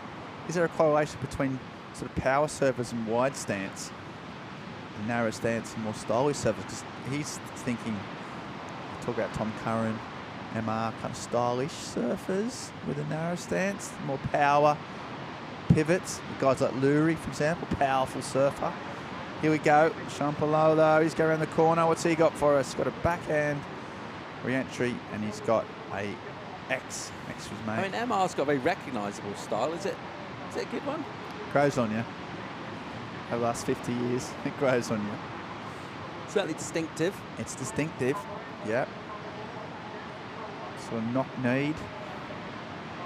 The wounded seagull, as he was called. I mean, the clue's in the nickname, isn't it, really?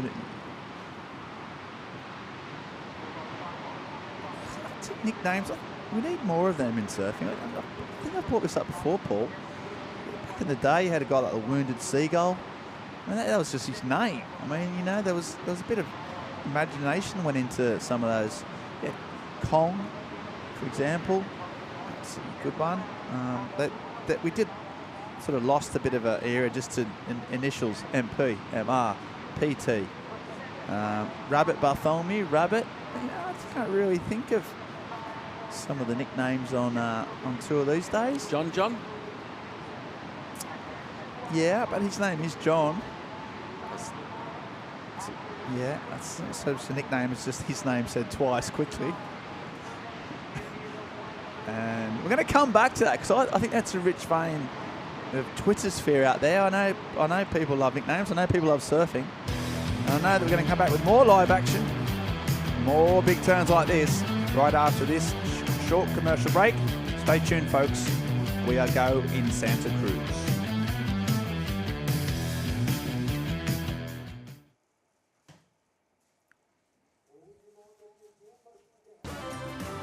Torres Vedras, a land made out of city, countryside and the Atlantic Ocean. Explore a territory with 20 kilometers of coastline. Visit Torres Vedras.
Live action from Santa Cruz Beach.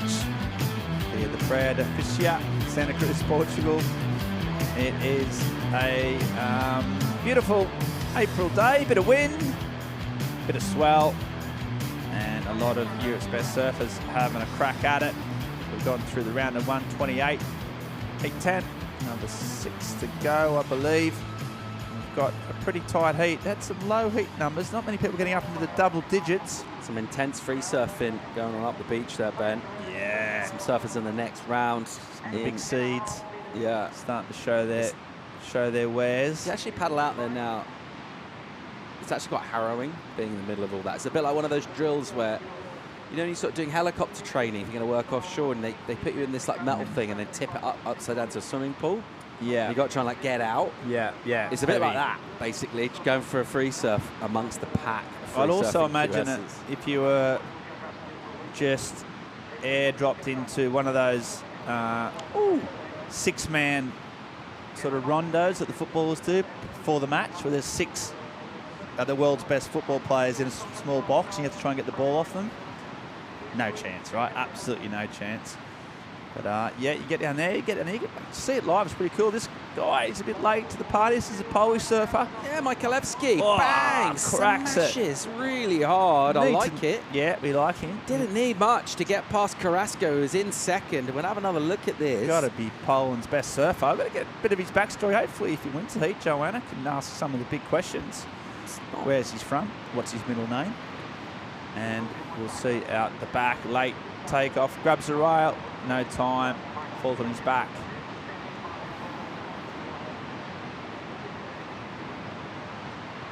And got some tweets coming in here. Okay, it's Eric, who comes in live from Estonia. Interesting. Talking about nicknames, like nicknames. He said, what about you boys? Got any nicknames? What were you called at school? School, he's asking you, Paul, whether you had any nicknames growing up? High school, university days? None. No nicknames. Well, that's surprising. Did you ever hand any out? Yeah. Yeah, you're a nickname. You're more of a nickname giver rather than a nickname taker. Yeah. Yeah. Yeah, I bet I can see that. Had quite a high take-up rate of me kind of coming up with it and then it quickly becoming common parlance. Yep. As you see, space of a high risk. Big turn there. They did a 4.07 to move up into first. Michaelewski, though, jumps up. Yeah, he was in the lead part of that wave of red. That 5.4 for that big back, forehand hammer. But Champalamo came back pretty quick. So we'll see how those two surfers getting a bit of breathing space. There's some big sections out there. Judges not afraid to reward high one-turn maneuvers. Hangs it up, comes down. Made it look fairly easy. It wasn't. Just kicks out. Got a 3 for it. Not enough to move him up to first. So we've still got a Maximilian. Speaking of nicknames, well, Maximilian's got over probably a couple under his belt, you'd imagine. He's got to paddle out now to get back involved. See the amount of water moving.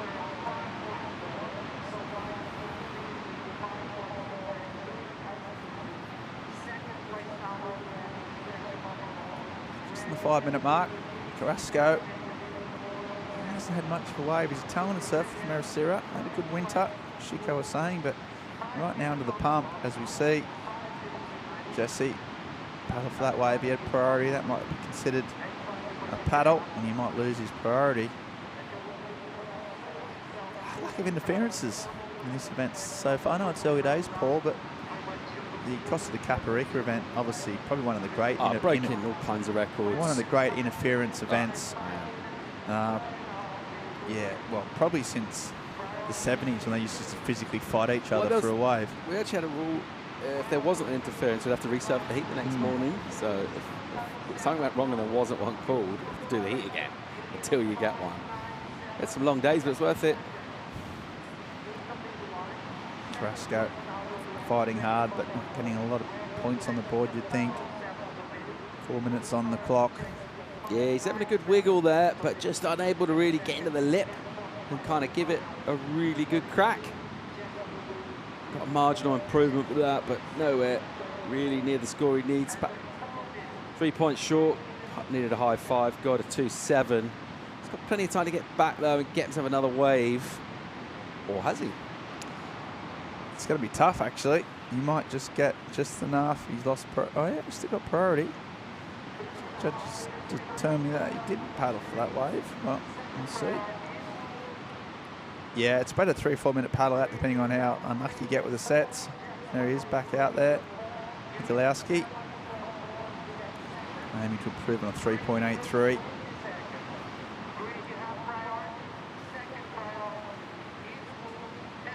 tweet in from Duchesne, Summerhouse. He wants to know what the water temperature is up here, if it's the same as Caparica. It's a bit colder, actually, Duchesne. Isn't it, Ben? A couple of degrees up here, maybe? A couple of degrees colder up here, you say? I'd say so. I don't think there'd be that much a difference.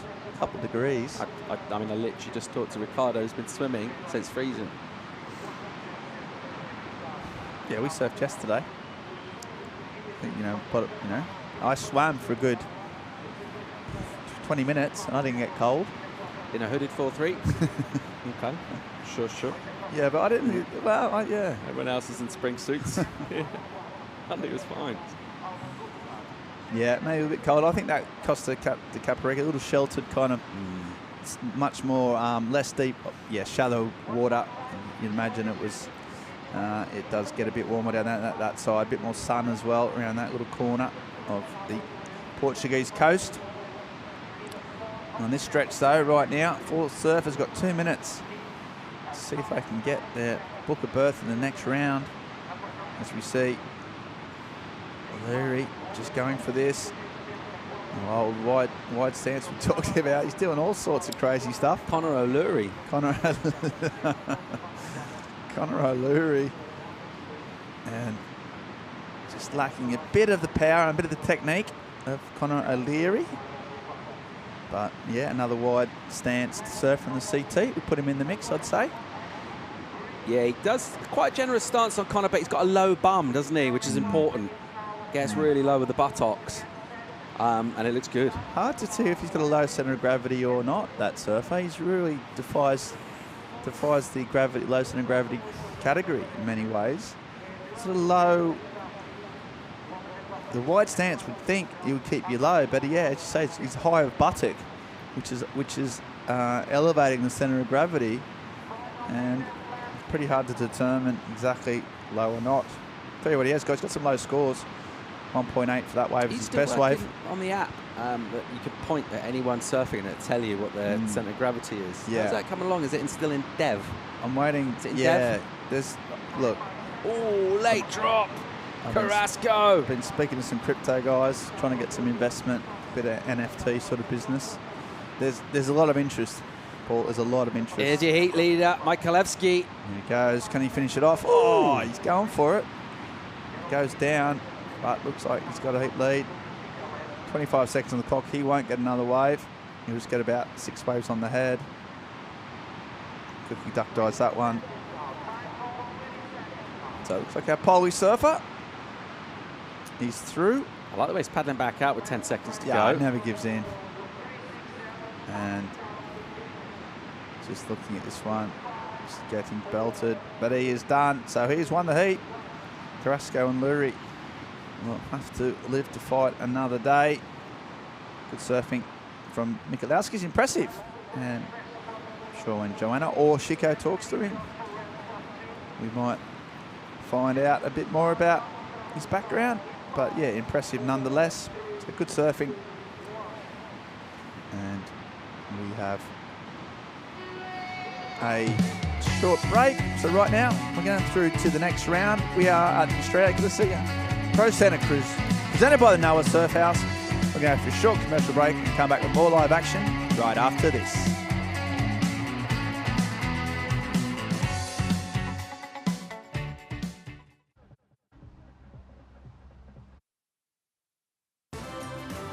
Torres Vedras, a land made out of city, countryside and the Atlantic Ocean. Explore a territory with 20 kilometers of coastline.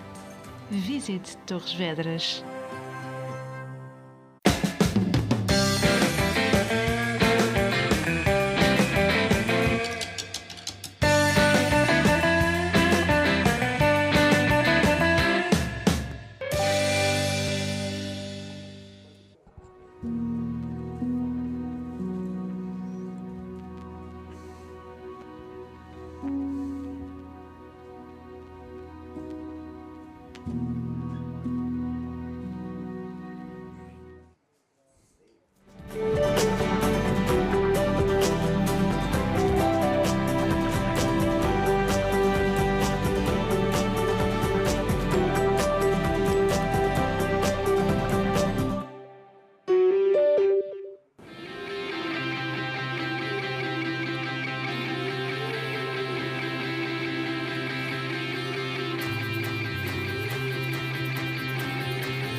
Welcome back, Santa Cruz, as we take in the sights of the coastal town nestled in the Torres Vedras region of Portugal on the west coast, reaching out and getting all the juice out of the Atlantic, looking to squeeze that juice out in the water. René Granville of France, James Triglone from Australia, based in Trafaria, I believe, down there just across the Bay of Lisbon. Francisco Queimado of Portugal, London Almeida of the USA. I'm Paul Evans, joined once again by Philippe Jarvis. How you feeling, mate? I'm really good. Had my time off for a bit, and we're back to a super international heat. There's a lot of different countries out there. We're used to see European, but now on this heat we have an Australian, an American, a French, and a Portuguese. That's new. Big geographical spread. Of course, this is our final European event. It is open to surfers from other parts of the world, but you have to designate your region at the start of the season where you'll be collecting your points from in terms of the regional qualification, which has been a recent addition to Tour. And we're pretty close to wrapping up our season. Here goes Queimado. You reckon it's a good way to do the Tour now? The regionals and then the qualifying series and then the World Series, the WCT? To make a lot of sense in all sorts of ways, for sort of number of reasons, like practical reasons, but also even just in terms of giving more surfers the opportunity to do it. You don't have to take on this big global tour and go all the way around the world. See how you go locally first. Way less expensive. Yeah, sure. And then if you're in with a shot, get on the challenges. Great. I think it's been a really positive step. Yeah, and it's nice because you can see the Challenger Series as a lot of different countries, and it gives opportunities for people from all over the world. So it's nice. This year we even have a Peruvian on tour, Luca Messinas. You wouldn't see that otherwise, I think, but it's nice. I'm happy with it. There's a lot of people against it, but I'm with it. I think it's a good way to do the thing. Yeah, in terms of Europe as a region, like the fortunes, it's not been so good last few years on the CT. Yeah, unfortunately. It'd be cool. You know, actually, I mean, last year results were pretty good for Quiques and for Leo in terms of where they finished, but in terms of getting new surfers qualified, it's been tough. Here goes London Almeida. Oh my God! Massive turn from Almeida. Loves it. That's going to be an excellent score for sure, man.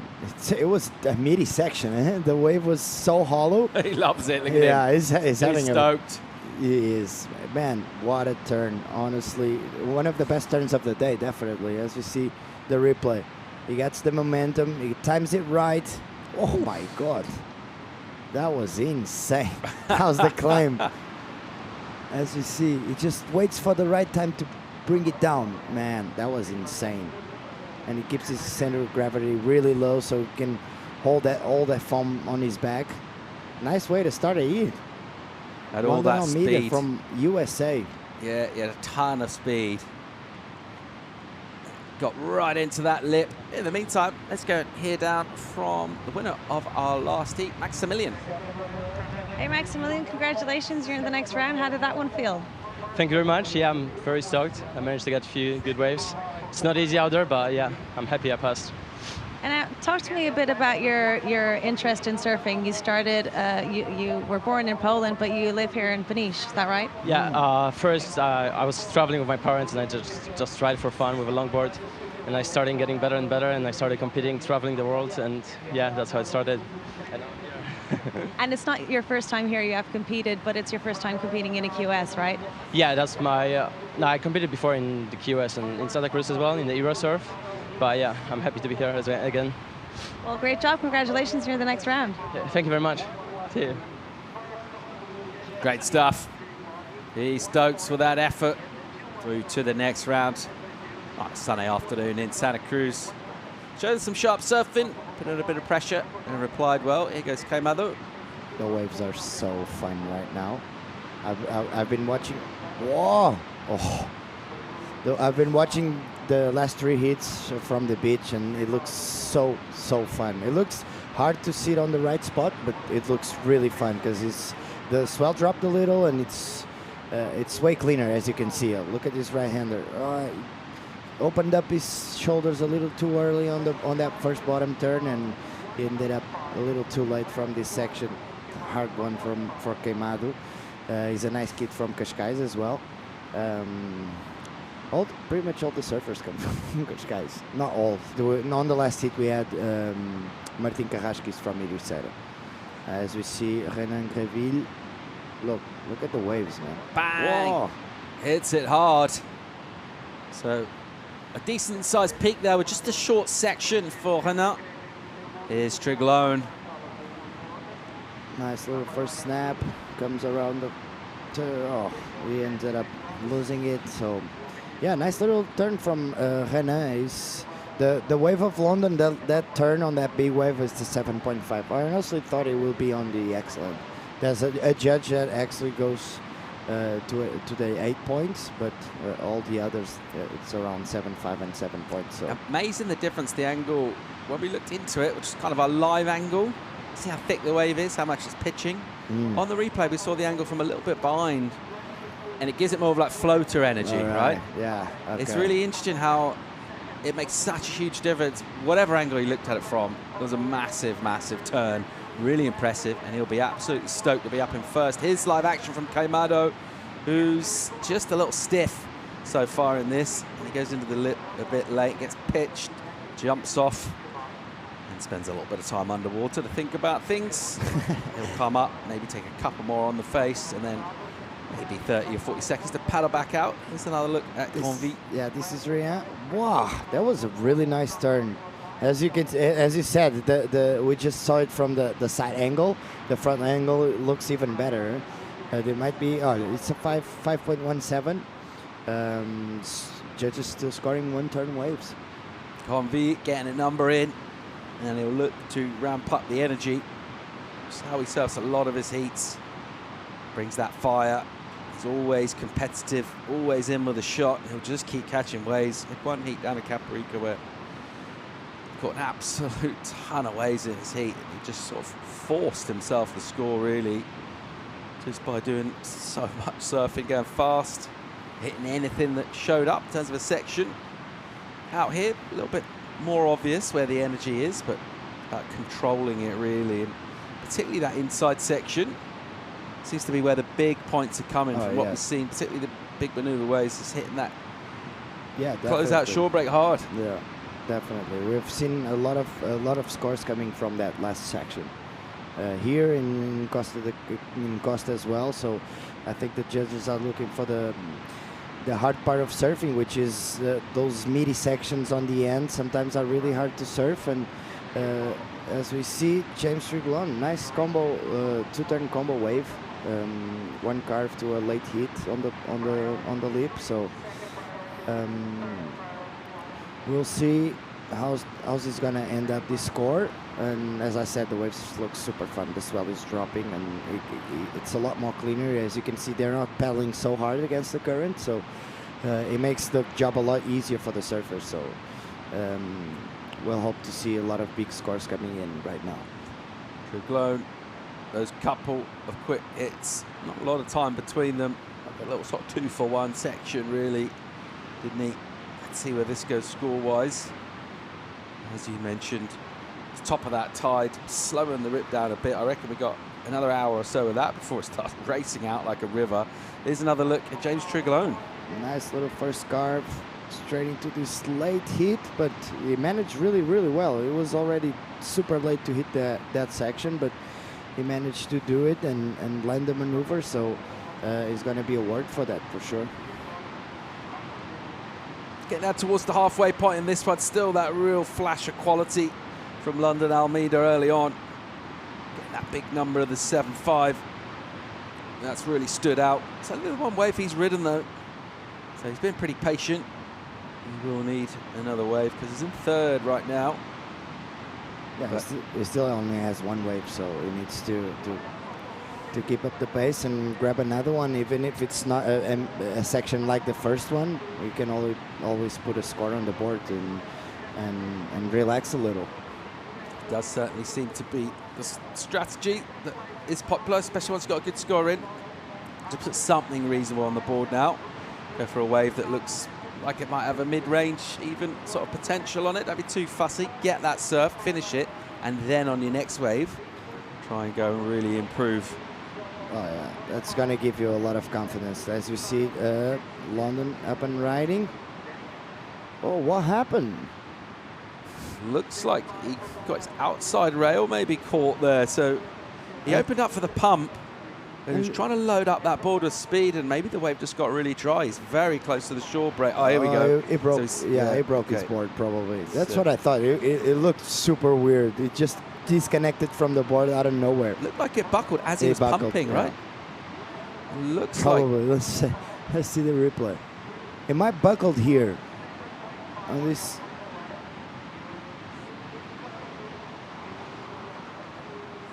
Yeah, it buckled. Yeah, it just looked like it on near the deck the deck pad. Look, can we see it? Yeah, it's right there. So, oh my gosh! Right in front of the fins. A good old crease going through that. Maybe is that the 4th or possibly 5th board we've seen go down this morning. So it just proves how strong the waves are. Huh? Praia de Física absolutely eating surfboards for lunch today in opening day of competition. Very lightweight equipment, as you might expect, on the qualifying series. And some heavy surf. We're in a shore break. There's a rip kind of chewing up that shore break as well. So you've got deep water suddenly going shallow. It takes its toll on the equipment. Yeah, but he still has time though. He still has 11 minutes and 40 seconds as we see René up and riding on this wave. Yeah, Convir, deep bottom turn. A little straight legged, but manages to hang on. And we'll get another snap. We'll also finish standing quite upright. There's a 3rd turn, which being complete, and there's a sort of display of dissatisfaction. He was always out of rhythm on that wave. Yeah, definitely. From the top, from the beginning to the end of the wave, it felt like something was out of rhythm. Even the bottom turns, it was, as you said, too straight up. He didn't actually compress on the bottom turn, so the turns were like kind of weird. As you see, yeah. Oh, you mistimed it there, and now the end of the turn, he gets super high, and then the wave gets super mushy and white. So it wasn't an easy way to surf, but he could have done could go for the bet at 3.17. So he kind of missed an opportunity there. Yeah, it looked like he got wobbled, didn't he? Just after he made that little late kind of chip in off the white water, as he was going to bottom turn, that wave just wobbled twice. I think it just knocked him a little off balance. He's never really able to recover it. Nevertheless, he is our heat leader. That would just be a throwaway number for him. He would have loved to capitalise on a bit of an opportunity there. Unable to at the moment. Let's check out Treglone on the backhand. Whoa. And tries to get a really positive, strong snap done into the lip. And just pushing a little hard. Getting completion for him. Bit of a veteran. He is, isn't it? Yeah, I think he's probably around my age. So I've known his name for a long time, but I was trying to figure out from where. And yeah, I'm pretty sure he competed on the WQS since I was a kid and started doing the QS as well. So I'm pretty sure he's probably my age, 30, 31. And he's a little bit older than that. What do you think? I think he's like 36, something like that. Really? Okay. Still looking very youthful though with the surfing. All right, yeah, he has an old school surf line, definitely. As we see him up and riding, nice little snap. Straight into another one, mistimed it, but unfortunately he doesn't recover from it. So, and he needed a 2.61 for first. All the while, the London Almeida does not have any kind of backup score. Those two can get up there. This first turn was pretty good, huh? Yeah, this is the other replay. Look, the score is already out. Another 5.47. So it falls on the second turn, but still the first turn was strong enough, so was powerful enough. So the judges reward him with that. So London Almeida, now the time is running out for him. So he needs to put something on board. Otherwise, he's going to lose with the highest score of the heat. Treglone, good enough for a couple of fives so far, and the judge is paying off that first manoeuvre big time. And London Almeida's requirement is still pretty modest, but René Convi, surfer in second, is the one potentially under threat. London does need another wave though. Yeah, London just needs an 0.84, so it's less than 1 point. So it score and might be easier. So London needs to. Well, crucially, where is he? Because I can't see him in the lineup. Doesn't have a priority designation. It looks like since he got the board change, he's still trying to paddle out. Trying So to get out with the backup board, so it's cost him some time. He will have about 5 minutes when he gets into the lineup. So there's London Almeida. He's got 7-5 in for a massive opening wave. Really big turn on the forehand, taken on the lip, hitting it hard, down to the flats. Judges loved it. One went excellent. do you think the buckle might came from there? Yeah, really Probably. good, really good chance. That's the next wave he stood up on, wasn't it? And it looked weird from the outside. Here goes Convy on the backhand again. Good first turn. And the wave goes a little slopey, so he's just sort of got to swing around here, going through the motions a little bit, and then he arrives quite early to a section, does some interesting stuff with the arms, that just about clings on to get it done, and he's got grit, he's got determination, he's got a load of physical energy about him. He's a real kind of ball of energy. And this is another look at his wave. Yeah, this is a good one. Nice first off the top, and then goes around the section for a nice carve. He almost lost it there, and then he actually,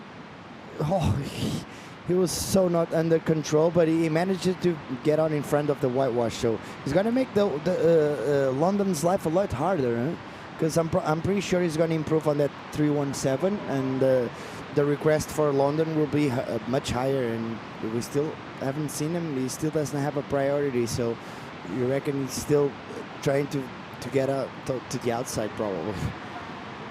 Yeah, number is an improvement for Cornville, gets a 5.07. So requirement for London now is that 2.74. Let's check out how this one's gone down. It's been our 11th heat of this round. And it's been James Triglone and Renan Granville at the moment. Despite this, great start from Almeida. That's the money turn. Look at this. He probably buckled the board here. Oh, that's how powerful the turn was.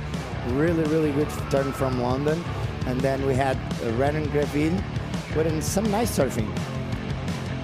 Nice little turn over there, 5.17. And then we have James Triglone also with a couple of fives. This is a 5.73.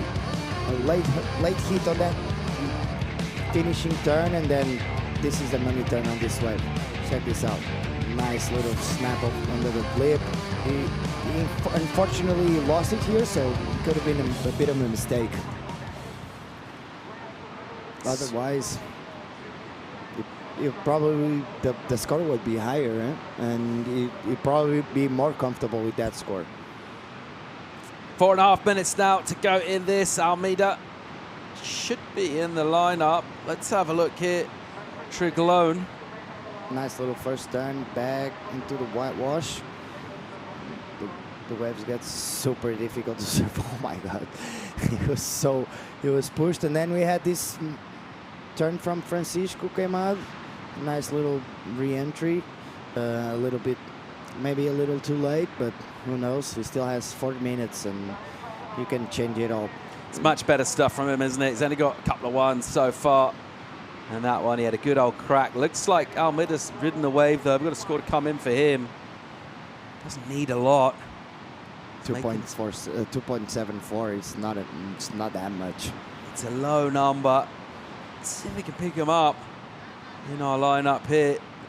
Looks like he's all the way on the inside, paddling back out. And a good score comes in for Queimado, 4.8. Brings his number down nicely. The score he needs to go to second dropped substantially, so he needs a 5.44, which isn't as much as an 8 that it was what he needed. So very gettable, very doable. Needs to get into the lineup though. He's still got loads of time, and he's getting a little caught on the inside. But interested to see, where is London Almeida and where's his number? It's so frustrating. We're still waiting for a score of green. He has the highest singles wave of the heat, so it doesn't need that much. But we're still waiting on scores, and we still don't see him on TV. What's happening? Oh, he didn't get it. it's a 2.53, so we didn't see the replay on that wave, but London still needs a 2.74 with 2 minutes off, 2 minutes and a half remaining. It's getting tighter and tighter. Oh, tricky scenario. He got a really low requirement. There he is. Well, he's got just about enough time to get out there and get a wave. He's going to need to go something, anything really, and not be too picky. But he will need a section. If he just stands up on a closeout, there's no way, unless something really quite spectacular happens at the start of that, he's able to do the maneuver. He's going to need a little section. So all comes down to 2 minutes here, and that probably wasn't what was on his mind. Was he smashed that big 7 right at the start of this, but since then, back on the beach, broken board. He also lost a bit of time because I think he had that bucket board and he didn't know it, right? So he stayed with it. Then he caught a wave which had potential, and he was unable to add points to that because he basically fell trying to pump down the line. And that's all gone against him, and he got a little caught paddling out, and he spent maybe 3 or 4 minutes longer than he would have really wanted to. Triclone, meanwhile, a meaty left on the inside from your heat leader. And a pair of 5s from the Australian veteran based in Portugal. It's been good enough so far for first place. It's all about London Almeida, and if he can go find himself that 2.74, put pressure on Granville. Of course, if Granville improves, it just needs to stand up and do a little turn, I guess. So London needs to be smart and try to figure out some wave out there. So it's so close. It's so frustrating to be in this position right now. And as we see, René, bang, hits the first turn, recovers with speed. That one will run away. He's not going to add to his 5s right there. So the requirement will stay the same. That'll probably be the last wave for Granville. So it's going to come down to where London Almeida is. Can he find himself that elusive 2.74? Oh. Interestingly, well, he just has ridden a quick wave and he got a 0.37. So that would have just been take off and either jump off or fall off. And now he's under 30 seconds. He's probably not in the lineup. Oh my God. It's super tight. I can't believe he's gonna lose with the highest score of the heat. Here he is. So frustrating. Here he's going to go this here. So he needs this wave. Is he on? He's up. Looking for 2.74. Almeida hits it. I'm pretty sure that's not the score. Gets there quite late. Wasn't much of a section. Crucially, 2 waves ago, he got a wave. He got a 2.53 for it. And it's going to come in under. It's a 1.77, and he's not going to be a particularly happy bunny. Oh my God. So London Almeida there, smashing out 7.5 for his first wave in this heat. And since then, nothing's gone for him. The broken board, the time ticking away. He's caught 5 waves in total. One of them was a really good one. All the rest were very modest numbers and throwaways. It was a weird one for him, man. It was a weird one for him. He had the opportunity to go through the seat in first place, and he ended up losing. That's surfing. Meanwhile, Triclone got himself a couple of 5s, surfed some sort of tricky waves, and showed us some nice flashes of big turns, some big sprays. Good enough to take out the win. Renan Granville will also see him come up in the next round. Those two again to advance. And that's what we're up to here in Santa Cruz. Plenty of waves still in the short break, plenty of action, drama as well. Some boards getting damaged. Very enjoyable viewing. More to come right after the break.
Welcome back to the live action here in Santa Cruz. That's where we're based, in our little beautiful booth. That's the city of Santa Cruz, not the city, the Santa Cruz village behind us.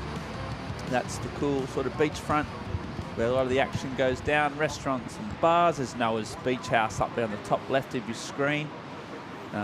Beautiful sort of grey cement building there. And we've got some blues and some greens, some whites and some heat out in the water. We are progressing through heat 12 as we see Dylan Groen, and he goes up. Can he finish it off? And he does. So didn't see what he did out the back, but he's got to like that start. Speaking of getting a start, I'm joined in the booth by Chico Alves. And mate, what's been your hold the phone? See a big wave there, and then his backhand. That's Helion. Peter just trying to get around here. Give one more turn. Floats over. Still going. Wow. That wave just kept giving, and he kept on slicing and dicing. And it's been a pretty good day so far. What are you thinking, Chico? What's been your top line kind of take on today's proceedings?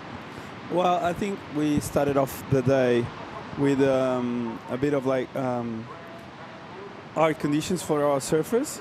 We had some strong winds, a lot of swell, and now we just have cleaner conditions, and the tide is pushing in, and the swell is dropping. So it looks like it's getting better now, a little bit more organized, and I think we are seeing some better surfing towards the end of the day. As we see far out the back in the morning, we saw some big sets rolling in there, and now it's a little bit more clean. So I think it's great for us. Cool. And I think we might have an interview ready down on the beach. Is Joanna Garnell down there? That's right, Mundy. We do have James right here next to me. Congratulations. What a heat. How are you feeling? I'm exhausted. You didn't even know that. You didn't know that you won. I love to bear those very happy news. Yeah, it's a bit of a surprise, actually, because I didn't know where I was. I couldn't really hear anything. I had my head underwater most of the time. And you heard about London's 7.5, one of the highest single waves of the heat, so you didn't even know that you won. You thought he won, right? Yeah, well, I mean, like at the beginning when you hear someone dropping a 7, it's kind of like a bit gutting. It's like, oh, you know, with these conditions, I suppose it's really hard to judge what you're going to score, because it's like a sort of a finish turn or something, or one strong turn. It's really hard to know if you can't hear the scores. Yeah. But that board's been working magic for you. You've been saving it and taking very good care of it, right? Yeah, I've got a small quiver of Ypsilon board still. He was the reason I came to move to Portugal, actually, originally. And was a huge influence on, like, I'm pretty old now, but pushing me to keep competing and keep using these great tools to improve my surfing. Yeah. Well, you look really good on you. Congratulations, you're going through. Thanks, Joanna. Cheers. Thanks, guys. Thanks, Joanna, and thanks, James. Yeah, he hasn't got many of those boards left. I think that might have been a shaper from Portugal who unfortunately passed away. And he hasn't got that many left, so he's treasuring them. And he's surfing well, James, as Aussie. Based down there in Costa Caparica, or Treferia. And while the interview was on, there's a nice left. Look at that left. Santa Cruz Owatu coming in the corner, gets it up top. Nice turn. That's Ido Arkin. He's got one more coming. Can he finish it off? So he does. So good surfing from Arkin. And there's Groen. He got a 4.83, I think, for that wave. And this was Peter Helion come around the corner. And that was a bit of the rights. Chico just a little bit more, less to find. He only got a 2.3 for this. The judges have been pretty gnarly, I think, which is good in their scores. They're not rewarding any type of sort of soft turns. We've got a lot of waves caught there. So Tomas Fernandez. Well, I think they've been scoring it right. They are waiting for the big turns, and the ones they score the most are the ones with more potential in terms of score-wise. I think that score from Ilian Peter Ilian came a little bit under because he didn't do much on the outside, so he only had a couple snaps on the inside. So with the size of the of waves that we have on offer, I think the judges are looking for bigger turns out the back. So that's why that score came so low. As we see Red paddling for this. Oh, what a good-looking wave from above. Yeah, nice, clean face. Dylan's surfing strong. Got a real lot of confidence straight off the bat. And there you go. And that's a massive finish if he can ride out, and he does. So that's a big wave. It's looking really smooth, really confident, really powerful. He's got a smile on his face, and as well he should. He's going to do the run around. Try and get back in that rip onto the left. And yeah, great surfing from Groen. He's looking really, really sharp. Had a 4.83, which is already the highest heat total. See the German coach down there who's been working with Dylan and the rest of the boys and girls. And he's just giving some advice about the run around. Surprised that is. Okay, out live action on his backhand. Ilion again sticking to these rights and just clicking out of that one, saving himself what would be a pretty gnarly paddle. And a 717 comes in for Surfing Red, and worth every point of it, I reckon. Chico, what do you reckon? Yeah, Dylan surfed it really well. He comes off the bottom, nice style and approach. Boom, first big snap there. He gets a little snap there to a big finishing turn. I love the last one. The last turn, I think, was the money turn. Dylan is a really hard-working surfer. He has done the nationals before here in Portugal. He's always the one, the first in the water and the last out. He really puts in time in terms of preparation for this event. He takes surf really serious, and yeah, glad to see Dylan putting together some great scores. We have Ido Arkin, too, with the 3.5. We have Tomás Fernandes, one of the greatest from Portugal, with a 5.13 on his first wave. And we have Peter Ilian with a 2 and a 1, low scoring affair. Tomás yet to catch another good wave. As we see, blue upper riding. Whoa. Whoa, and he goes for it. Arkin smashed in the lip there on his backhand. Just couldn't get around it. It's a big meaty section. Comes a cropper. Good commitment though. Not easy to commit to one of these, I don't know, 4 to 5 foot closeout sections. Real shallow bank. And we'll see the surfer there, Ede Bouchon, getting ready for the next heat. Beach Marshal Inez doing a great job. And haven't had a mix-up in the singlets so far. This event has been known to happen in some of the other events that we won't mention.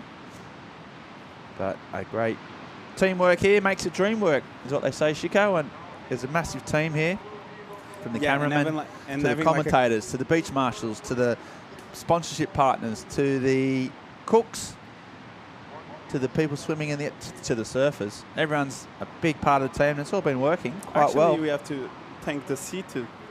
The who? The sea. Yeah, the sea. Yeah. I mean, I'm trying to thank the actual people that put the event on, but you want to... I want to go further. Yeah, I want to go further. Are you coming with me? And we've got Dylan paddling back out. Those free surfers, he's decided to go down to the rip and get the rip to ferry him back out. Quite a smart move. You can see the rip sort of churning through there. He's quite to the north of the rest of the surfers. Meanwhile, live action, Ilion. Just finding his little ways are just a little bit fat. But he's trying to build up for a turn here and hits it. Haven't seen a lot of his surfing, but he looks good, huh? Yeah, he looks great. Great, calm approach. Stylish surfer. Yeah, I think he's going to better his situation now with this last wave. That last snap was great, and he was able to finish that wave off. So it's a 3-point ride, and Peter is now in third, needing a 2.81, and Tomás with the priority, sitting on a 5.13. And as we see, White paddling looks like a good one to me. Oh, what a wave. Okay, live action as we see fanging down the line on his backhand, Thomas Fernandez from Estrella. Really consistent performer.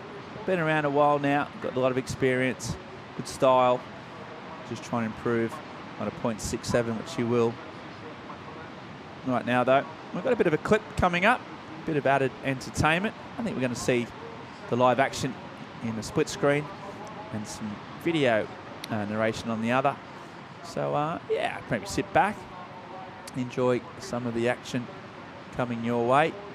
Again, more hard work done by the production and video team to make all this stuff happen. And here we go, a little look at what goes on at the Noah's Beach Surf House. A little more about our composting system and see about our meals involved in the World Surf League. Remember this from last year? Now, this is the finished product that will be used in our garden to grow food, grow trees. We're gonna harvest some things that will be prepared in our kitchen. And as you can see, that's where our finished compost ended.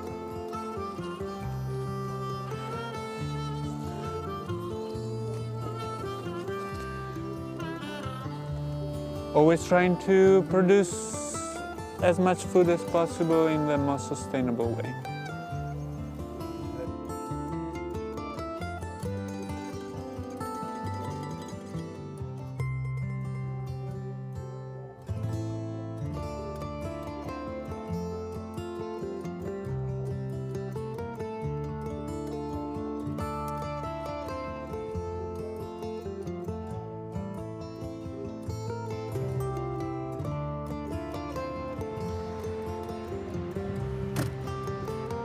That's enough of that. Well, it's my favourite time of the day, lunchtime. And of all the venues we go to on tour, nobody does it better than Noah Surf House. Let's go check it out. Everything is provided by Noah Surf House. It's grown locally, it's fresh. We've got no throwaway items. Delicious meal, locally prepared.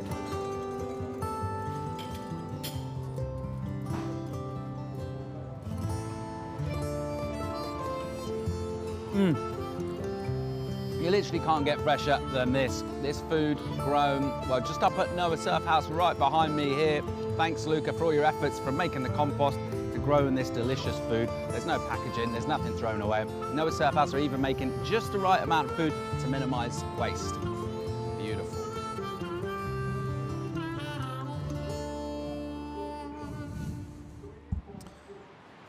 Okay, back to live action. Yeah, what a great little story.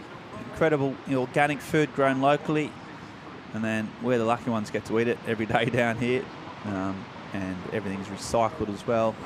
It's a slick operation and a healthy one, and that food has been delicious. So yeah, just another little insight into, it's more of an attitude more than anything else, just a willingness to treat the earth right and to produce really nice food, and that's what they do up at Noah's Surf House. And yep, it's good eating.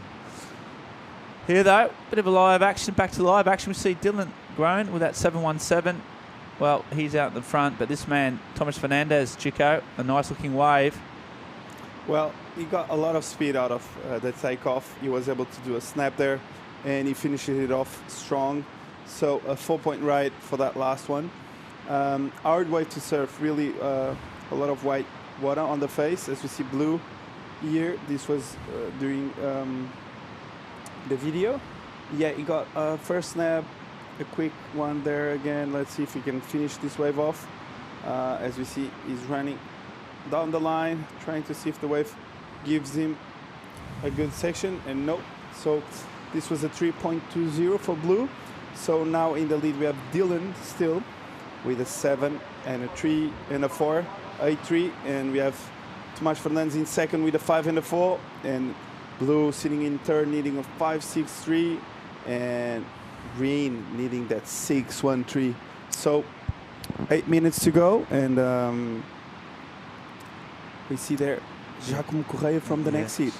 Yeah, that's I think the service have to make a decision, don't they? The lefts, it's almost you've got too much speed. You have to trying to wash off to get these turns. And on the right, you haven't got quite enough because it's going in and sort of different, very different waves. And they're breaking the same bank. And sometimes the rights just look a little bit soft and hard to work. Sometimes the lefts just run off at real pace. But Dylan Grant has actually gone right and left. His best wave was on the right, so he's got a good lead. Thomas Fernandez now looking in second place and looking more comfortable. As you said, Arkin and Healy a bit of work to do. And you see the current heat leader. Nice first turn, big hack in the pocket. Can he finish it? Oh my gosh. He's gone for it. That's a board breaker, a leg breaker, and he seems to be okay. But I tell you what, that's commitment. That was a heavy, heavy section. He didn't hold back. I like it. What I love this first turn. Winds up off the bottom. Wow. Big carve there. And huge section there. Really throaty. And look at him. He got under it and couldn't find his feet there at the end and got slowen by the wave. Swallowed by the wave, not swallowed. Slowen. Yeah, you're right. Swallowed, and yeah, he swallowed. Got swallowed. He keeps saying swallowed. Yeah, got nervous about the swollen.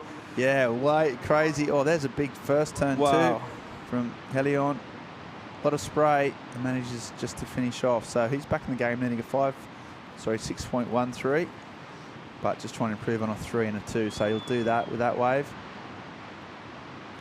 Let's back out. So yeah, a lot of action. Big closer at Rio. You're right. Just swallowed him up. The lip came down. It was so thick, and he just couldn't hang on. But this first turn had a lot of spray. Yeah, quick turn off the top, really quick, and nice snap from Peter for a 3.6. So it's his best wave so far.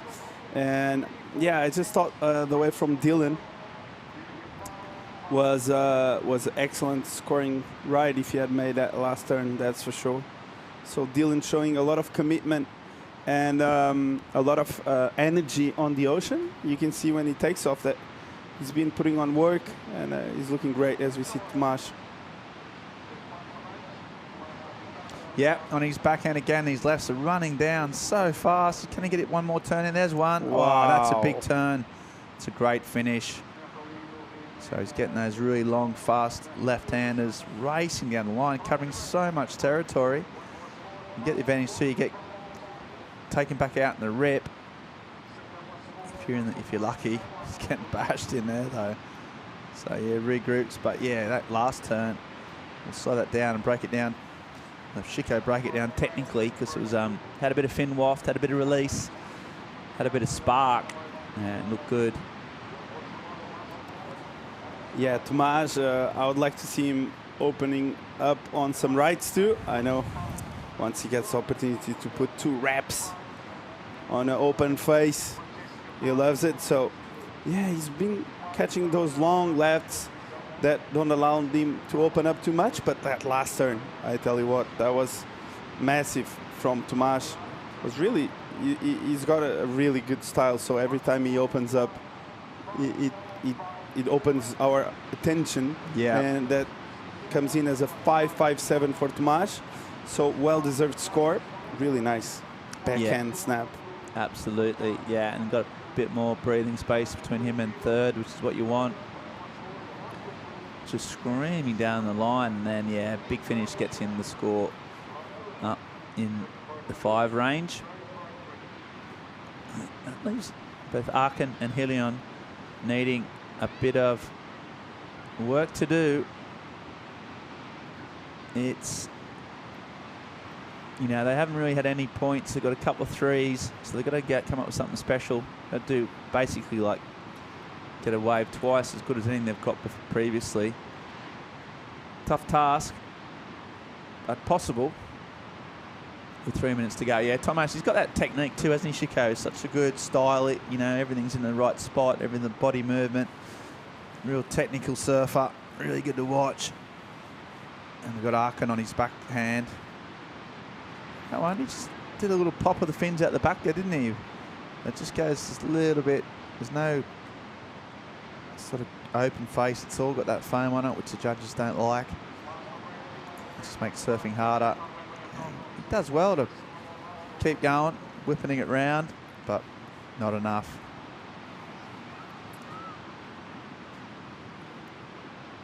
So we have Dylan with that 717. That last big hit he got on the right was massive. And he actually got a 3.9 for only one turn on that wave he fell. So Dylan looking sharp, and Tomas too.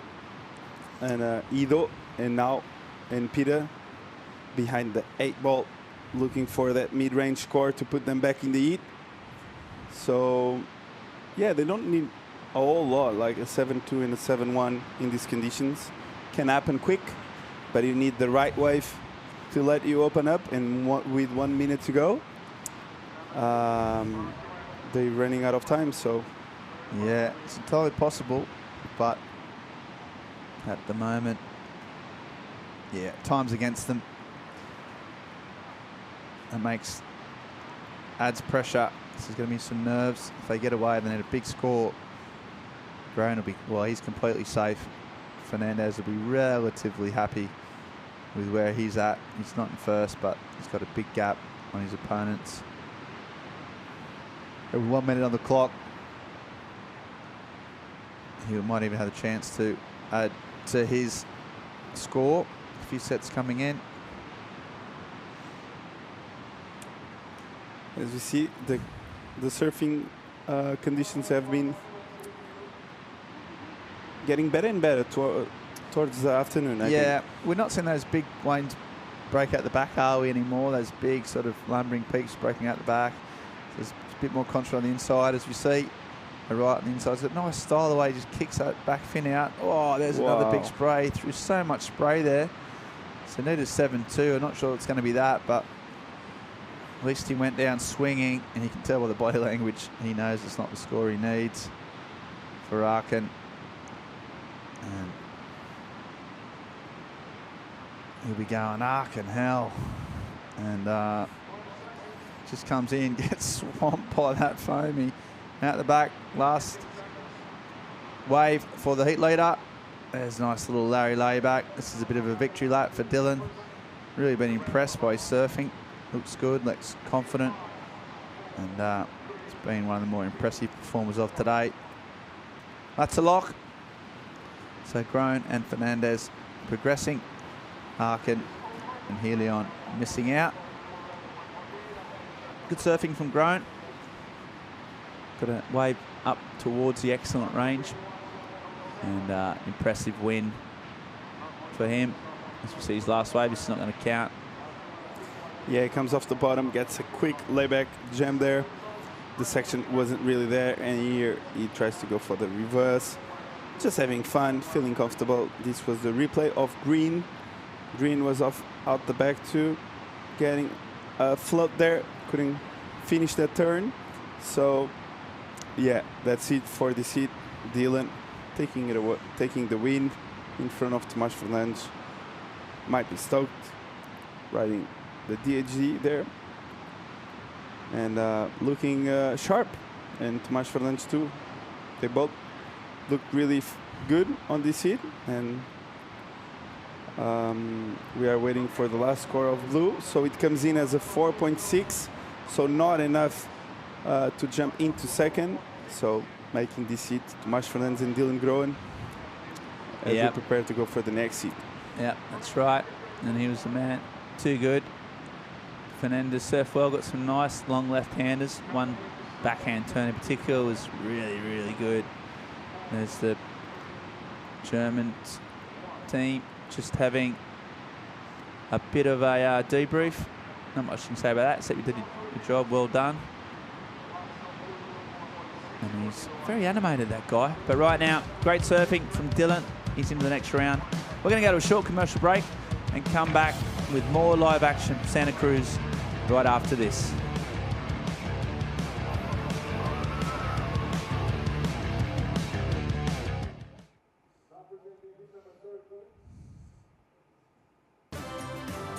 Torres Vedras, a land made out of city, countryside and the Atlantic Ocean. Explore a territory with 20 kilometers of coastline. Visit Torres Vedras.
Welcome back to Santa Cruz. We got the flags flying of all our sponsors. Visit Portugal, always looking after us. What a great place to come and visit. Portuguese Waves, well, they've been a long-running campaign to get the world's best surfers and everyone else to come and sample the great waves of Portugal. Caballero, what a long time supporter, providing the refreshments and the drinks around the town. Of course, Estrella Galicia, major sponsor, who not only give us free beer all the time, to their credit, but they sponsoring surfing in a big way and have done for the last few years. Massive shout out to the support that we get from these sponsors. It wouldn't happen without them. And it wouldn't happen without Chico Alves, who I'm joining in the booth. We've got Correa, Beauchamp and Robbie D'Amico. Jay Kuzia coming up. The Twitter sphere's been piling up. We've got a lot of interest from all around the world. We've got tweets. We've got surfing, we've got live action, we've got Chico Alves and mate. Who do you fancy in your seat? Who you backing to get through? Well, I think when you have Roberto D'Amico in the water, you cannot avoid his energy. You got to go for Robbie. And yeah, I think Jacome Correa has been surfing really good too in Costa. He had some really good hits, and Eli Beauchamp and Jakub Kuzia can do a lot of damage too. But Roberto D'Amico, I tell you what, he's on fire. Yeah, he's had a good few months, hasn't he? You see Beauchamp up and riding. So much speed, fanging down the line. Oh, he's got a great section to hit, and he's wasted it. That was a beautiful sort of platform to do something big, and he just couldn't hang on. He was going so fast, he couldn't harness the speed. Yeah, Robbie might have sent him the no contest up in Italy with Laura Anova and a crew with Lea Fioravanti. Pretty epic little clip. Go to Websell. You went there? Wordsurfleague.com. No, I didn't get a chance to go. But they got waves and they had fun. I mean, if you're having out with Robbie D'Amico, you're having fun anyway. Just end of story. Came back down to the peak. You see a big turn there from Correa. So 2 turns, finishes off nice. Came back down for the CT. That was surfed around the CT, got barrel off his nut. Baleal, I saw that firsthand. Went up to Italy. Came down here, disappointing in Caparica, but he surfed in tiny waves.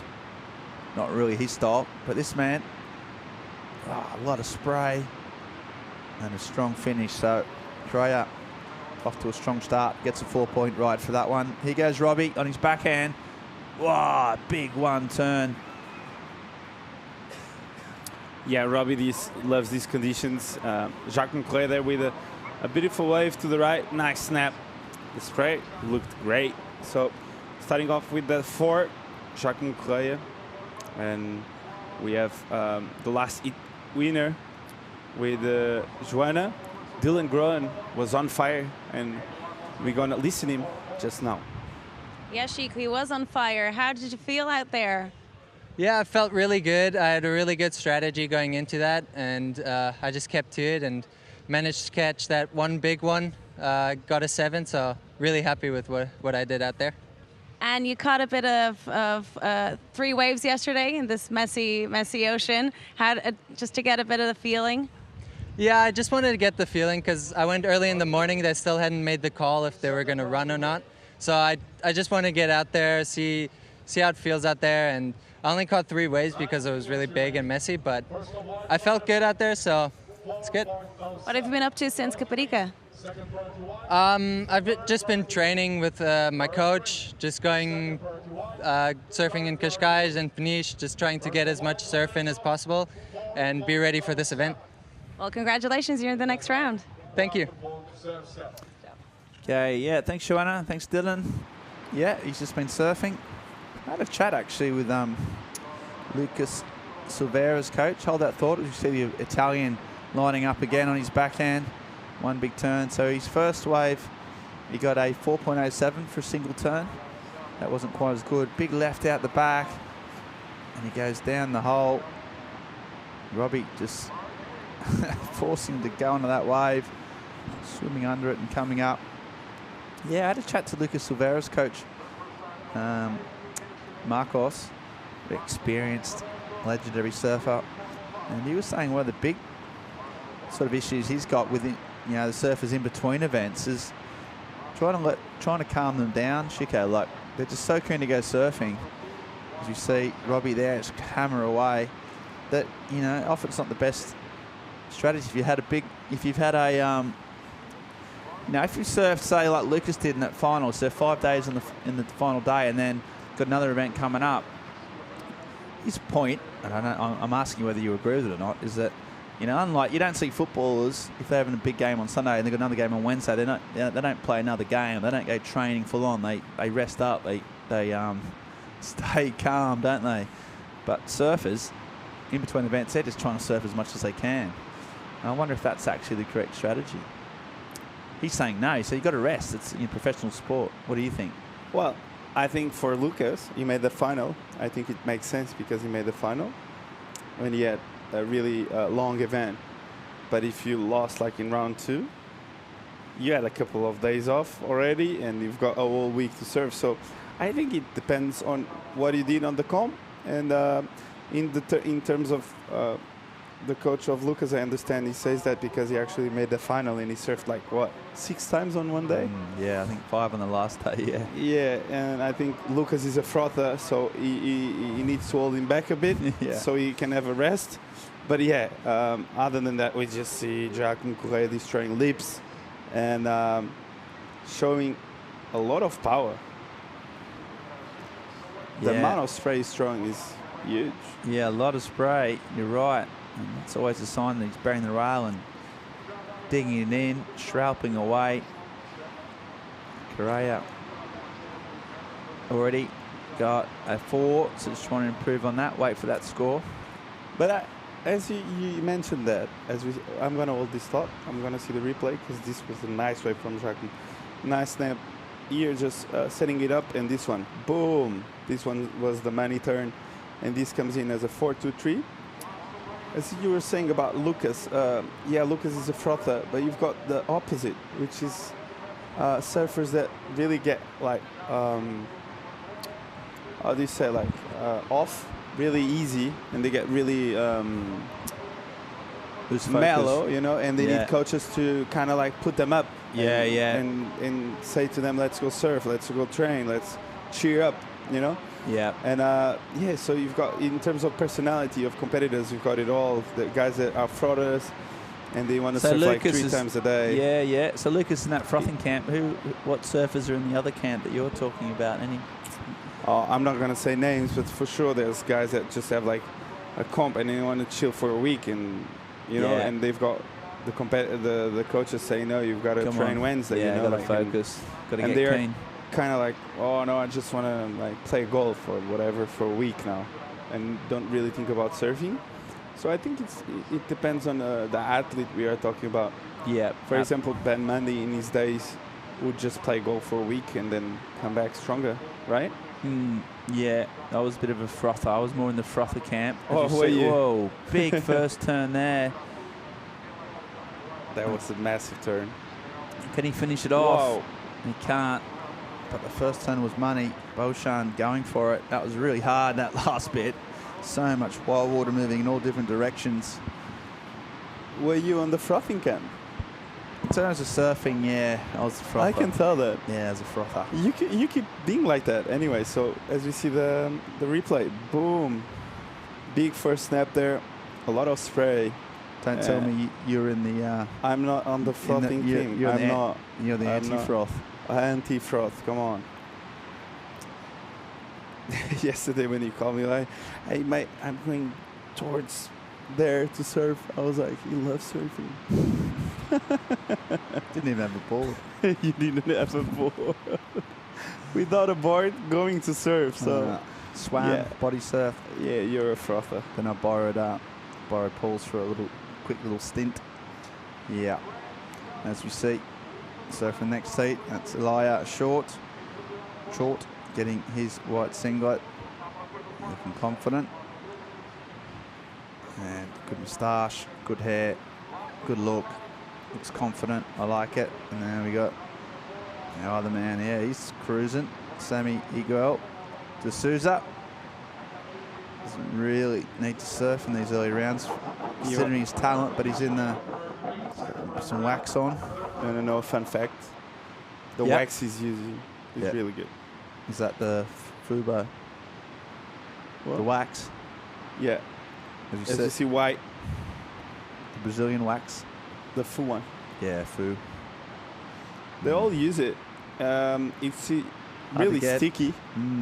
So if you're not used to it, you just can't move your feet. Right. Feels like you're surfing with boots on. Takes a little while, does it? Yeah, but all of them use it. Yeah, Gabriel uses too. Yeah, they're all on it, aren't they? Yeah, so a company that started off in Brazil by... Can you buy it over here though? It was really always hard to get, wasn't it? It was like a bit of a mythical wax you couldn't really difficult to get, but I think they've improved that, haven't they? In Australia too? I haven't been home for a while, but yeah, it was difficult to get. You couldn't really buy it. Yeah, that's why it's such a mythical when wax. I was on the CT and I used to get a wax comb and just peel it off all the CT surfers' boards and roll into a ball, so I had some. Oh, Ben. Yeah. What? We got a problem with that? That's such a cool event. Just before the heat, usually as well. And about 2 minutes before the heat. As you see, out the back, live action. We got Kuzia has been slow. This nice little first turn. Frothy left-hander. Can he finish off? He does. Not a whole lot of dynamism, but he did finish the wave, and he's going to get he's frothing. He's in the frothing camp, kicking furiously. As you see, the replay gets a carve there, winds up off the bottom, and a hit off the top at the end there. So green, Jakub Kuzia surfing well that wave. As we see, the last of Jacques Correa came in as a 4.23. So that left he got with that big snap off the top comes in as a 4.23, and in second place, Roberto, the Italy killer. Yeah, I think there's a left coming for him. He's only had 2 waves. I think he's only done 2 turns, but well, the scoring waves, so he needs to just get a bit more open face, and see if he can get some combinations together. Well, I think Roberto is such a big guy. Every time he stands up and there's a wall, he can really attack. I think he's going to have some extra in it because he's bigger. Yeah, he's a big lad. Yeah, he's huge. He's what, like Yeah, he's super broad. He's really strong. He's got some power. He goes. He's got priority as well. So he's just going to try and get away. Just misses that set. So while Robbie and his opponents try and get their positioning, we're going to go for a short commercial break. Come back with more action from Estrella, Galicia, Pro Santa Cruz, presented by Noah Surf House right after this.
Welcome back to Santa Cruz, Portugal. For the Fisica, we are live action. Kicking off the Estrella Galicia Pro Santa Cruz, presented by the Noah Surf House for today. It's the last leg of the European qualifying series. The last chance for surfers to get that all-important top 10 qualifying seed spot, which means you go into the Challenger Series, which means you surf at Snapper, which means you've got a chance to get on the CT, which means you can achieve all your hopes and dreams. So it's a big event, this. There's a lot riding on every heat. These surfers in this particular heat probably won't have the chance to go all the way to get qualifying. But as soon as the big seeds come in, there's going to be a lot of pressure on those guys on the bubble who are hovering around the 8th, 9th and 10th mark. They'll be nervous and they'll be coming up shortly. But let's not get ahead of ourselves. Chico Alves, Robbie D'Amico hanging on to second spot.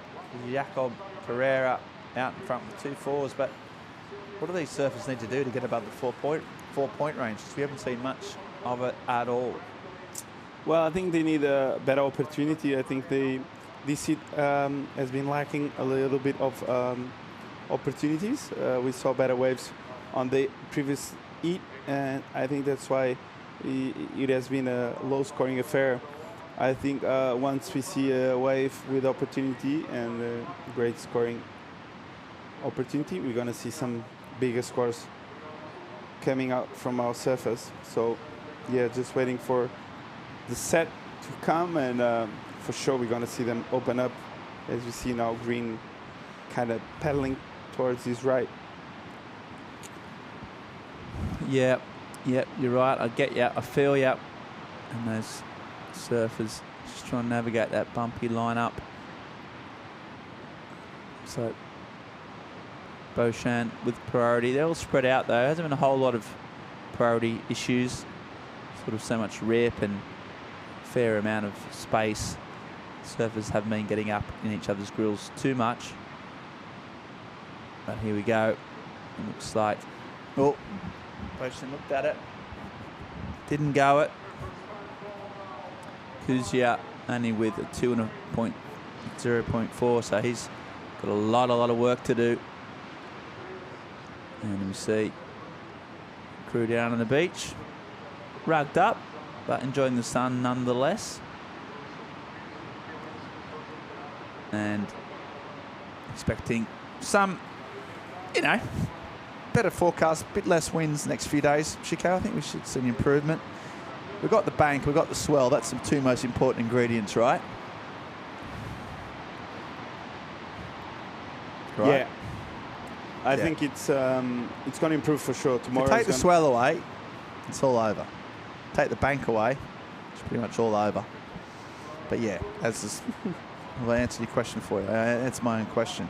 Yeah, I'm going to answer. I think once the wind gets right, we're going to see some really good conditions. I got a good tomorrow. question for you. Well, actually, it's coming from Twitter.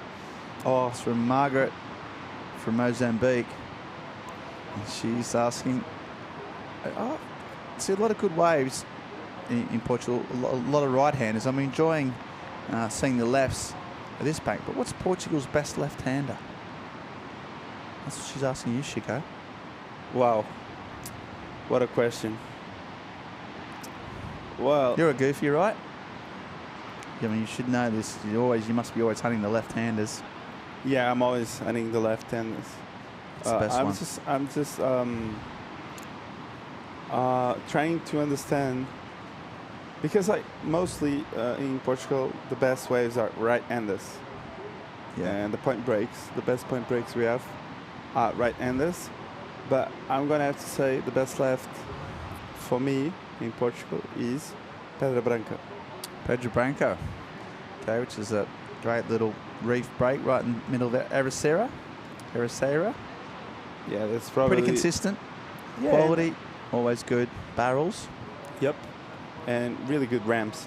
So and it works kind of with a lot of winds if it's not too strong, and holds a lot of directions.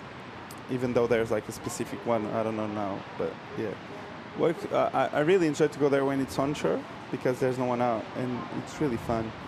So other than that, I don't see any more lefts that it's really like that consistent, other than beach breaks or waves that work sometimes. So yeah, mostly where I surf lefts is it's on beach breaks, like open beaches like Santa Cruz. You get a ripple left and you surf all day. So hard to find a left here, mate. Hard to find a left. Super tubes lefts. Yeah, but it's a barrel, so yeah, it's there's not a lot like, of rights. It's not like a rippable left. No. You have plenty of rights over here, rippable rights. So I wish we had at least one left, so I could stay all day in the water and be a member of the group. Frota. Yeah. No, well, good question from Margaret. Thanks. Thanks, Margaret. It's not known for its left-handers. They do exist, but yeah, as we see, Carrera on a right-hander. Just big section coming his way, trying to just tags it, trying to improve the 4.0. Not sure if we'll do that. Robbie D'Amico has been very quiet since getting those waves. He used to get improve his score to 3.73, so still in second spot, but Beauchamp now needing a 6.23. Robbie will soon get priority, so that will help his cause.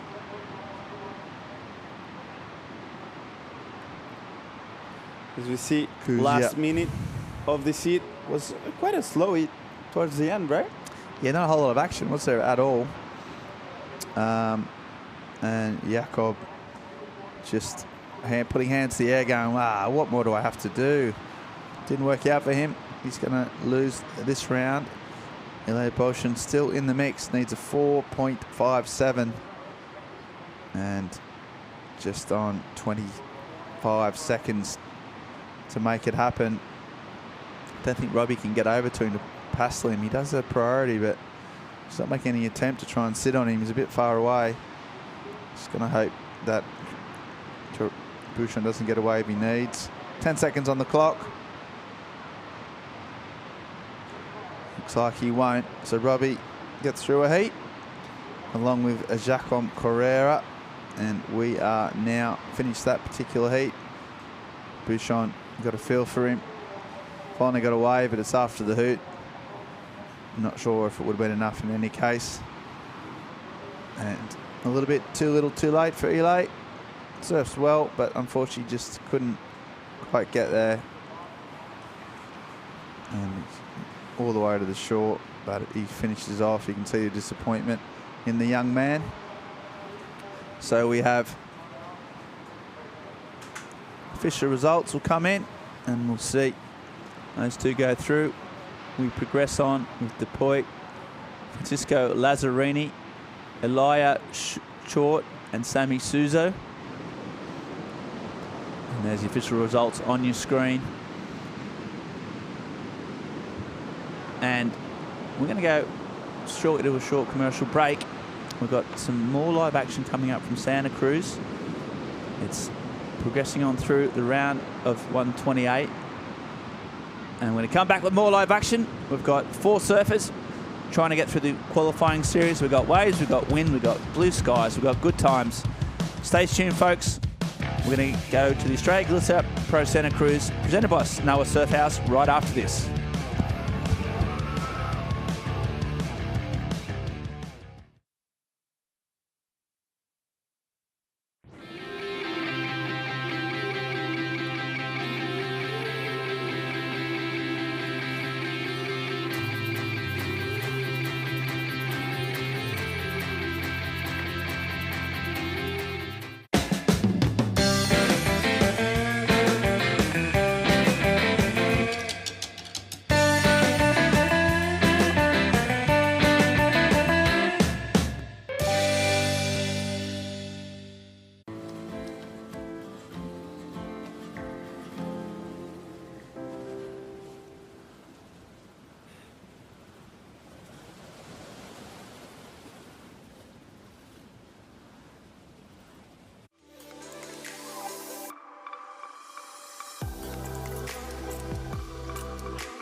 Welcome back to live action from Santa Cruz, final event in the Euro QS season.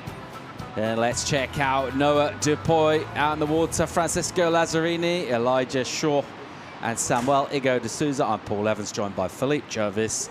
Still plenty of waves in the water, mate? Yeah, definitely. The tide is already getting lower, but there's still plenty of opportunity. We already have a wave for Samuel Igor. Yeah, it's different. It's different from the high tide already, but there's a lot of current. I noticed it when I went outside. There's plenty of current. The tide is pushing a lot of water back on the ocean. A lot of energy out there. Not all of it always going in the right direction. It's all about trying to harness it. But generally speaking, in surfing, you want the energy to be going back towards the land rather than out to sea. And this rip will drain this sandbar, or it'll try to, against the forces of the wind and the swell coming in. And that's why we get a little disturbed face opening here from Igor. Nice little floater, and then straight into this one. A little late, but that's what the wave gave him. So nice little floater on the first section, straight into the second turn of 4.5 for Samuel. And then we had this floater re-entry by Elijah Short. Nice little one. Plenty of action still going on. It's all happening out here, and all about getting that strong start. De Souza gets the better of the opening exchange with the 4-5, and he's such a consistent campaigner. So good at finishing off his waves. Seems to have a really good read on when to take on the section and when to just kind of let it go. Yeah, Iago, Samuel is doing really good. He's been training in Portugal for a while now. He's already here for a couple months, I think, and he's been doing a lot of surfing, a lot of contests. I'm pretty sure he's going to stick around because the waves are going to be fun.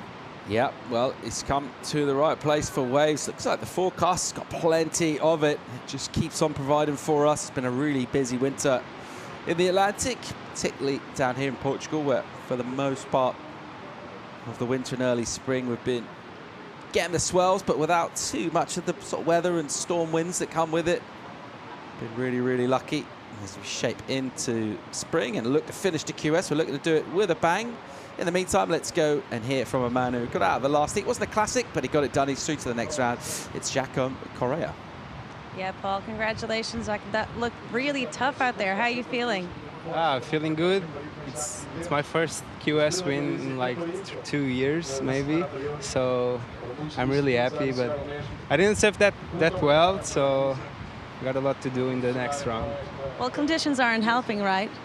Yeah, super difficult because it's a lot of waves coming from every side. So, and the winds, it's difficult to hear the scores. So, it's you're surfing by yourself basically. So, I didn't have a plan for the heats. I was okay with everything comes to me. So, pretty good actually. What did you take from this heat? You know, you got the win. You said you hadn't got a win in 2 years. So what did you take from this heat that, you know, you can try and put into the next one?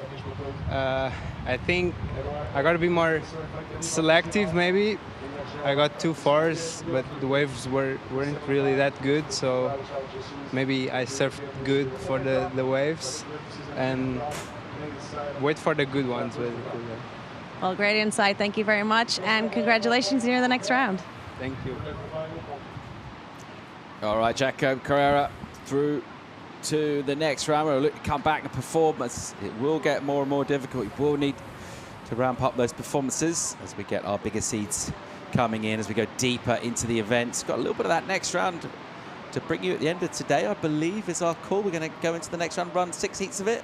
Yeah, I'm pretty sure that we're going to still run 6 heats from the third round, second round, third round.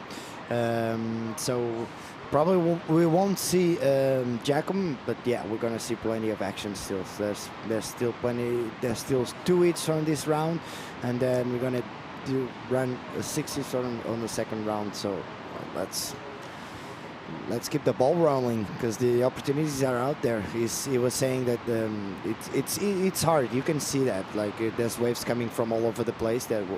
But there's plenty of opportunity. Lots of energy still provided by this ocean as the swells drop throughout the day from massive 2 days ago, pretty solid yesterday, dropping throughout the day today, but looking like a good forecast for late in the weeks. Robbie D'Amico enjoyed the warm bath. Those guys have been in there for like the last 2 hours. They've been in a while, huh? They don't let anyone in. They're taking advantage of the jacuzzi.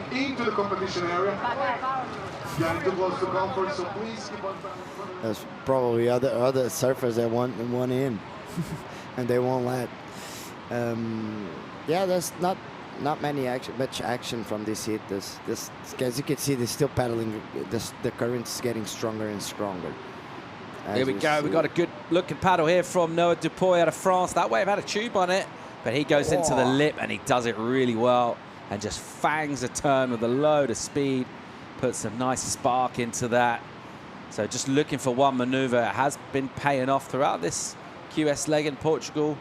Great way to get his second wave done. Meanwhile, he goes to Souza live action from him. Whoa, that was a really nice turn. He actually sped up through that snap. Did it a little too much and just grabs the rail and goes down. So a rare mistake from Samuel. Yeah, he doesn't make a lot of mistakes. He's a really smart surfer. He always gets some scores on the board as we see the replay of Noah's wave. Look at this turn. Oh my God, a little layback on. He's dropping the wallet there with a lot of power. Yeah, just gonna like this one. Just sat up for him, didn't it, sweetly as well. That little crumbly section. We've seen that shore break be quite troublesome for some sections, but that one just crumbled, just invited him to give it the treatment, which he does. Judges give him reward to the tune of 477. So I thought it was gonna go a little higher. There's a couple of judges on a 5.5 and a 5.3, but the others 4.2 and 4.5. So it goes up to the 4.77, but I really thought it was going to get a little bit higher. Lazzarini gets around a section and just finds a little shoulder. So just draining away that energy, really, the rip there, taking away any sort of point scoring from him. And he'll have to paddle back out, find himself another wave. Here goes short. Nice little wave. Bang! Really nice turn, nicely timed. A little slopey one. I think he kind of knew that wave was always backing off, so he kind of went into a bit of a heavier footed turn and just squeezed that rail into the water, leaned on it, threw up a bit of spray. Yeah, definitely. Really powerful first turn. The wave didn't allow him to do anything else, but it might be something as we see on the replay. Nice run out bottom turn, nice bottom turn, and then smacks really hard. Unfortunately, the wave didn't allow him to do anything else. So, and we had a wave for Iago as well. Bang! Slicing in the pocket, nice and tight. You see the wobbles on the face. Ooh, really nice. Really nicely done by Samuel. Had to get that right. It was an awkward one. It went fat halfway through, kind of creased that wave. So now a little flurry of activity with everybody getting waves in quite close succession. Good score for De Souza, gets the best of it, 6-5. Drops him, judges waste little time in paying out his two-turn combo. Oh, definitely paying out. The second turn was really well timed. It was not an easy section, and he just waited on the bottom turn for the right time to hit it. And yeah, it compensated for him. 6.5 from the judges is already on the first place. So he's really good in these kind of conditions. He adapts really well. And here we have Noah's second wave. A nice little snap straight into another flurry. Again, also the a nice technical part. Yeah, the technical two-turn part combo. Really good. The setup, the finish, 5.83 from the panel.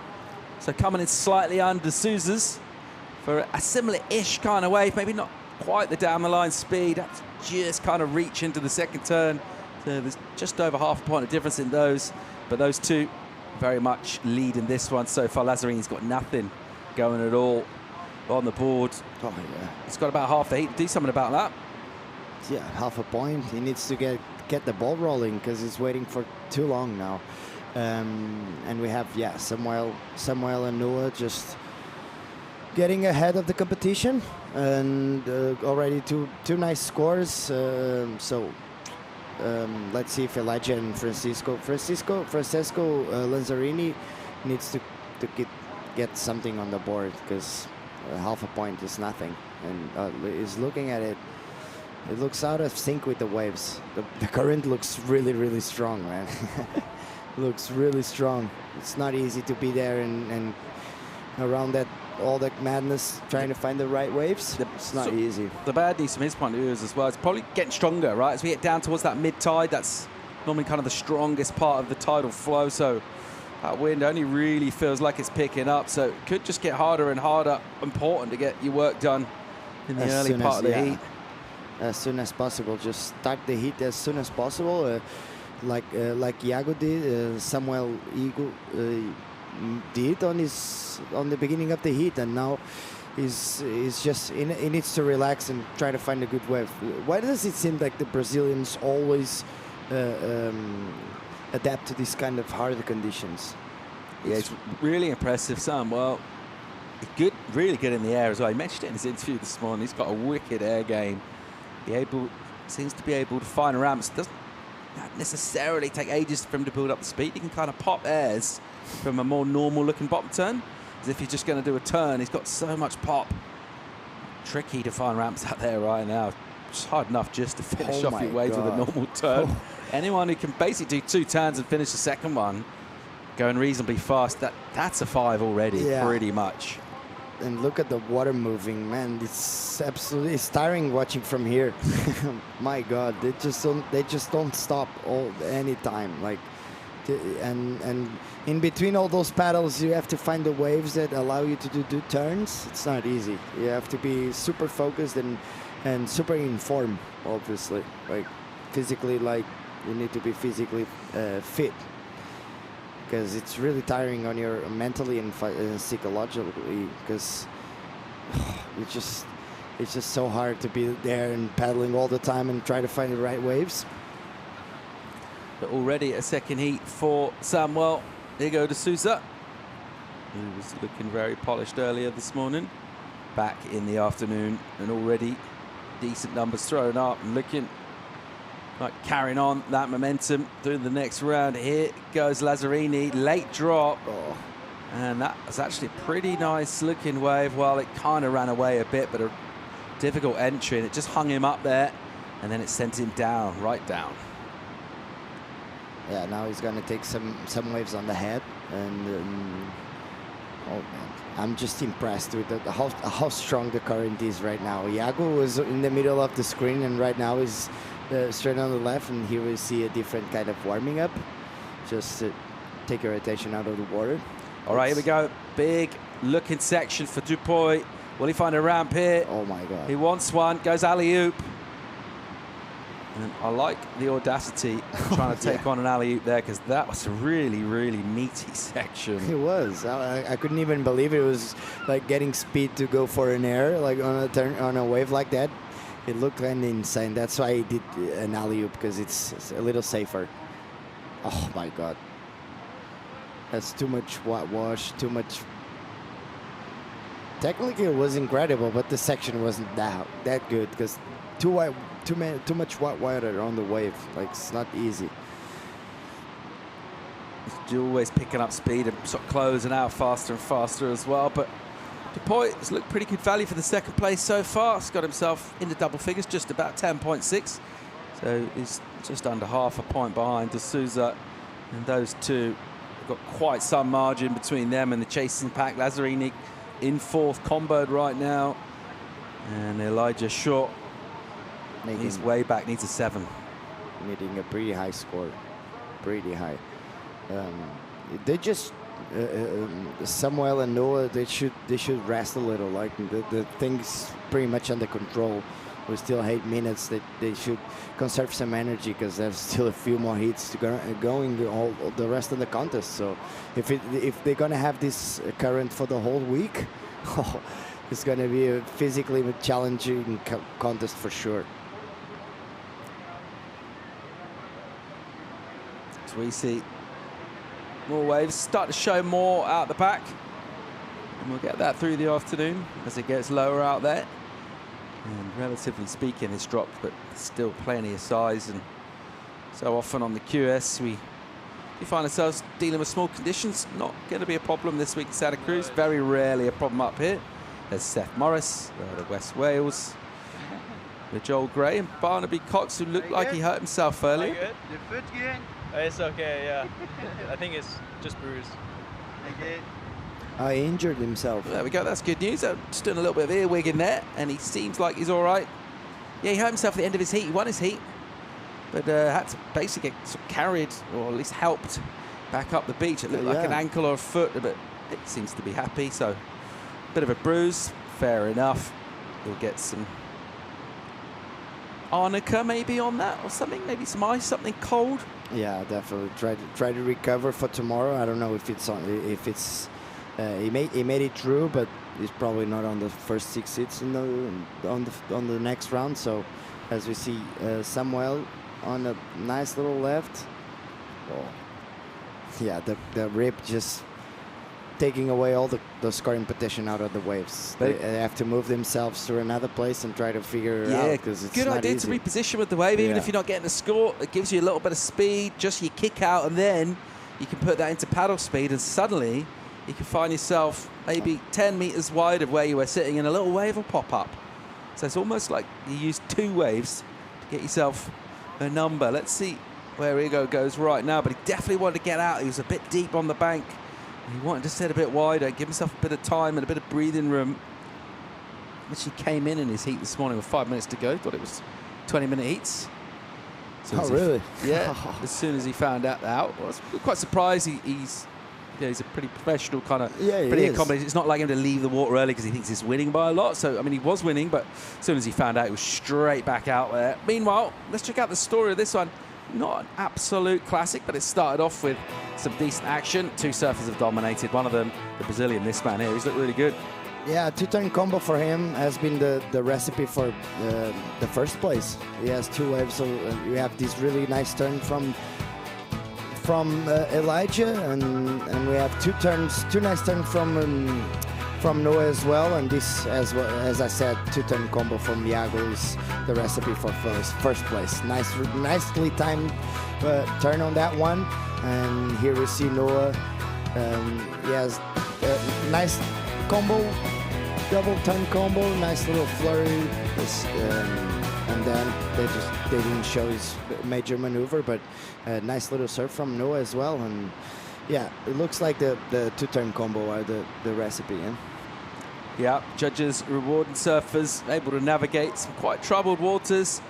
Big looking section presents for Lazzarini. By the time it gets there, it just folds in half, and he has had no luck at all with waves at all. I mean, some of them, when you stand up, you've got an idea what it's going to do. A lot of them, you're just kind of waiting to see what happens, and he's had a bit of a mare.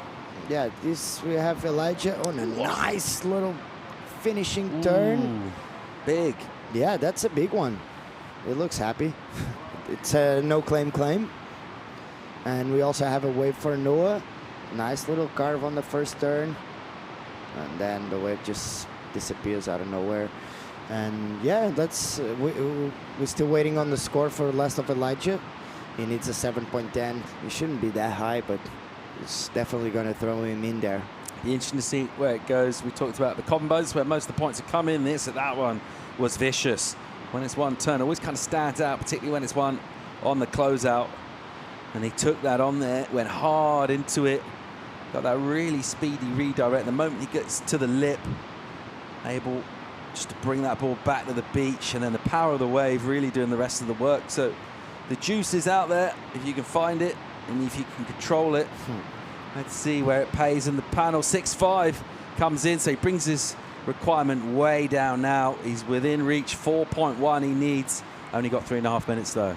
Oh yeah, it's not a surprise, this score. 6.5, it's a major turn on the outside, a big wave, and still have 3 minutes and 20 seconds to try and figure out the 4.1, which isn't that isn't that big of a requirement. So 4.1, of course, is looking. It doesn't go on that one, but definitely it's doable. Definitely doable, and with still 3 minutes remaining, it just needs to find an opportunity and go for it. As we see Samuel scrapping for this wave, looks like a good one, a little wide. Nice little first turn, and do you think he's going to go for the air? The wave just disappears. It's tough out there. It's not easy. A big opening section, and the wave did then just run out of steam a little bit. It definitely doesn't look easy, and with 2 minutes, hey, Elijah has the first priority, so he can go on whichever wave he wants. It just needs to find out. He's looking, it doesn't go, and he lets Noah go on this one. This wave looks good. Bang. Whoa, nice layback. Oh, unfortunately, the whitewash just got him in there. And now we have Elijah making a bit of a mistake, going on a closeout wave. He didn't need to go, but he still has almost 2 minutes, 1 minute and a half to try and figure out where he can find a 4.1. As we see the replay, this would be a nice one. Maple, wow, hits it with so much speed, and then in here it just gets a bit wrong. Bama. As we see Samuel going on a white wave again. Nice little floater. Yeah, it's like the heat looks under control because it's not easy and he hasn't been cutting anything else. As we see Elijah trying on his last effort, going on this wave. First cut back, and then let's see how he finishes off. Nice little, oh my God. I think he done it. I'm pretty sure he done it. This last turn was really, really good. It needs a 4.1. Well, dramatic finish potentially to this heat. The requirement was brought down significantly by the big 6.5. And then finds himself another right-hander. Surfs it well. Judges now some thinking to do with 35-ish seconds remaining. Let's have another look. Yeah. Nice little cutback to position himself on the wave. Now he starts to getting some speed and hits it really hard. Airdrops to the bottom of the wave. We've been seeing a lot of good scores with turns like this, so I'm pretty sure he's gonna get it, but we're not the judges. So goes to first, 6.53. Yeah. His high score, the high score of the heat. And what a way to do it. Here's a final attempt from Noah Dupuy as he goes above the lip, tries to reverse it down. He won't get it done, and he will be a little bit annoyed that he wasn't able to put more points up because he was on a bit of a roll throughout that heat, but right at the end, what a way to switch it around. And he'll be absolutely delighted there. Elijah to go all the way up to first. Samuel, there go to Souza, good value for his second place. And bad luck, disappointment for Noah Dupuy. Oh, he looks so upset. Punching the board is never a good sign, man. There it is, Elijah Short gets it done. 2 solid 6s for him. And a well-earned berth into the next round. Also, Samuel Igor de Souza, surfing pretty good, unable to get a real decent backup, but his high score, the 6.5, good enough. Dupuy be disappointed. He gets pipped in the dying throes of that. Lazzarini had a nightmare throughout, really. Never really at that. That's going to wrap up heat number 14. We've got 2 more in this round to come. I'm going to kick the next round off. Loads more live action to bring you from Estrella Galicia Pro Santa Cruz. We'll take a quick break. We'll see you soon.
Sunny afternoon in Portugal. Plenty of waves in Santa Cruz, as we've become accustomed to. Let's check out 4 new surfers. Tim Elter, Germany. Jonathan Amir from Israel. Seth Morris from Great Britain. Kate Pimentel from Brazil. I'm Paul Evans, Ben Mundy, joining me in the studio for yet more steering insights. Some light takes, some hot takes, some big picturing, bit of small picturing, Ben. All of that. What have you got for us? Hot take, first question. On today. I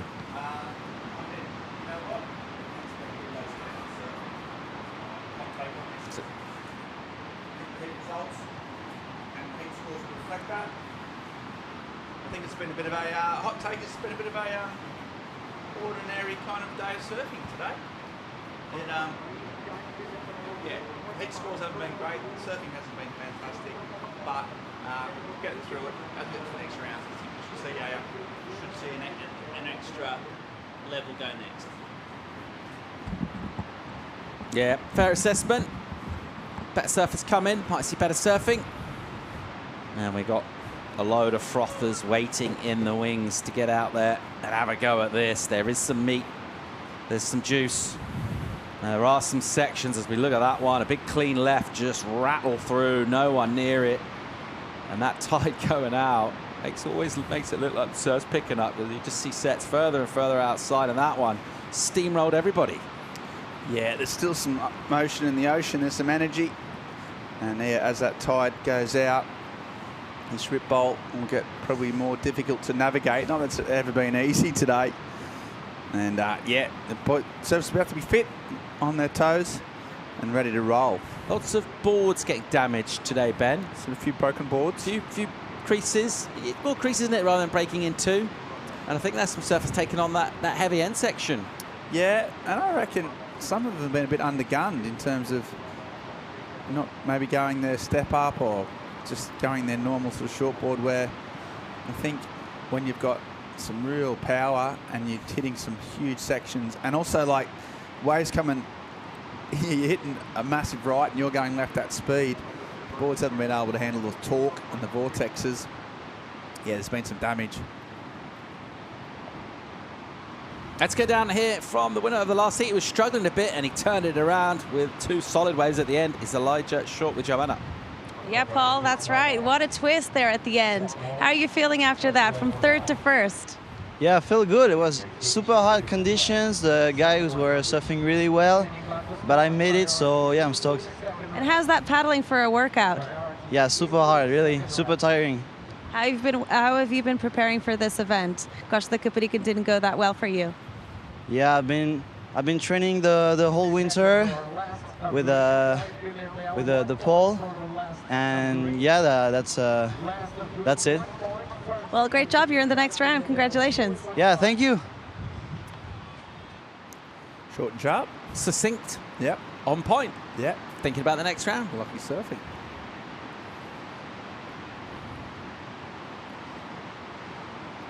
All right, we've got a paddle here. Looks like Tim Elter.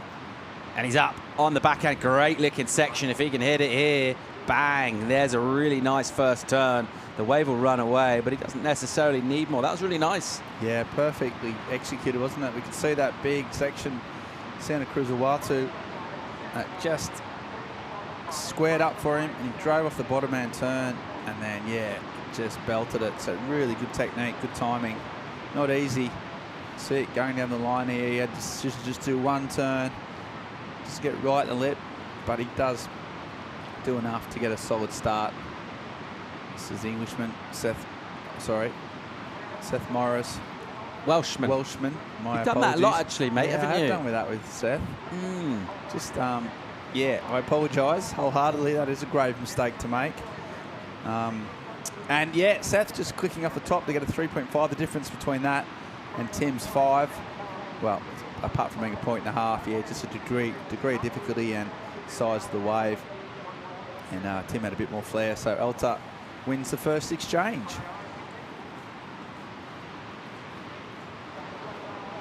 How's Twitter looking, Ben? Busy? Yeah, been pretty Quite busy. a lot of questions about the Noah Surf House, about the Fungalow. Yeah. Lots of tweets about that. Yeah. Quite a lot of questions about Santa Cruz, Portugal in general. A lot of QS coming up as well. Variety of topics. Glitter as ever. Quite a broad church. Some people, yeah, going really quite deep. Others, slightly more puerile end of the spectrum. A lot of people are enjoying Philippe Jarvis, new addition to the commentary team, smashing it. Yeah, really strong opening start from Jarvis. Can he maintain the pace though, Paul? That's the question. Or is he going to go Morgan Sibilic? Yeah. Come out the gate strong. The difficult second album syndrome on day 2. No, I think he's got what it takes. He's got the surfing skills. He's got his incredible English, which we, as I said, we always take for granted a bit. We're speaking English in a foreign country, but yeah, he's been good. I like him. Like the kid. Got a bright future in the commentary game, and he's been doing well. Yeah, the Twitter sphere sort of blowing up a little bit. See Enrique Pirate walking down the beach. Aracera, local, knows he stretched the coast really well, and he's getting ready to try and hit those left-handers. As we see someone hitting the left-handers here, it's Amir. Took a long time to get to that, but he hung on. Just about. Got it done. Had a little look up, cheeky look up at the panel. He finishes on and inside. So doing well to hang on there. His weight was all the way off the back of the tail. And it looked like he might have just sort of succumbed to the pressure, but he hangs on. Let's get another look. Yeah, it's banging down the line. And finishes off. Yeah, speaking of commentators, got a tweet here from Gabriel from Gundawanda. And Gabriel is saying, speaking of commentators, where's Zay Ferreira? Is he okay? Just checking in. Making sure that Zay's obviously enjoyed him down the Caparica Surf Fest, but not here this week. And he's asking just checking in on him. Yeah, well, I mean, it's a good question. We're actually wondering the same thing. We hope he's not in one of those sort of airplane hangars where there's a little box inside and it's actually kind of international sort of soil, so that it's sort of not protected by the sort of law of the country it's in. But yeah, we were just, after what we thought was a routine day of commentary, we were walking down the street in Caparica, and this blacked out minivan just pulled up, some agents in suits and ties and sunglasses, put them in the back of the van and sped off into Lisbon, so we're not really sure. Yeah, well, and just prior to that, the last time we did see him as well was we were all about to jump in a cab, weren't we? All three of us going out for a post-event kind of debrief. That's right, actually. We all, the last time we saw him... Mine was made up, but this actually is fact. This is true. Yeah. He, we're all about to hop in the cab, and then suddenly, just as I was putting on my seatbelt, old Zay went, "I'm not going. Have a good nice night." And the cab just sped off. We just left him. We just waved him in the distance. So he kind of left us high and dry. We pressed our faces against the back windscreen of the cab. Whoa. So yeah. So you know what? No, he's fine. He's doing a good job. He just had other things on, basically.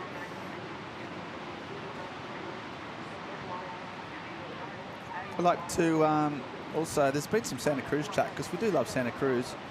I've got one coming in here from Wyland from Warrnambool, as we see live action. Ooh, all right, so priority being used by Amir. Deep bottom turn, hard top turn, and then he goes down hard. Yeah, Wyland says, I've got a date in Santa Cruz coming up in... got a date? A day, just a whole day. Already you made a mistake only staying one day, but he's got a day. He wants you to do his itinerary for the day. And he gets up early and he goes to bed late. That's what he says. So kind of 6 a.m. to midnight is his kind of brief. Yeah, he's asking you how would you fill it? What's happened to Seth Morris here? I don't know, he just fell. I think he slipped. First turn good. And just couldn't make the final turn. Could be costly. Get up early, delicious breakfast at the Noah Surf House. But something for everyone really there. If you're like Ben, you want to lean into some bacon strips, some pork loin, that's available. Or you can get the fruit from some of the granolas. You can go to pastries, the juices, the smoothies, delicious. Yeah, surf all morning, up and down the beach, depending. Don't overlook a little nature trail up, just a couple of clicks up, Porto Novo. It's a beautiful river that runs back and kind of cuts this terrain. There's a big limestone escarpment up there. Brilliant birding terrain, Ben. Just good nature in general at the moment. And some nice sort of flower meadows and amongst the trees down there. Nice time of year. Yeah. Beautiful. That's really nice. Maybe another bit of lunch at the Noah Surf House and back for the Arvo Surf, I reckon. Yeah. Guess where I'm suggesting for the evening? Rooftop terrace at the Noah Surf House. Watch the sunset, watch the waves, a little fire in the little fire Might be pit. someone playing the guitar, doing a little bit of sort of fusion between kind of world and sort of Portuguese folk music. Yep. Which is always cool. Not a bad day. Not a bad Maybe day at all. if you feel like you've earned it, and if this is your thing and you're above the legal age of consent, maybe a couple of delicious Estrella Galicias. Yes, please. Yeah. There you go. So, Wyland, you're sorted. And right now, well, speaking of Noah Restaurant, I mean, there's so many good places to eat. And I can't stop thinking about it. Joanna Garnell, I think, is down at the restaurant, probably having a glass of white wine if we know the goanna. What's going on, Joanna? Well, I don't have a glass of anything, but we're surrounded by Noah. Just up the hill, you have the Noah Surf House, and right on the beach, you have the Noah Restaurant. So there's Noah everywhere, and here you have the most delicious food. You guys have eaten here before, right? Absolutely. Yeah, how good is their food? Yeah, we love it. We love the fish. We love we love the staff.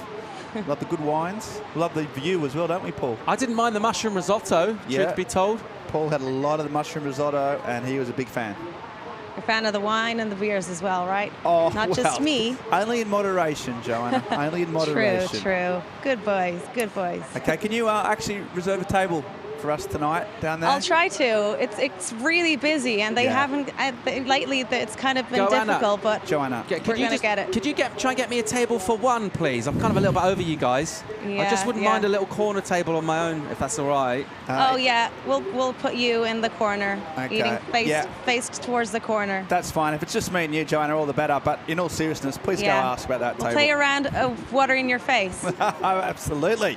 All right, thanks, Joanna. Love you see you out there live in the action. And there's the restaurant. Fire pits outside, right on the beach. Noah loves a fire pit.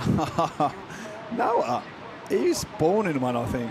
All right, live action here. It's blue. Amir, backhand, attack, bang, first turn. He needs to stick something because he's fallen a couple of times. And then he tries to get another turn in when it's never really on the cards. And he will end up once again with an incompletion. As he just sort of swims and waits to go under a wave rather than gathering his board. Also got some Twitter sphere blowing up also down here. Yeah, I mean, I just couldn't quite get that. We've got Cecily from Charlestown, and she's saying, which of the commentary team is most likely to commit a crime and then deny it? She's asking Paul. Yeah, I mean, you got to say Jarvis. Don't trust the new guy. Don't trust the new guy. He's got that sort of twinkle in the eye of a dark and mysterious past, hasn't he? Yeah. Not saying he's killed a man, but he may have paid someone else to kill a man. Also not saying he hasn't thought about it. Can he prove he hasn't thought about it? I didn't think so. Guilty. Timmy Alter's got some points behind him, though. 11.07 for the German. He's got a 5 and a 6.07. He's going all right. Here he is again, live action, massive snap. When he disappears there, does well to get under that. I like that. Just found a little escape hatch. Jumped through it. Timmy Alter's looking good, Ben. Yeah, it's been on fire. Nice first turn, big raking turns. Couldn't get that second one off, but especially considering the small scores of his opponents, he's been smashing it out of the park. And Tim looking good in the Dutch. The Germans had a pretty good day today, those surfers surfing under the German flag. Dylan Groen surfed really well. Lipke made his heat. And here we have down there Diego Cordero. Hard charging, goofy footer. Portuguese local. He's got Pirate, Vidal and Mondaka. So a lot of Portuguese coming up in this next one. And it should be a fascinating heat. Seth Morris at the moment in second place in this one. He's got priority as well. And he'll need to get something because he is vulnerable at the moment on that low number. Amir's had nothing going at all. 2 and a 1, a couple of ones for Pimentel as well. So Seth Morris will need to try and make his next wave count and just put something up a little bit more quality.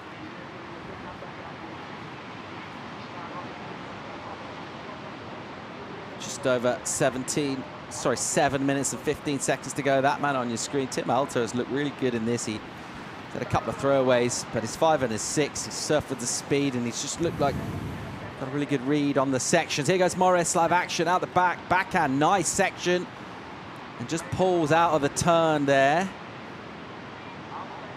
Playing it a little bit safe, but didn't have a whole lot of choice. I think if he took that on, pretty sure he would have gone down, Ben, but you think he should have hit that? Yeah, should have hit that. I mean, you might get away with it in this round, courtesy of some low scores from his opponents, but there was a section there to hit. I mean, look, it's not easy, you know, it's a massive wave, but still, that's what you got to do at this level. He pulled it short, and that means he didn't improve his score. And there's a tube from Timmy Elter, first one of the day. Love to see that. Couldn't quite pop out, but does well. Just couldn't bust through the end section. That's what happens when you're high in confidence. willing to take a chance, willing to pull in, and here we go. He eyes it off from the start.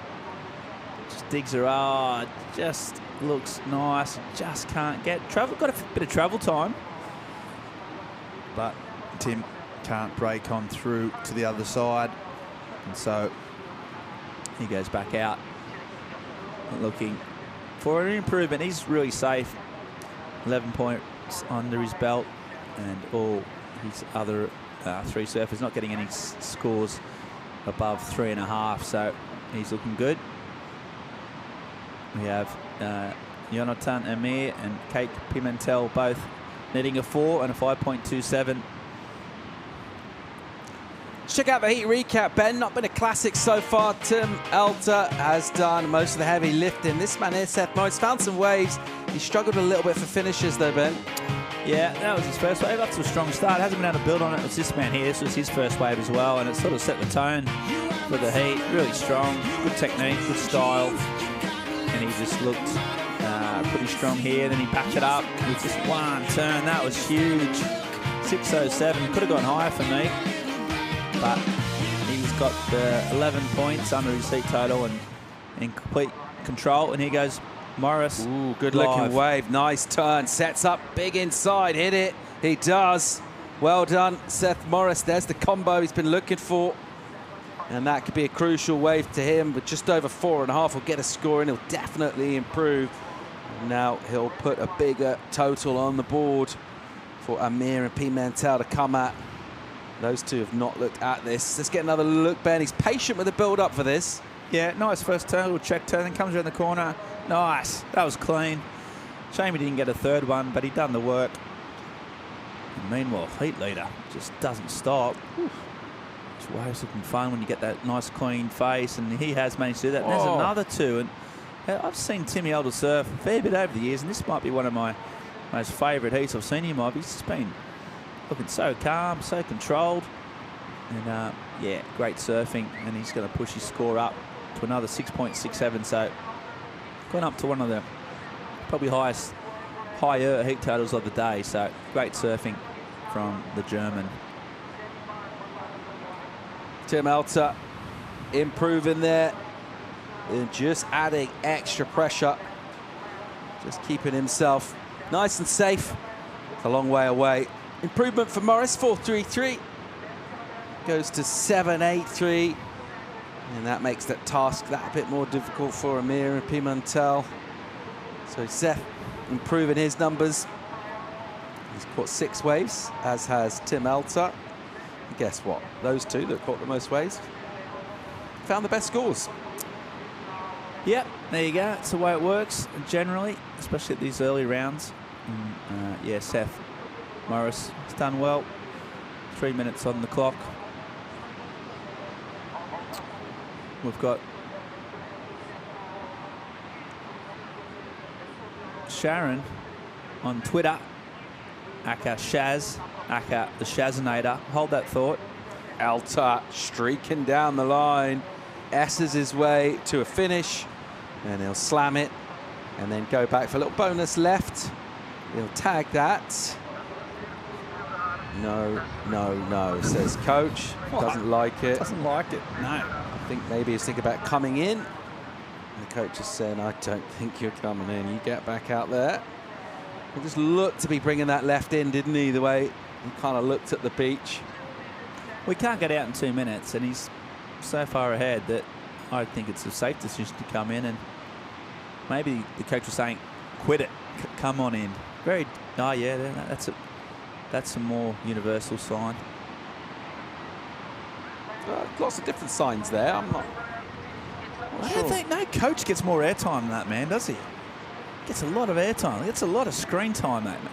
Sure, he gets more than us. He's good at his job. He's had a really good day with the Germans today. Done a really pretty much 100% record, I think. So fair play to him. Maybe we can get Joanna to have a chat with him. Yeah, that'd be good. That'd be good. Get him a bit more airtime. Yeah, Shazinator from Sydney says, Paul, Ben's Welsh mistake before was inexcusable. And now she wants to hear your favourite. I mean, that's excusable. It's just amateurish. So she wants to know your 5 favourite Welsh surfers of all time. I thought you were going to say my 5 favourite Monday mistakes. Here goes Seth Morris. Bang. Hitting it hard.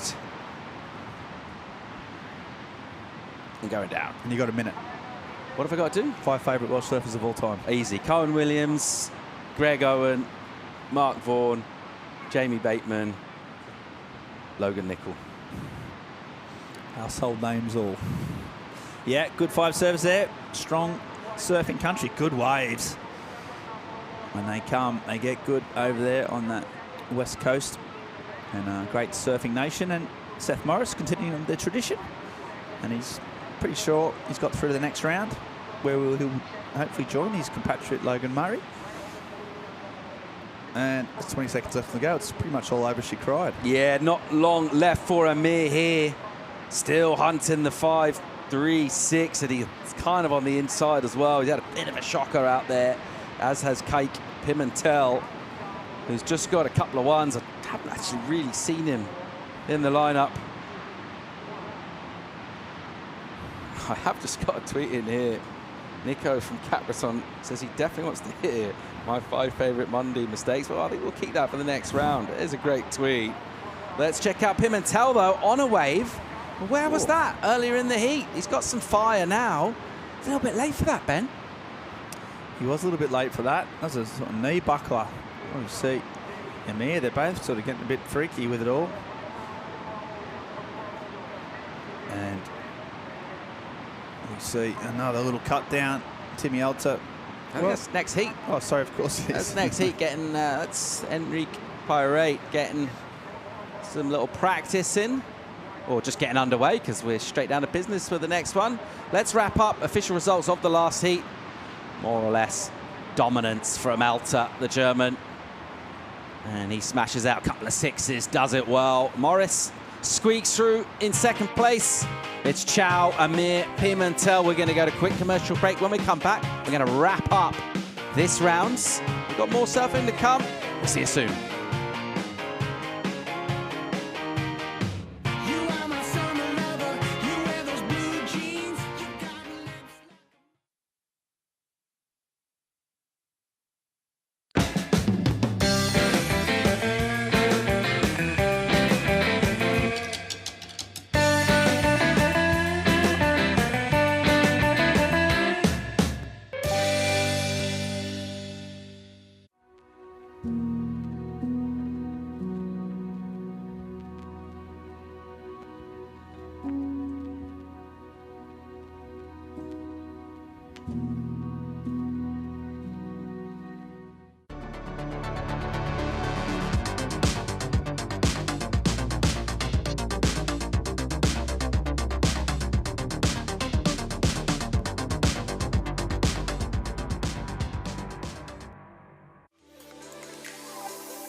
Welcome back to the Estrella Galicia Pro Santa Cruz, presented by the Noah Surf House. We are live. Last heat of the round 28, 16 heats we've done today. And we're going to push on and do the next 6 of the next round. So big day. We missed out on yesterday. Called off due to the size of the waves. We're making hay while the sun shines. And the sun has come out nice and strong. So was the win. It was Enrique Pirate off to a strong start. Yeah, Pirate here. Enrique Pirate. I just said it like you. And as you see, white ear, nice. Off the top there from João Vidal. And here is green, João Maria Mendonça coming off the bottom. And wow, What a turn from him. And yep, 7-5 for João Maria Mendonça. What a great way to start this heat. And yeah, Henrique Pirret, he loves this type of conditions. He's a big surfer from Miriceira. Diego Cordeiro. I think Diego Cordeiro is really close to Henrique Pirret, actually. I think they go along really well and they stay together, actually. And João Vidal and João Maria Mendonça are also from Portugal. So Portugal with a lot of weight over their shoulders in this heat. Yeah, absolutely. And João Maria Mendonça starting off strong with that big backhand snap off the top. Yeah, Mendonça surfed in the first heat of the day and progressed through. There wasn't much competition, be a much more challenging heat this one, but with a 7.5 off the bat, could have got off to a better start. It was a huge turn, and he rode out of it. At one stage, thought there was no way he was going to make it, and he popped up. Speaking of popping up, Joanna Garnell is down there with the winner of the last heat. That's right, Tim. What a way to go. How are you feeling after that one? I'm super tired. At first, when I had to paddle out, I ate shit like I've not done many times in competition, and then I didn't even realize the heat started. I was kind of lost, asking Zed, have we started? He was like, yeah, no, I don't know. And then, yeah, we went.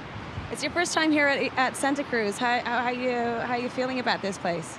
It is my first time competing here. I've done Eurosurfs 3 years back here. So I kind of got to know the waves 3 years back, but it's totally different than the last time. It's definitely heavy surf and some powerful conditions, definitely. We've got to get your coach up here as well, because you've been doing great, and so have your teammates. What's the secret? I don't know, just good vibes, good food, and good strategy. Just go and have fun. Ooh, what's the strategy? Just go out there, have fun. Well, you definitely look like you had fun. Congratulations, you're in the next round. Yeah. Thank you. Good stuff, Joanna. Good strategy too. That's a strategy I need to implement a bit more in my life. Yeah, you do. Chico, just go and have fun. Yeah, Ben Mundy is a Take it too frother. seriously. Yeah, you do. You actually need to go out and have fun. Just got to spend a bit more time having fun. That's going to be my April's resolution. But it's just funny because when I see you in the water, I can tell you're not having fun at all. Well, I haven't been in the water. I've surfed twice since I've been here. They do 18,000 heats a day.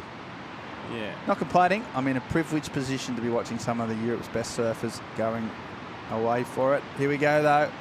And here goes the Italian, Cordero. Trying to look for an open section. Can't get it.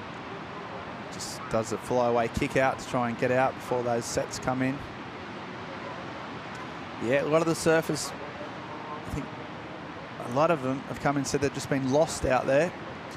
Haven't had a lot of time to practice on the bank.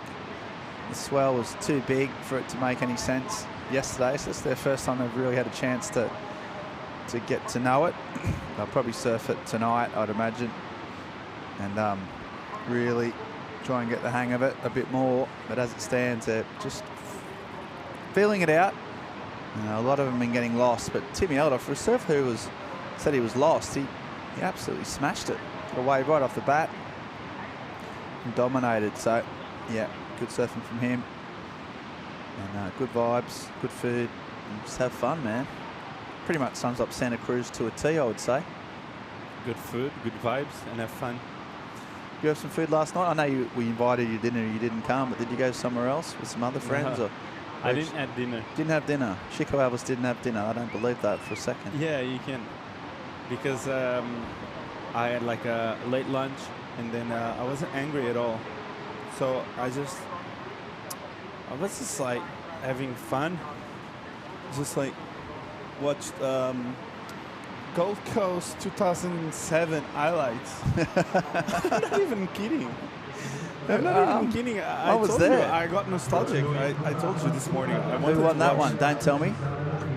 2007 Gold Coast. 2010, sorry. 2010. Thank you. Thanks. Joel Parkinson at Kira? No, it's Kelly Slater at Kira. No, Kelly Slater. Kelly Slater won. Snapper. Snapper. He beat Taj on the front. Right.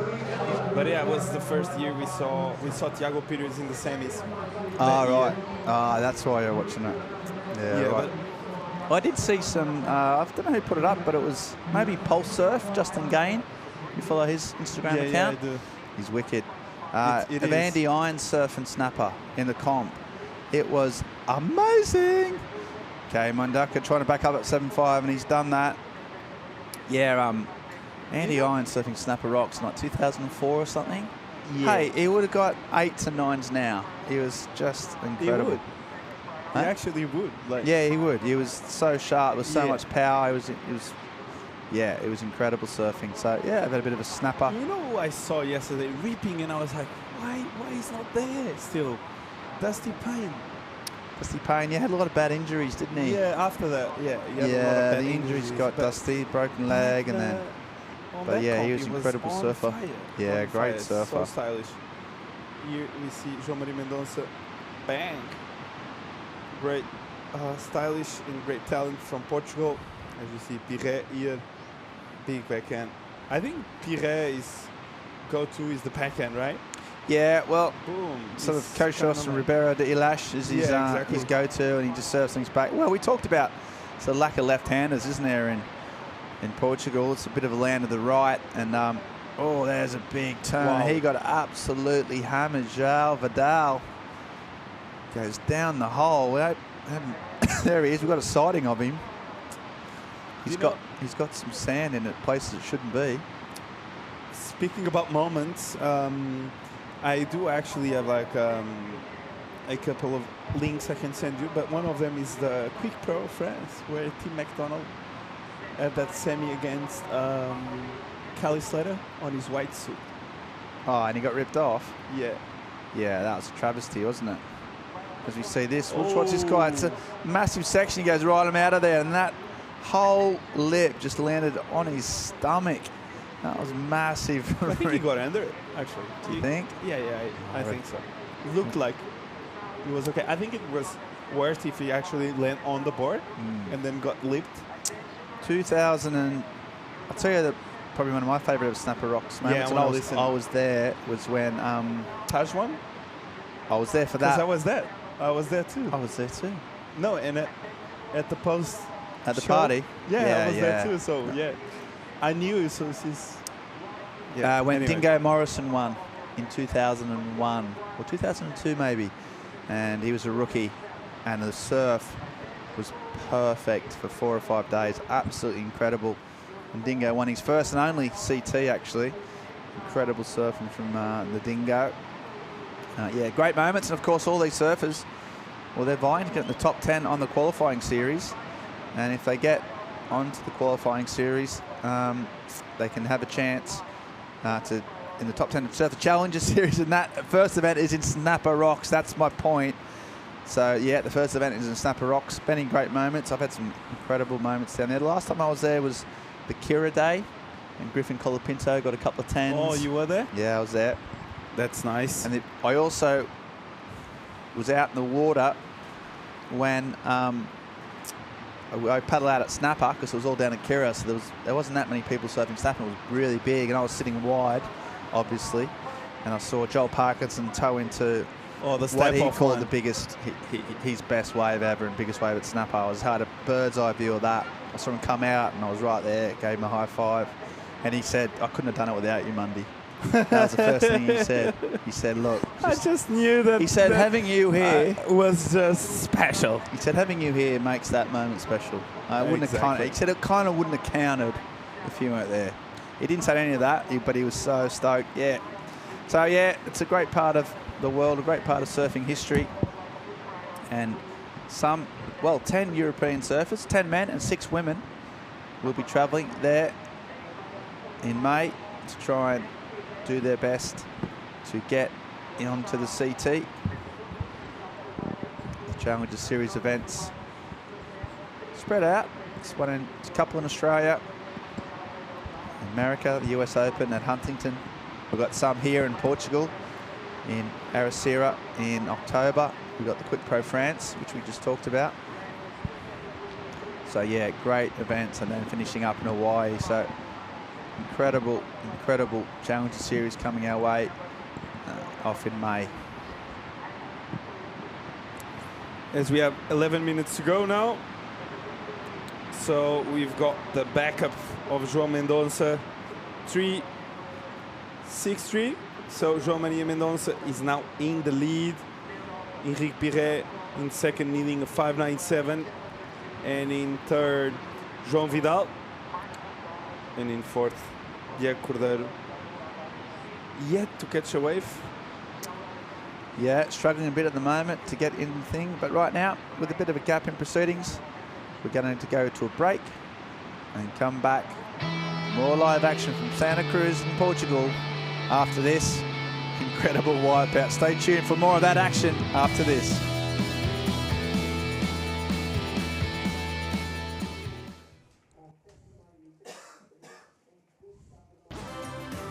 Torres Vedras, a land made out of city, countryside and the Atlantic Ocean.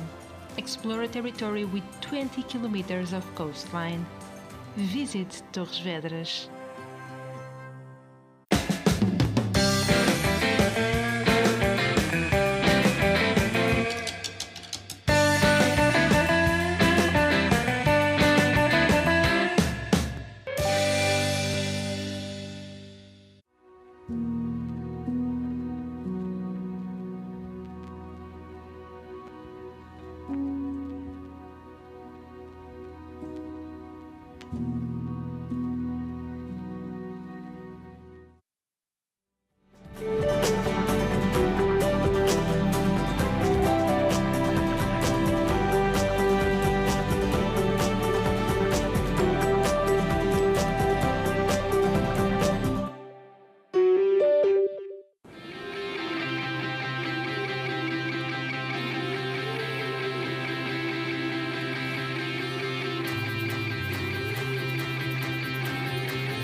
And welcome back to live action, Santa Cruz.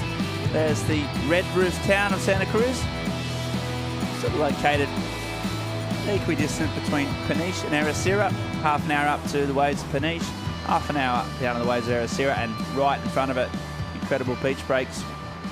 Noah's Beach Surf House up there to the left, and the gathering crowd of Europe's finest surfers battling out this week in the last round of the qualifying series events in Europe. It's a big one, and we've got some action from the ad break. Yeah, blue ear, big smash off the top from Diego Cordeiro. Diego Cordeiro here, he was trying to get a score on the board, so that was a good way for him. As we see green to here, João Maria Mendonça with another great wave. So he's got a 7.5, and I think he's going to get rid of that 3.63. Now, as we see a score popping in for red, Henrique Pirret, a 5.4. So I think that was, we haven't seen that yet. Maybe not. Yep. And Diego Cordeiro getting a 4.43 for his one backhand blast.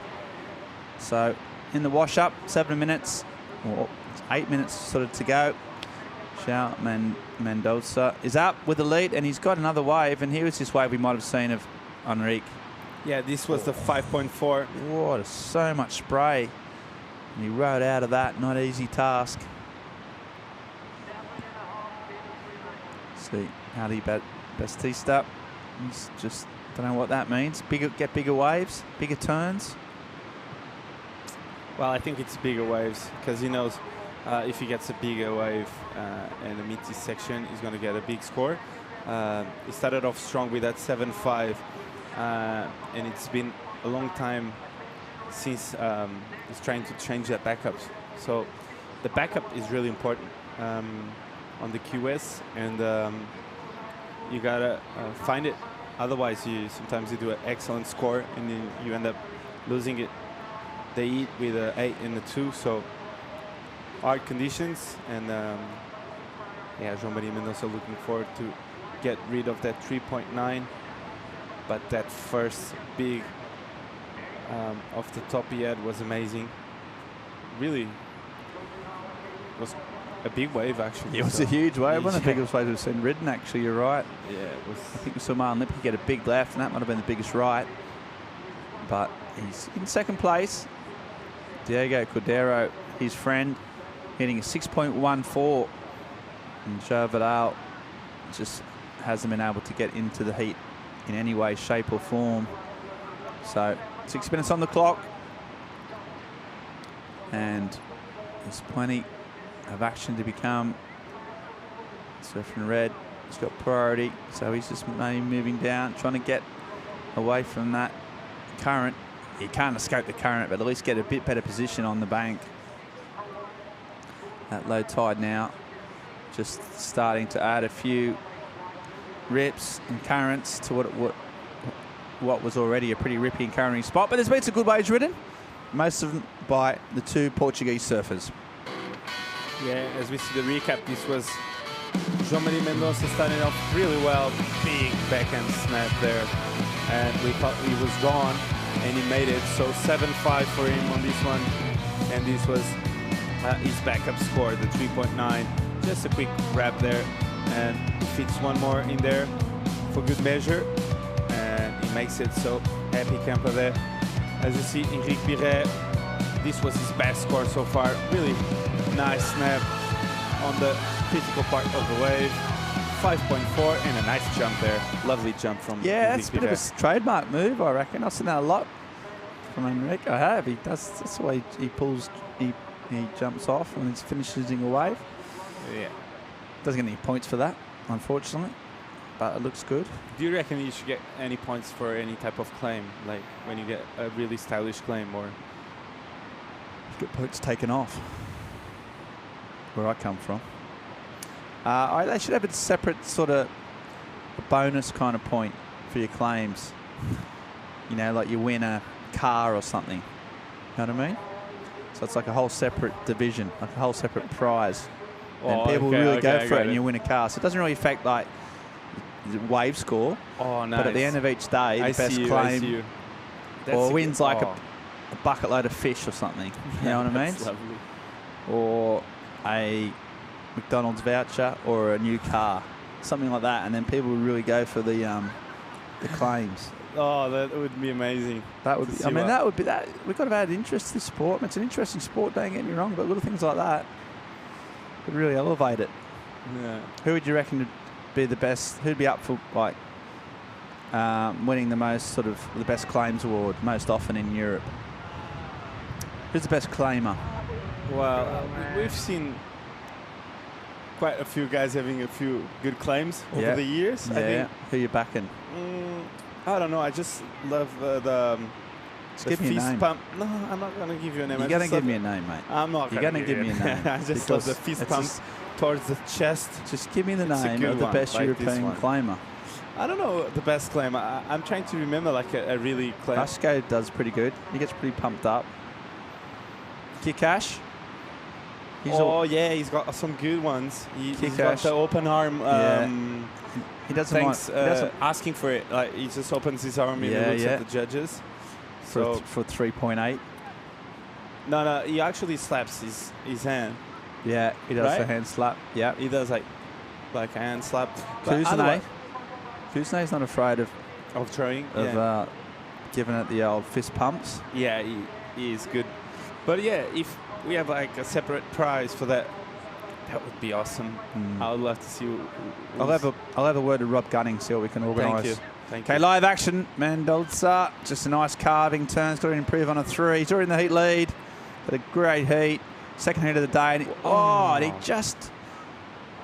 You break it down for me, but he went for that last section, and just his momentum just carried him forward.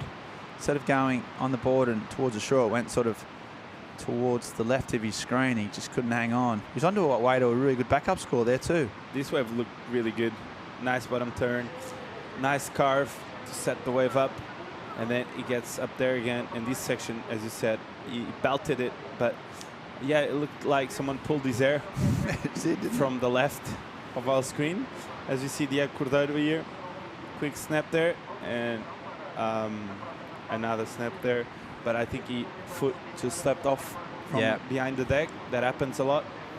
And with 1 minute to go, we have Henrique Pirret with priority still, and João Maria Mendonça on his way to get rid of that 3.9, and couldn't do it. But anyways, he's in first and leading, and he's ripping, as we see the epicam from Iriceira, friends and family from Henrique Pirret there on the beach, his girlfriend too. So Henrique Pirret with a lot of support today on the beach, cheering for him. What a nice character he is. Yeah, And, good guy. A lot of support, and at the moment they're pretty happy. He's in second place. Diego Cordeiro not able to get this one, but João Vidal. Whoa! Here he goes, big left-hander, drives around the corner. Has to do a bit of a two-stage turn. He's got more left in him. He's going so fast. Can he? And he's had some crazy wipeouts as Vidal, and that one not quite as exciting as his last one, but still he's going to know about that. So there he is, finally pops up, gets one on the head for good measure. 20 seconds left on the clock, and I don't think he's going to be able to get back out there. He's end of his run. His European qualifying series is over. Well, yeah, the quick snap there got a little bit stuck, and the wave just kept growing and growing, and then he tried to do under the lip snap, and the board just flew away. For Cordeiro, I'm sure that was ridden before the heat. Sorry, before the heat ended. We'll just see. He was chasing a 6.14. It doesn't look like he's got the score by his body language, and he hasn't. So it's the two Portuguese surfers progressing as we are going straight into the round of 96, heat 1. We've got Aaron Strong, Gerard McDade, and we've got Alamalo and Fernandez. So a pretty strong heat. And we've got also coming in exciting news, we've got Luke Dillon to come in, good mate of Giroge and a good surfer himself and a QS rider. So Giroge coming in to surf the next heat, and Luke Dillon's going to help us out. Right now though, I'm just going to go to a bit of a break. We see there João Mandoca looking great, well surfed, 7.5, pretty awesome. Okay, don't go anywhere folks, we've got a new round. We've got loads of great services coming your way. We're going on a short commercial break and be back with more live action right after this.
And a very warm welcome back to Santa Cruz as we have completed a massive round. 16 heats in, we're going to keep on swinging through to the next.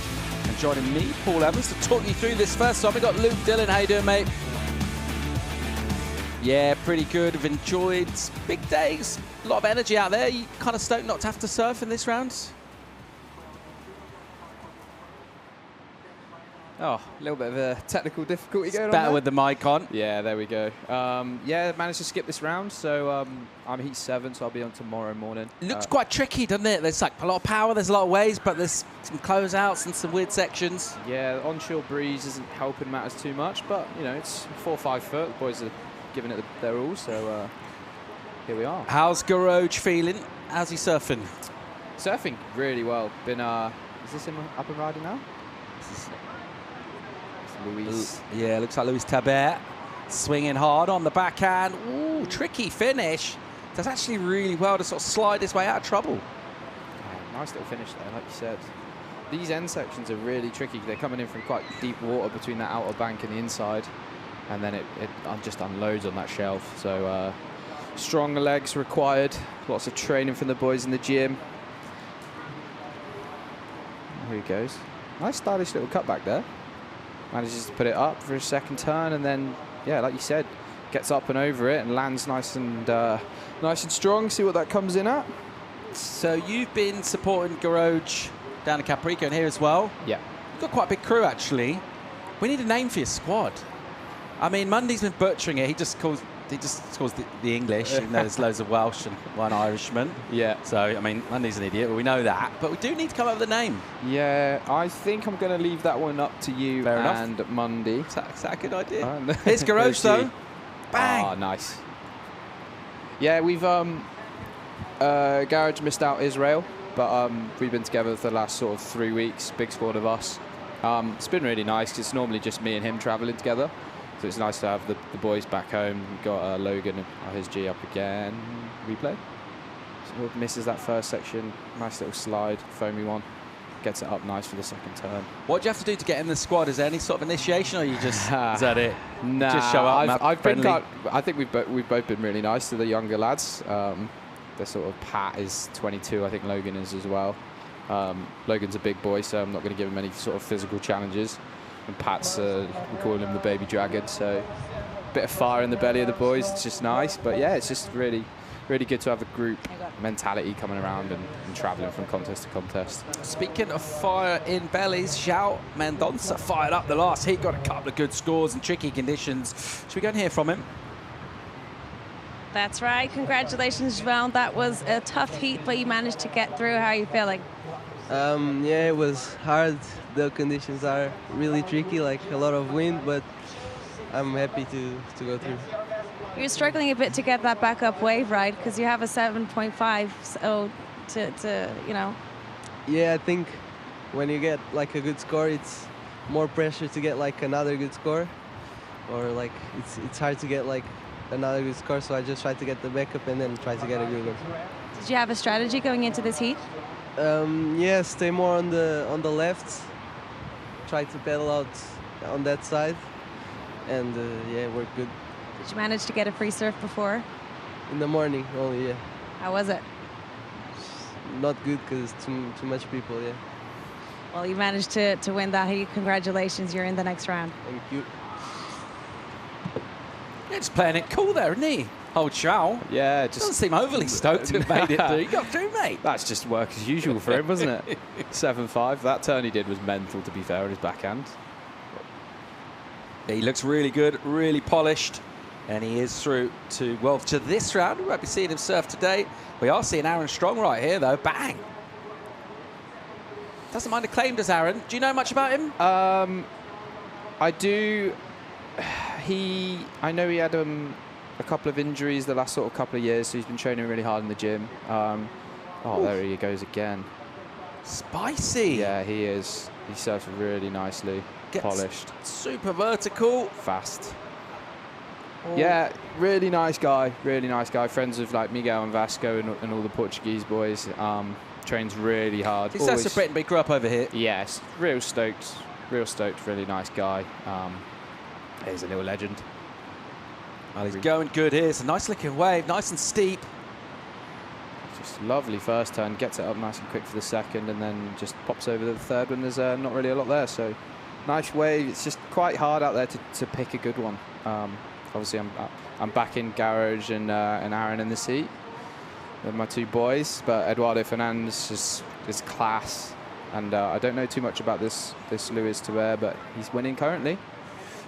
We've been talking a little bit about the ratings. It's been the last event, getting into the challenges. You talked about Pat earlier. He's got big results, didn't he, over in the Azores? So it's not far away. Is he thinking about that? Is he talking about it? I mean, we haven't really been bringing it up too much. He's a smart kid.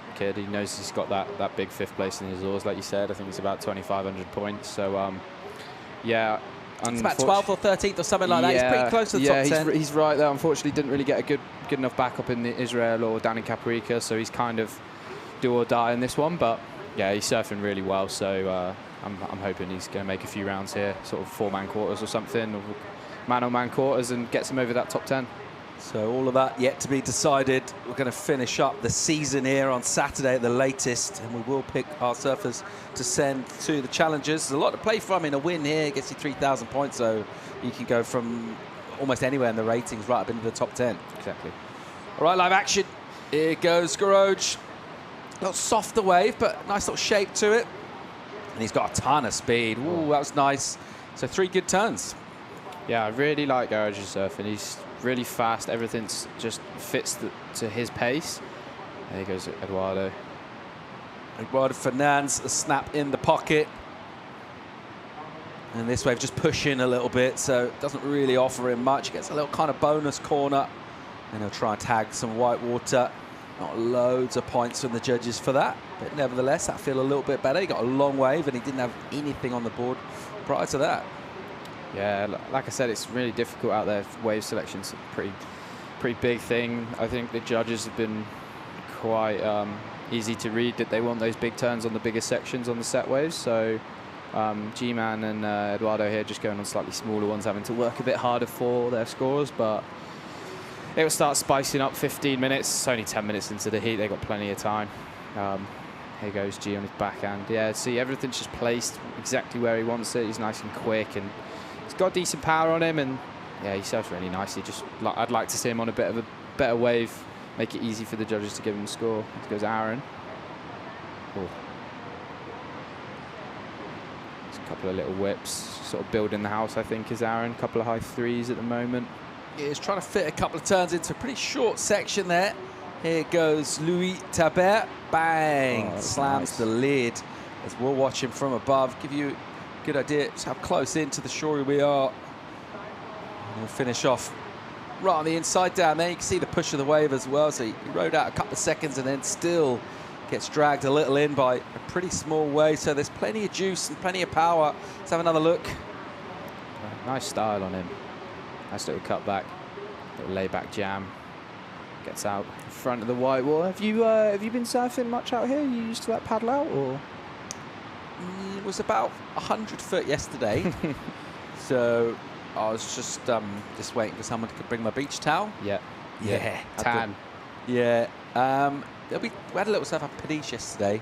Ooh, so it's been pretty solid. I'm thinking maybe tomorrow there's a bit of wind, but then conditions look really good towards the weekend, don't they? And it's actually quite an easy place to go for a quick surf out here with these shoreys, isn't it? Yeah. Just kind of jump in and smash a couple out. See, they're blessed with so much swell around here. Santa Cruz is always... Always seems to have a little bit too much. It's always sort of 4 or 5 foot plus, isn't it? I mean, you go to other venues and it's small and you think, oh, I want it to be waves. And then you always turn up to Santa Cruz and it's 6 to 8 foot. But it's good for me. I'm packing the pounds, so anything above waist high, I'm pretty excited to get the jersey back on.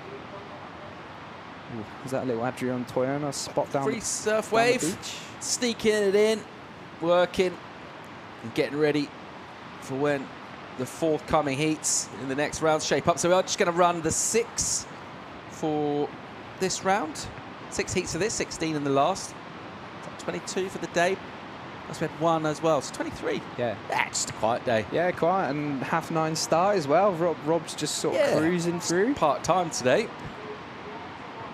But we've got a bit more time to play with here. Obviously no women's division in Santa Cruz.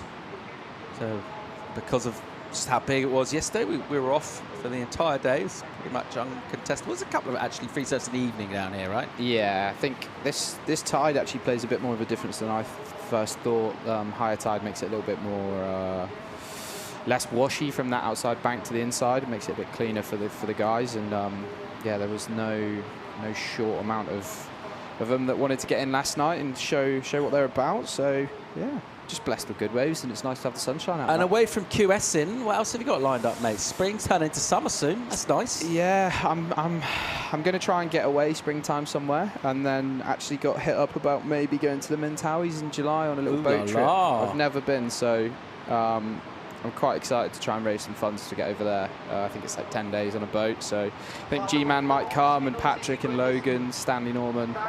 So we'll see. If things fall into place. That all sounds like a lot of fun. Little lull in the action right now. We're checking out Kylian Garrat, the young Frenchman, getting ready for his heat. He'll be coming up real soon. Still 11.5 to go on the clock in this one at the moment. Louis Tebet and Aaron Strong leading it. We'll be back with more live action from Santa Cruz real soon.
Welcome back to live coverage of the Estrella Galicia Pro Santa Cruz, presented by the Noah Surf House. Under 10 to go in this. We're watching Louis Tebet at the moment leading this one from Aaron Strong.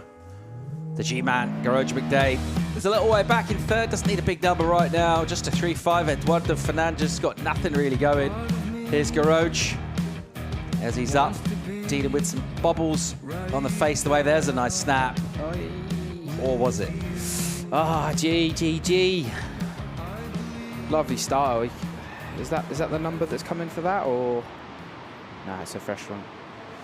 Yeah, he's got a lovely style on him. He just needs to put himself on a bit of a better wave. But low scoring affair, really. Winner's got a 5.33 and a 4.67, and Aaron's down there with a 3.9. Oh, he's just dropped a 5.23. So, it's not those 2 6s that Caparica was sort of putting up for everybody. Yeah. It's really tricky out there. Yeah, really wide open, this one. At the moment, no one really able to kind of stamp real authority. This is a decent looking wave, just unable to really unleash. And then that, looks like he had that turned down. He just sat down. Just back on his heels a little bit, and he's fallen. Eduardo. Oh, lovely little turn. Just a 1. Boys finding it hard to get those turns they were on the previous heat, aren't they? Oh, Aaron. Guessing that's the 5.23. Aaron does love a little claim, actually, now that you bring it up. Bang. Nice surfing. Now he got another one as well. Wow. So there he is. Back to back. 5.23, 4.9 goes to first. 8 minutes to go. Right, here goes Louis. He's up. And he goes to a really ambitious turn. He kind of prolonged being up there in the lip, and it was always going to get troublesome. And in the end, it just kind of overcomes him with a bit of power and juice. And he'll go down, but taking the risks. Yeah, I feel like Santa Cruz is one of those waves you really, if you're gonna get involved with the business at the top of the waves, you want to be getting out of there pretty fast. So saw Louis there just hanging the fins out the back of it for those extra second or two, and coming down with that amount of water, it's hard to hold on to. But Garage in third needs a 5.87, and Eduardo needs a 7.43. So sort of mid to high requirements. One turner's out there if the boys can get themselves on a decent wave, but easy saying that from the booth, isn't it? It's always easy from in here, mate. Nice and comfortable. Got a reasonably comfy chair, not too comfy, but you know. These big white lights are almost sunning me. Yeah, you get a little bit of a tan as well from the lights in the studio. And we've got loads of good angles on this beach from various positions. Our drone pilot, Ruben, is bringing us some nice following of the rides as they go down. Ever distracting when you're surfing the heat and the drone's following you? Not when there's this much action going on. Lots of waves coming through, you're always duck diving, paddling around. But yeah, it's when you hear that little buzz over your head, can be a little distracting if you're under the pressure. And the boys are just looking at everything coming in at the moment. Yeah, good tactics in these kind of conditions. They just paddle for like anything that comes your way. I mean, it's pretty hard to differentiate which ones are going to stand up. So it's anything with a bit of a wall. Here we go, live action. It's your heat lead, Aaron Strong, bang. Doesn't have much room, tags it hard. A lot of energy from him. Here's Garage, massive. And down. Yeah, it's so tricky. You can't. The camera kind of doesn't do it justice about how big this playing field is. Eduardo looking on a better wave. It's a little late. Lovely style. 2 goofy foots in this. 3 goofy foots. Here goes the third. I always find that the goofy footers always have really nice style. Is that just because we don't see as many more regular footers around, or you think that the right foot forwards Maybe. are just Someone better? told me that they don't like the way goofy foot surf backhand once, and I was like, well, how do they surf differently? Isn't it just exactly the same in reverse? Apparently not. Oh, interesting. I've never heard that before.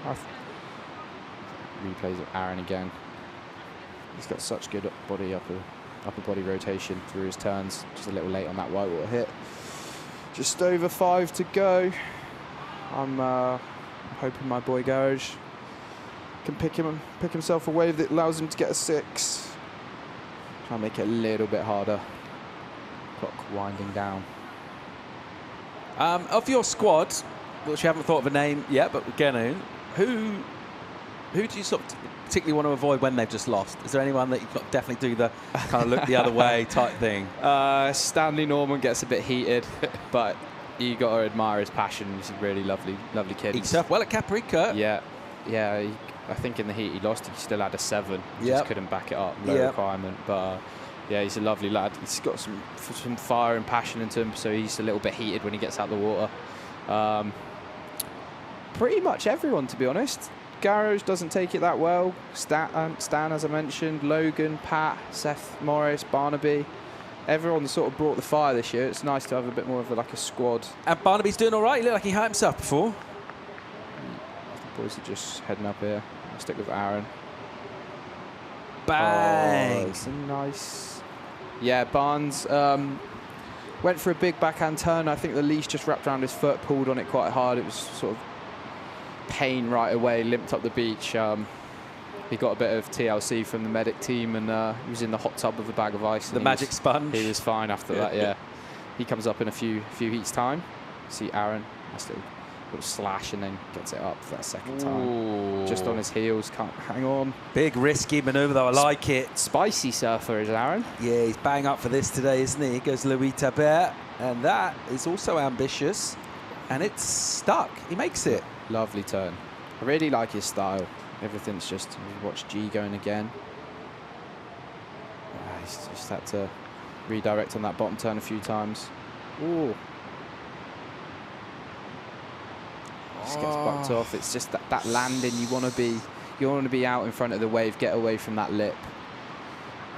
It's tough, but like I said, the camera doesn't really do it justice. It's a lot harder.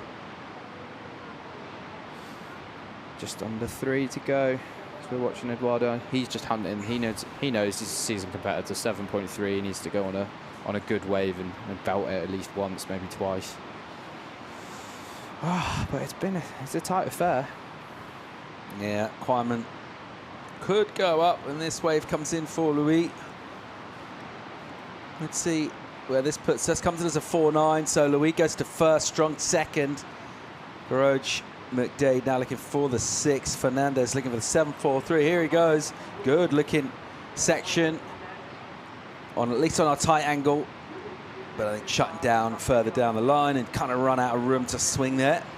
So Fernandez unable to really get anything going, some sort of individual crisp and sort of tidy surfing, but certainly hasn't had any combos or any really extended bits of open face. He's struggled with his ways. With these 2 minutes to go now, yeah, McDade needs to get a 6. You've got 2 minutes to go. You need a 6.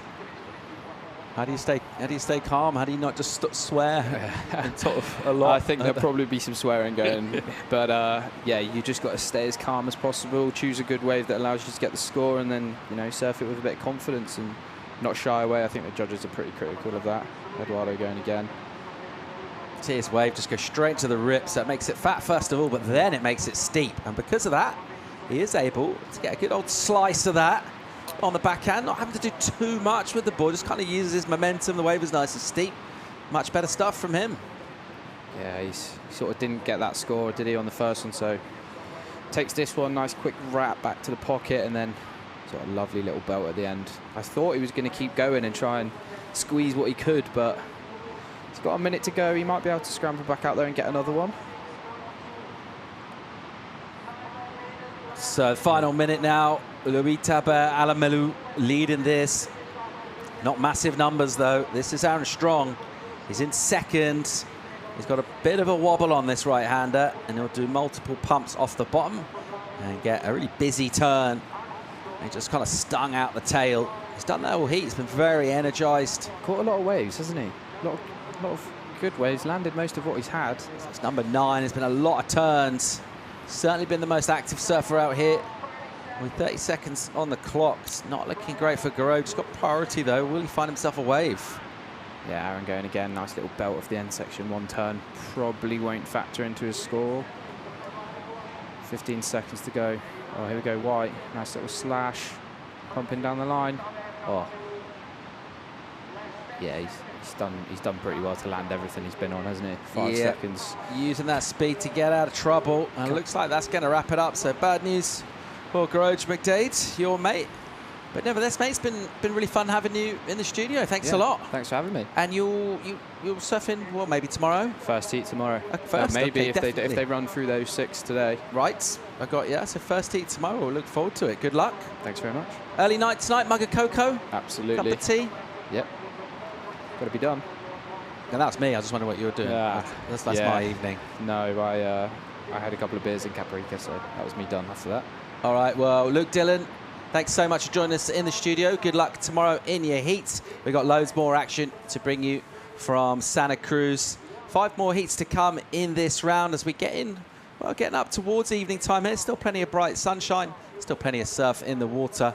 We're going to go to a quick commercial break, and we'll be back with more live action real soon from Santa Cruz.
Welcome back to a sunny afternoon in Portugal, more specifically the shores of Santa Cruz, where the Estrella Galicia Pro Santa Cruz, presented by Noah Surf House, welcomes the best qualifiers from around Europe and beyond for the final qualifying series event on the European calendar before we head into Challenger Series competition, which will kick off in Australia real soon.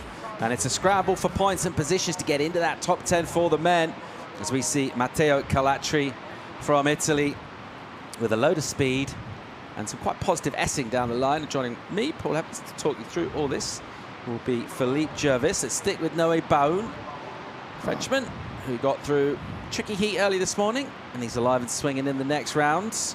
Your take on conditions, what we're seeing right now, Philippe? It's tough. Yeah, it's hard. Especially I was watching with Vasco I was in the competitors area, and it looks better from here.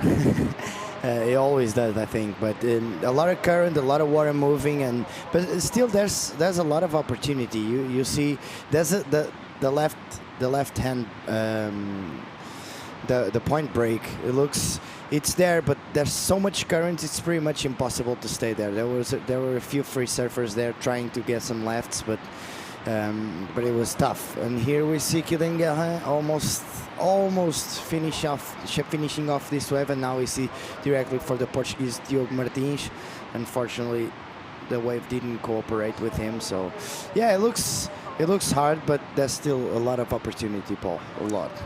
Still ways out there. If you can find them, stay positive, stay busy in the lineup, keep the energy up, and take any kind of opportunities to come through. I think crucially in that last heat, we saw a lot of people falling on heavy sections, maybe just trying to overdo it a little bit. And I think throughout the day, what we've seen is surfers able to take on the end section and come off successfully. They've done it with loads of speed. If you try and go in a bit slow, which is probably, also relates to the fact that you might not have got much else done on that way. There is a little bit of a tendency to try and overdo it on the inside, and that's super hard at Santa Cruz. Look at that late entry and a ton of speed from the get-go for Kilian. Yeah, nice really first turn, and then it misses it's kind of too early, and then comes with the top of the wave all the way down. And this is the replay for Noé. Nice little first turn. And then I'm pretty sure, yeah, this is the wave that completely disappears after that. It's tough. It's not easy. And this is first wave of Diogo. It's a 1.67. The wave just didn't cooperate with him. Oh, he actually does a nice little finishing turn. Unfortunately, it doesn't actually rides off it. So, yeah, it's not easy, but that's what you said. You got to keep staying active. Be positive, and yeah, just go all the way. Since that day. And trying to find the opportunities out there. It's hard, but you still see a lot of good scores, so you just keep scrapping for them. Finding opportunities in the last heat was Louis Tibet, and he's down the beach for a chat. Yep, I've got the last heat winner with me. How are you feeling? I'm feeling good. I take many waves, and I took 2 good ones, so I'm happy. Stuck to be here.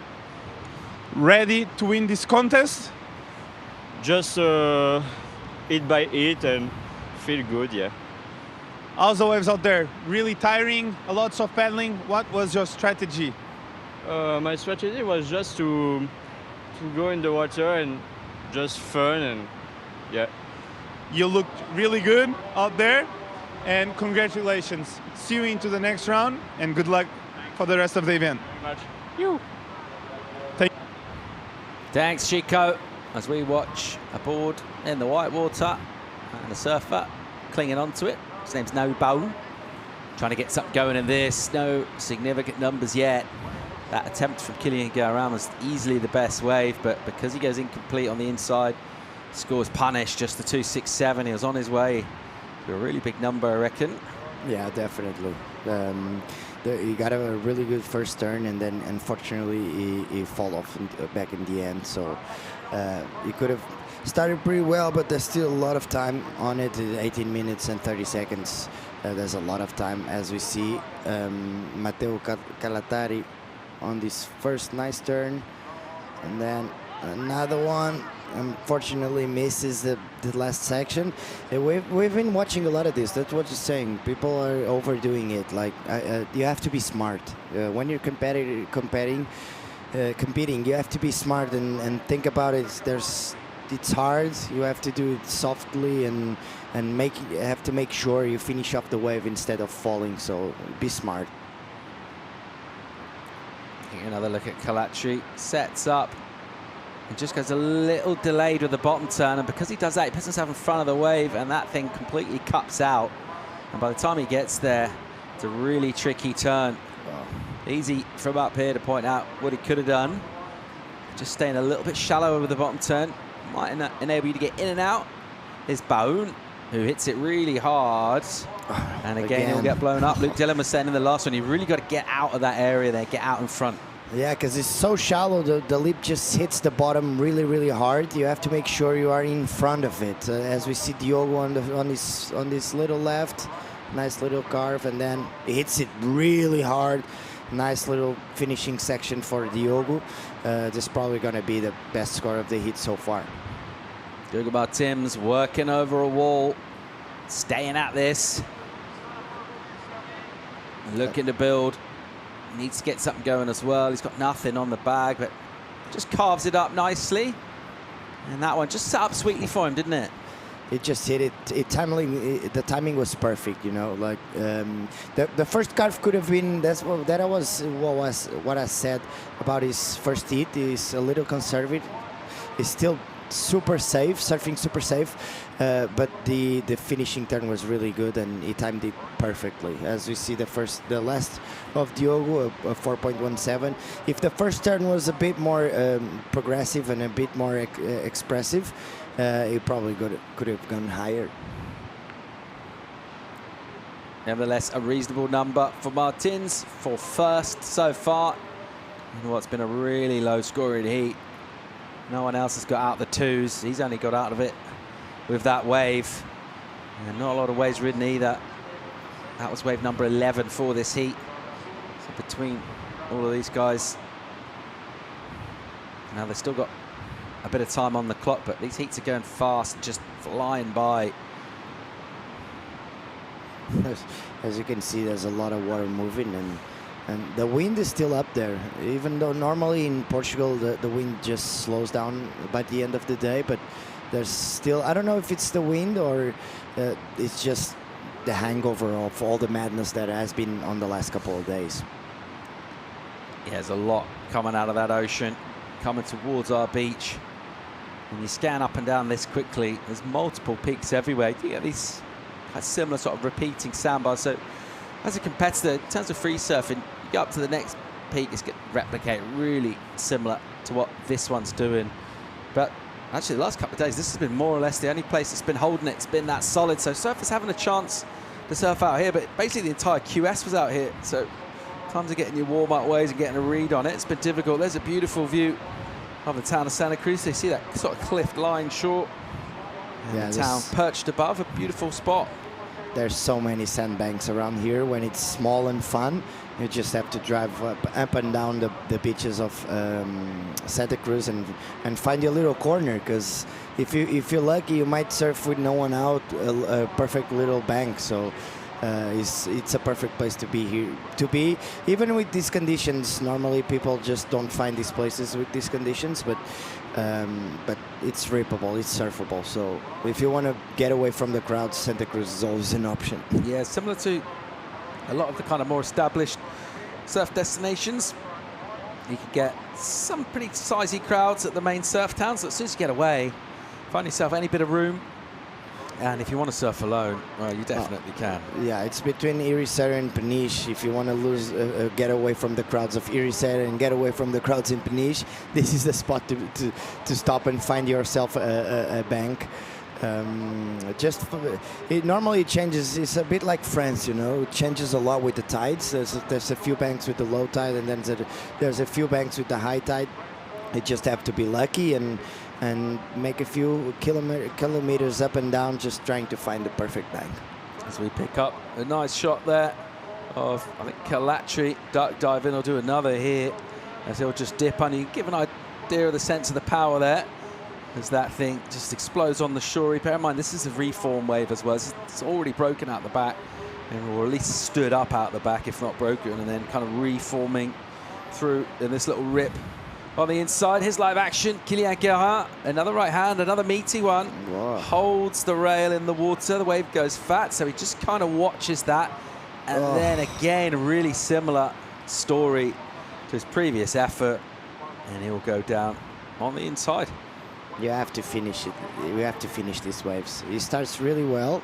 I think he went a little bit too much to the front of the wave because he kind of walled up on the beginning, and then he actually timed it right, but just too much white water. It's not easy. You have to play it safe sometimes because he doesn't have a proper score yet, so you have to play safe sometimes. Guérin going down. I'll get another 2 for that. He's shown us flashes of brilliance, but unable to get the completion. I'll tell you what, though, it's good enough for second place right now, a couple of 2s, because there's nothing really to get excited about on the scoreboard here. We've got that 4.17 from Dior Martinez, and otherwise it's all 2s and 1s. So a really low scoring heat as we go in towards 5:30 local time here on what's been a big day of waves. It's been a long and tiring day for the surfers, and it's been a long day for us in here. Huh? There's a lot of heats going on, and there's a lot of action going on, but especially for the surfers, because this is super tiring, and they have to be pretty smart about the way they spend their energy and the way they spend, like, the way they choose the waves and where to position themselves on the lineup. So you have to be smart and play it in a way that, thinking if you're going to get to the next round, you still have to have that energy to actually beat yourself against the big guys. If you're surfing the heat, you show up 3 hours before and sort of vibe on the beach, or you like get there sort of play it cool, get there 5 minutes before like Taj? No, I actually, when I used to compete, I like to watch the conditions before, obviously. So, but I don't spend too much time watching them, because sometimes you just get caught up, and if something happens and it clicks and everything changes on your heat, you're with a certain mindset, and then out of nowhere it's just the whole different story, and you can get frustrated with that. So, yeah, I just cruise and hang around, and obviously, like 2-3 heats before mine, I start watching heats, start watching the waves and where to sit, and try to figure out the tactics for it. Well, a little bit of pattern recognition, but don't get your heart set on anything too much. Yeah, because like surfing has this environment, like everything changes in a bit of a heart, like in a second, you know, like you're watching and the tide changes and the wind changes, and if you're thinking you're going to surf these type of conditions and out of nowhere everything changes, you can get frustrated and start wondering why I'm not lucky enough to have the same conditions as the other guys. So you have to stay calm and focus on the right things. As we see, nice little combo, 2-turn wave from Noé. Noé Baoun finishing off. Covered a lot of distance to get that turn done on the end. Did not need a huge number to move up. 9 minutes and 45 going in this one. And he moves to second, 3.27. So as you said, it's a low scoring heat. So everything they done, every time they finish off a wave, the scores they're moving up and down the ranking of the heat. So we'll see it move all the way through the end of the heat. Like the positions will change every second. Every time there's a wave finished, the position is going to change on the heat. All action at Santa Cruz for the Estrella Galicia Pro, presented by Noah Surfhouse. Another look here at Noé Baoun, who with some kind of choppy deep water out the back, and then finds a little finish on the inside and gets it done good enough to get in there for a 3 and up to second. Unbelievably, certainly the lowest scoring heat we've seen all day. Well, if you pick up a little vision on a right-hander, seems to be fairly evenly matched between the lefts and the rights in this one. Yeah, there's a perfect peak down the beach, but it's such a current, it's impossible to stay there. I was watching the waves on the heats before, and it actually looks really fun, but you can see it from the beach that it's pretty much impossible to stay there. As we see Diogo up and riding on this left. Martins. I should have gone for the turn at least. At least it would change the 1.67. But yeah, maybe it's repositioning. It looks like it. Yeah, just trying to get out of that hole, out of that rip, really. Mix it up, find a bit of clean water. They are in choppy town right now, and it is not pretty out there at all. It isn't, yeah. Whoever gets through this one's going to breathe a big sigh of relief. It has not been a classic. It's all about just getting it through, coming back to fight again. You just have to keep on adapting. That's what a surf. That's what it means to be a surf competitor. Adapting. The best guy, the guy who adapts the best to the conditions, will always win. I think. Like, if you're able to adapt to the certain situations, you're gonna get through so many heats, and that's the hardest part, obviously, because everyone has their strengths, everyone has their weaknesses, and then at the end of the day, the guy that takes advantage of their strengths, it's gonna get through.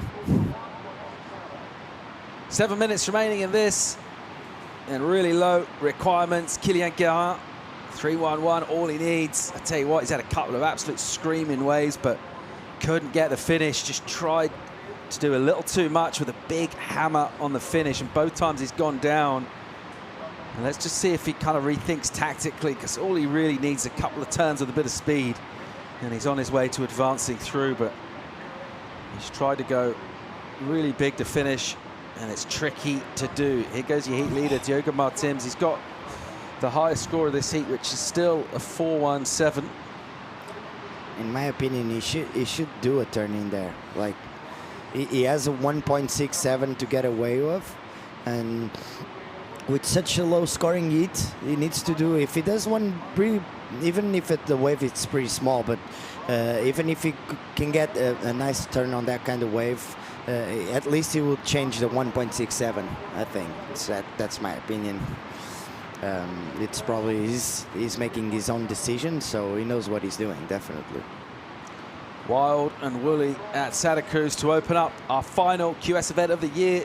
It all comes down to this, our season, which kicked off, well, back last summer, European summer anyway, back in August, and went through the autumn with the Azores, the biggest qualifier in Europe.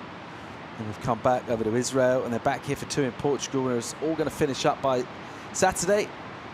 And just with men's QS competition in town, it's all about getting in that top 10, getting the invite to the Challenger Series. Got all of those topics up for discussion, particularly as we get into the back end of this competition.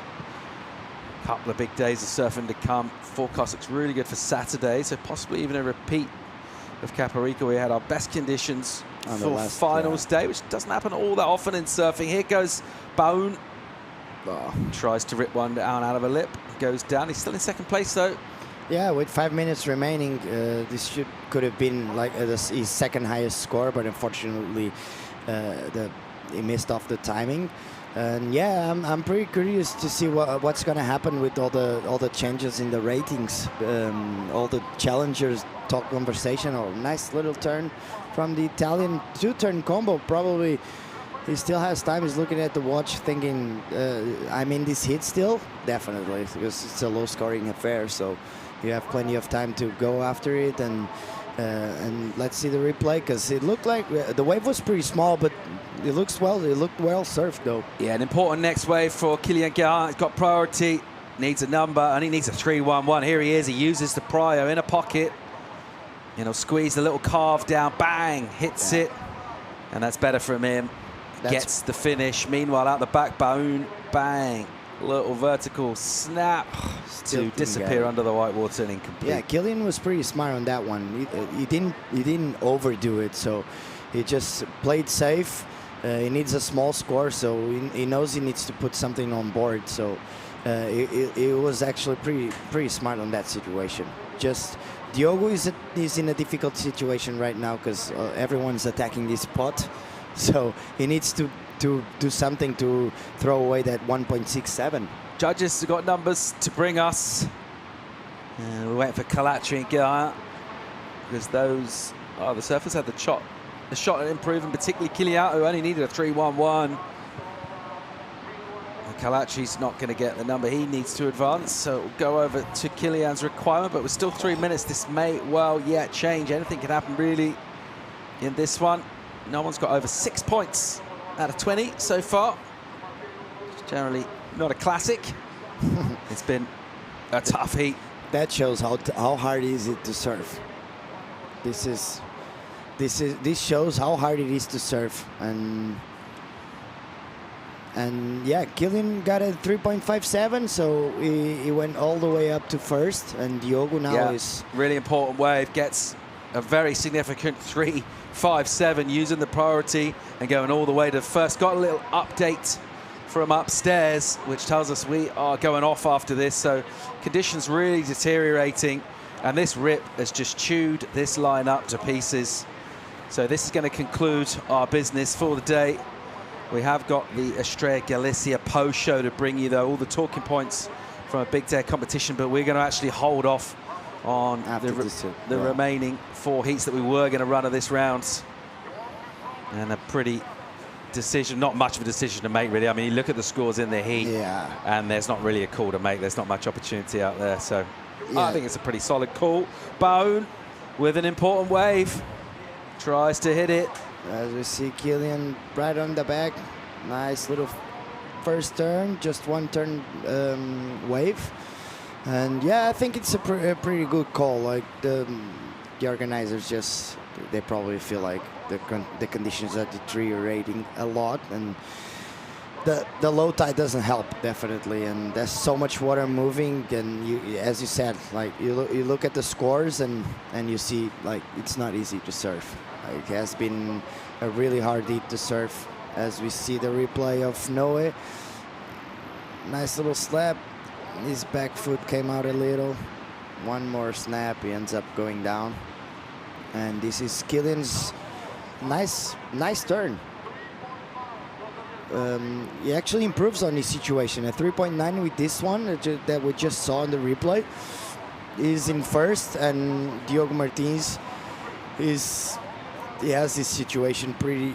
With 1 minute remaining, Paul, it doesn't look easy for him. Even though the other guys are not allowed, they haven't been able to do anything. Diogo has a 1.67 counting on his account, so anything can happen in this last second. Yeah, still wide open with these numbers so low. Here goes Guerra, heat lead, a nice looking wave again for him.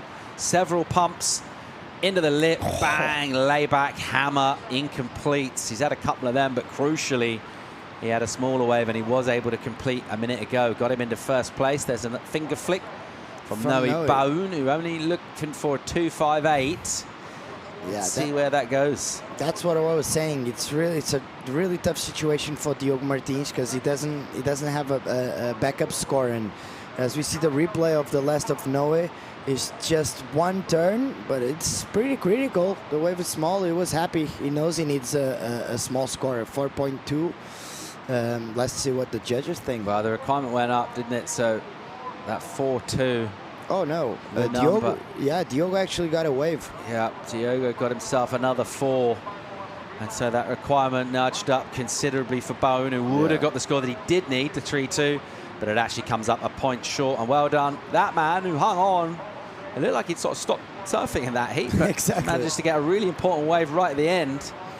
So Guerra and Martins getting the work done. Looks like he's got a little bit of strapping on the wrist there. Oh, yeah. Diego Martins, but nevertheless, he was able to get out of that one. A really tough heat, and a heat with scores modest enough to get our head judge, our contest director, to decide to call it for the day. I think that's a pretty smart call. Doesn't show much signs of getting better, the surf out there. So we're going to come back again tomorrow. But before we do any of that, don't go anywhere. We've got the Estrella Galicia post-show, wave of the day. All of the good stuff. We're going to bring Monday into the studio to talk you through it. We'll be right back.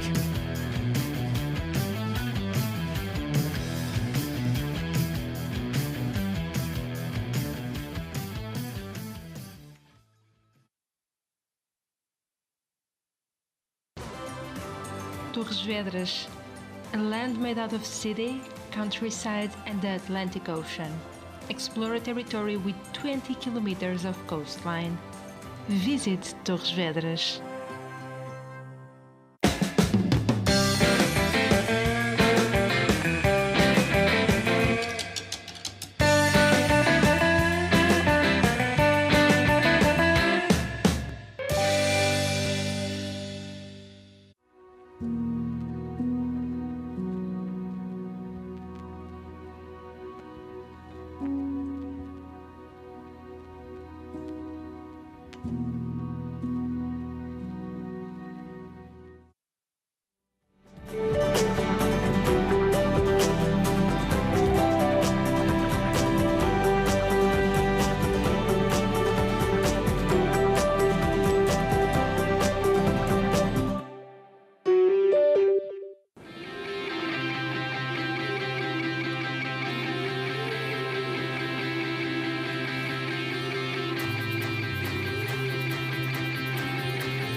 Welcome back to the shores of Santa Cruz. We've had a full day of action here on the first day of the Estrella Galicia Pro Santa Cruz, presented by the Noah Surf House. It's been an incredible day, a lot of heats, a lot of action, a lot of surfing, but we had to call it quits. The low tide had just ripped a few holes in that bank, and Philippe Jarvis, it just wasn't working. Called it quits, plenty more time to come, but how's the day been? Overall, what's your vibe? It was all right. The conditions were pretty fun, even though it was a lot of work. But it was surfable, it was contestable, so everyone did their best, and we had some nice waves ridden all over the day.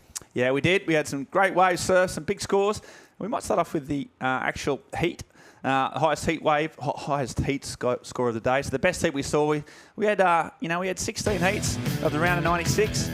Started off, and we had some incredible waves. But this was the heat that caught most of the attention. Igor de Souza, he's always a showman, and there was so many good waves in this heat, hey Philippe? Yeah, this is Samuel's first wave, two-turn combo. That's what happened for him. And this guy.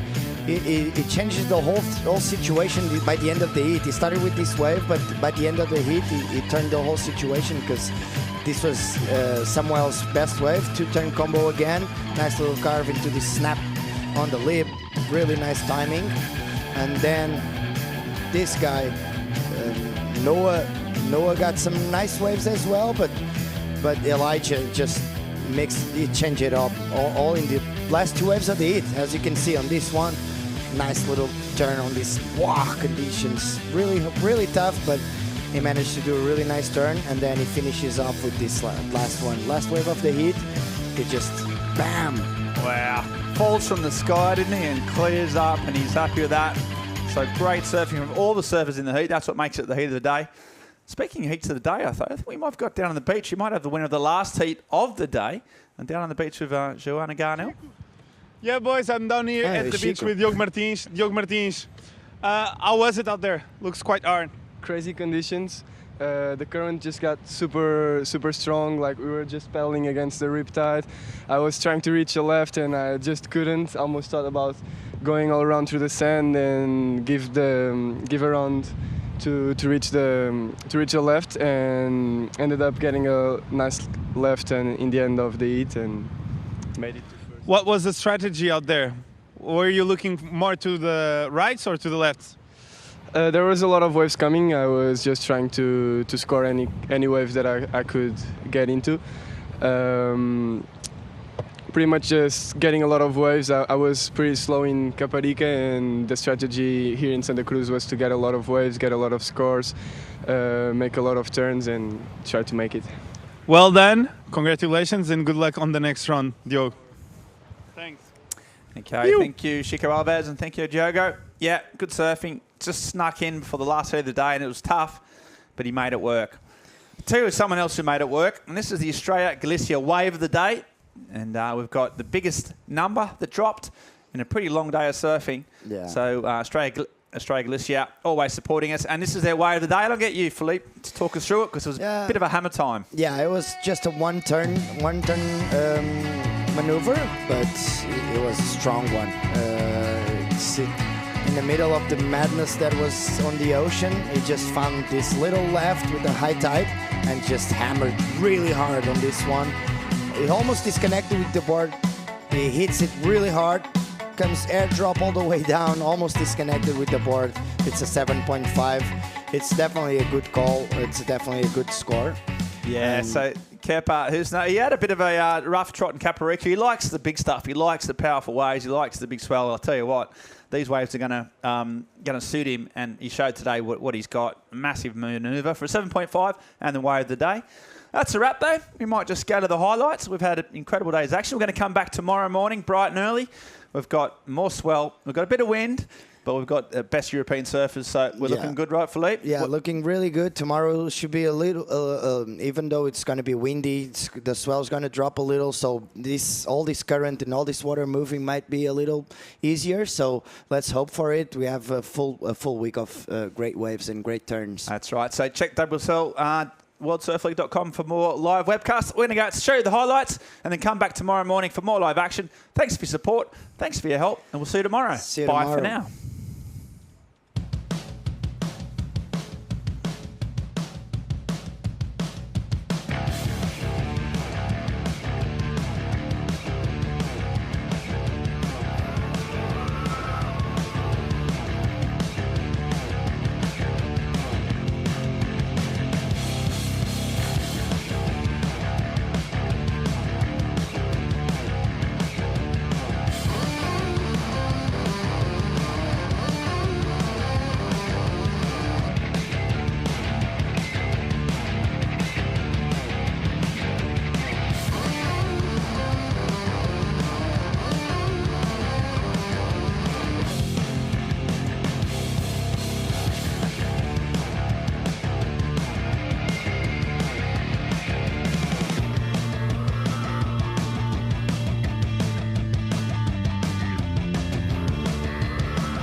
Copyrighted event broadcast is produced by the World Surf League for broadcast around the world and may not be retransmitted, reproduced, rebroadcast, or otherwise distributed or used in any form without the written consent of the World Surf League.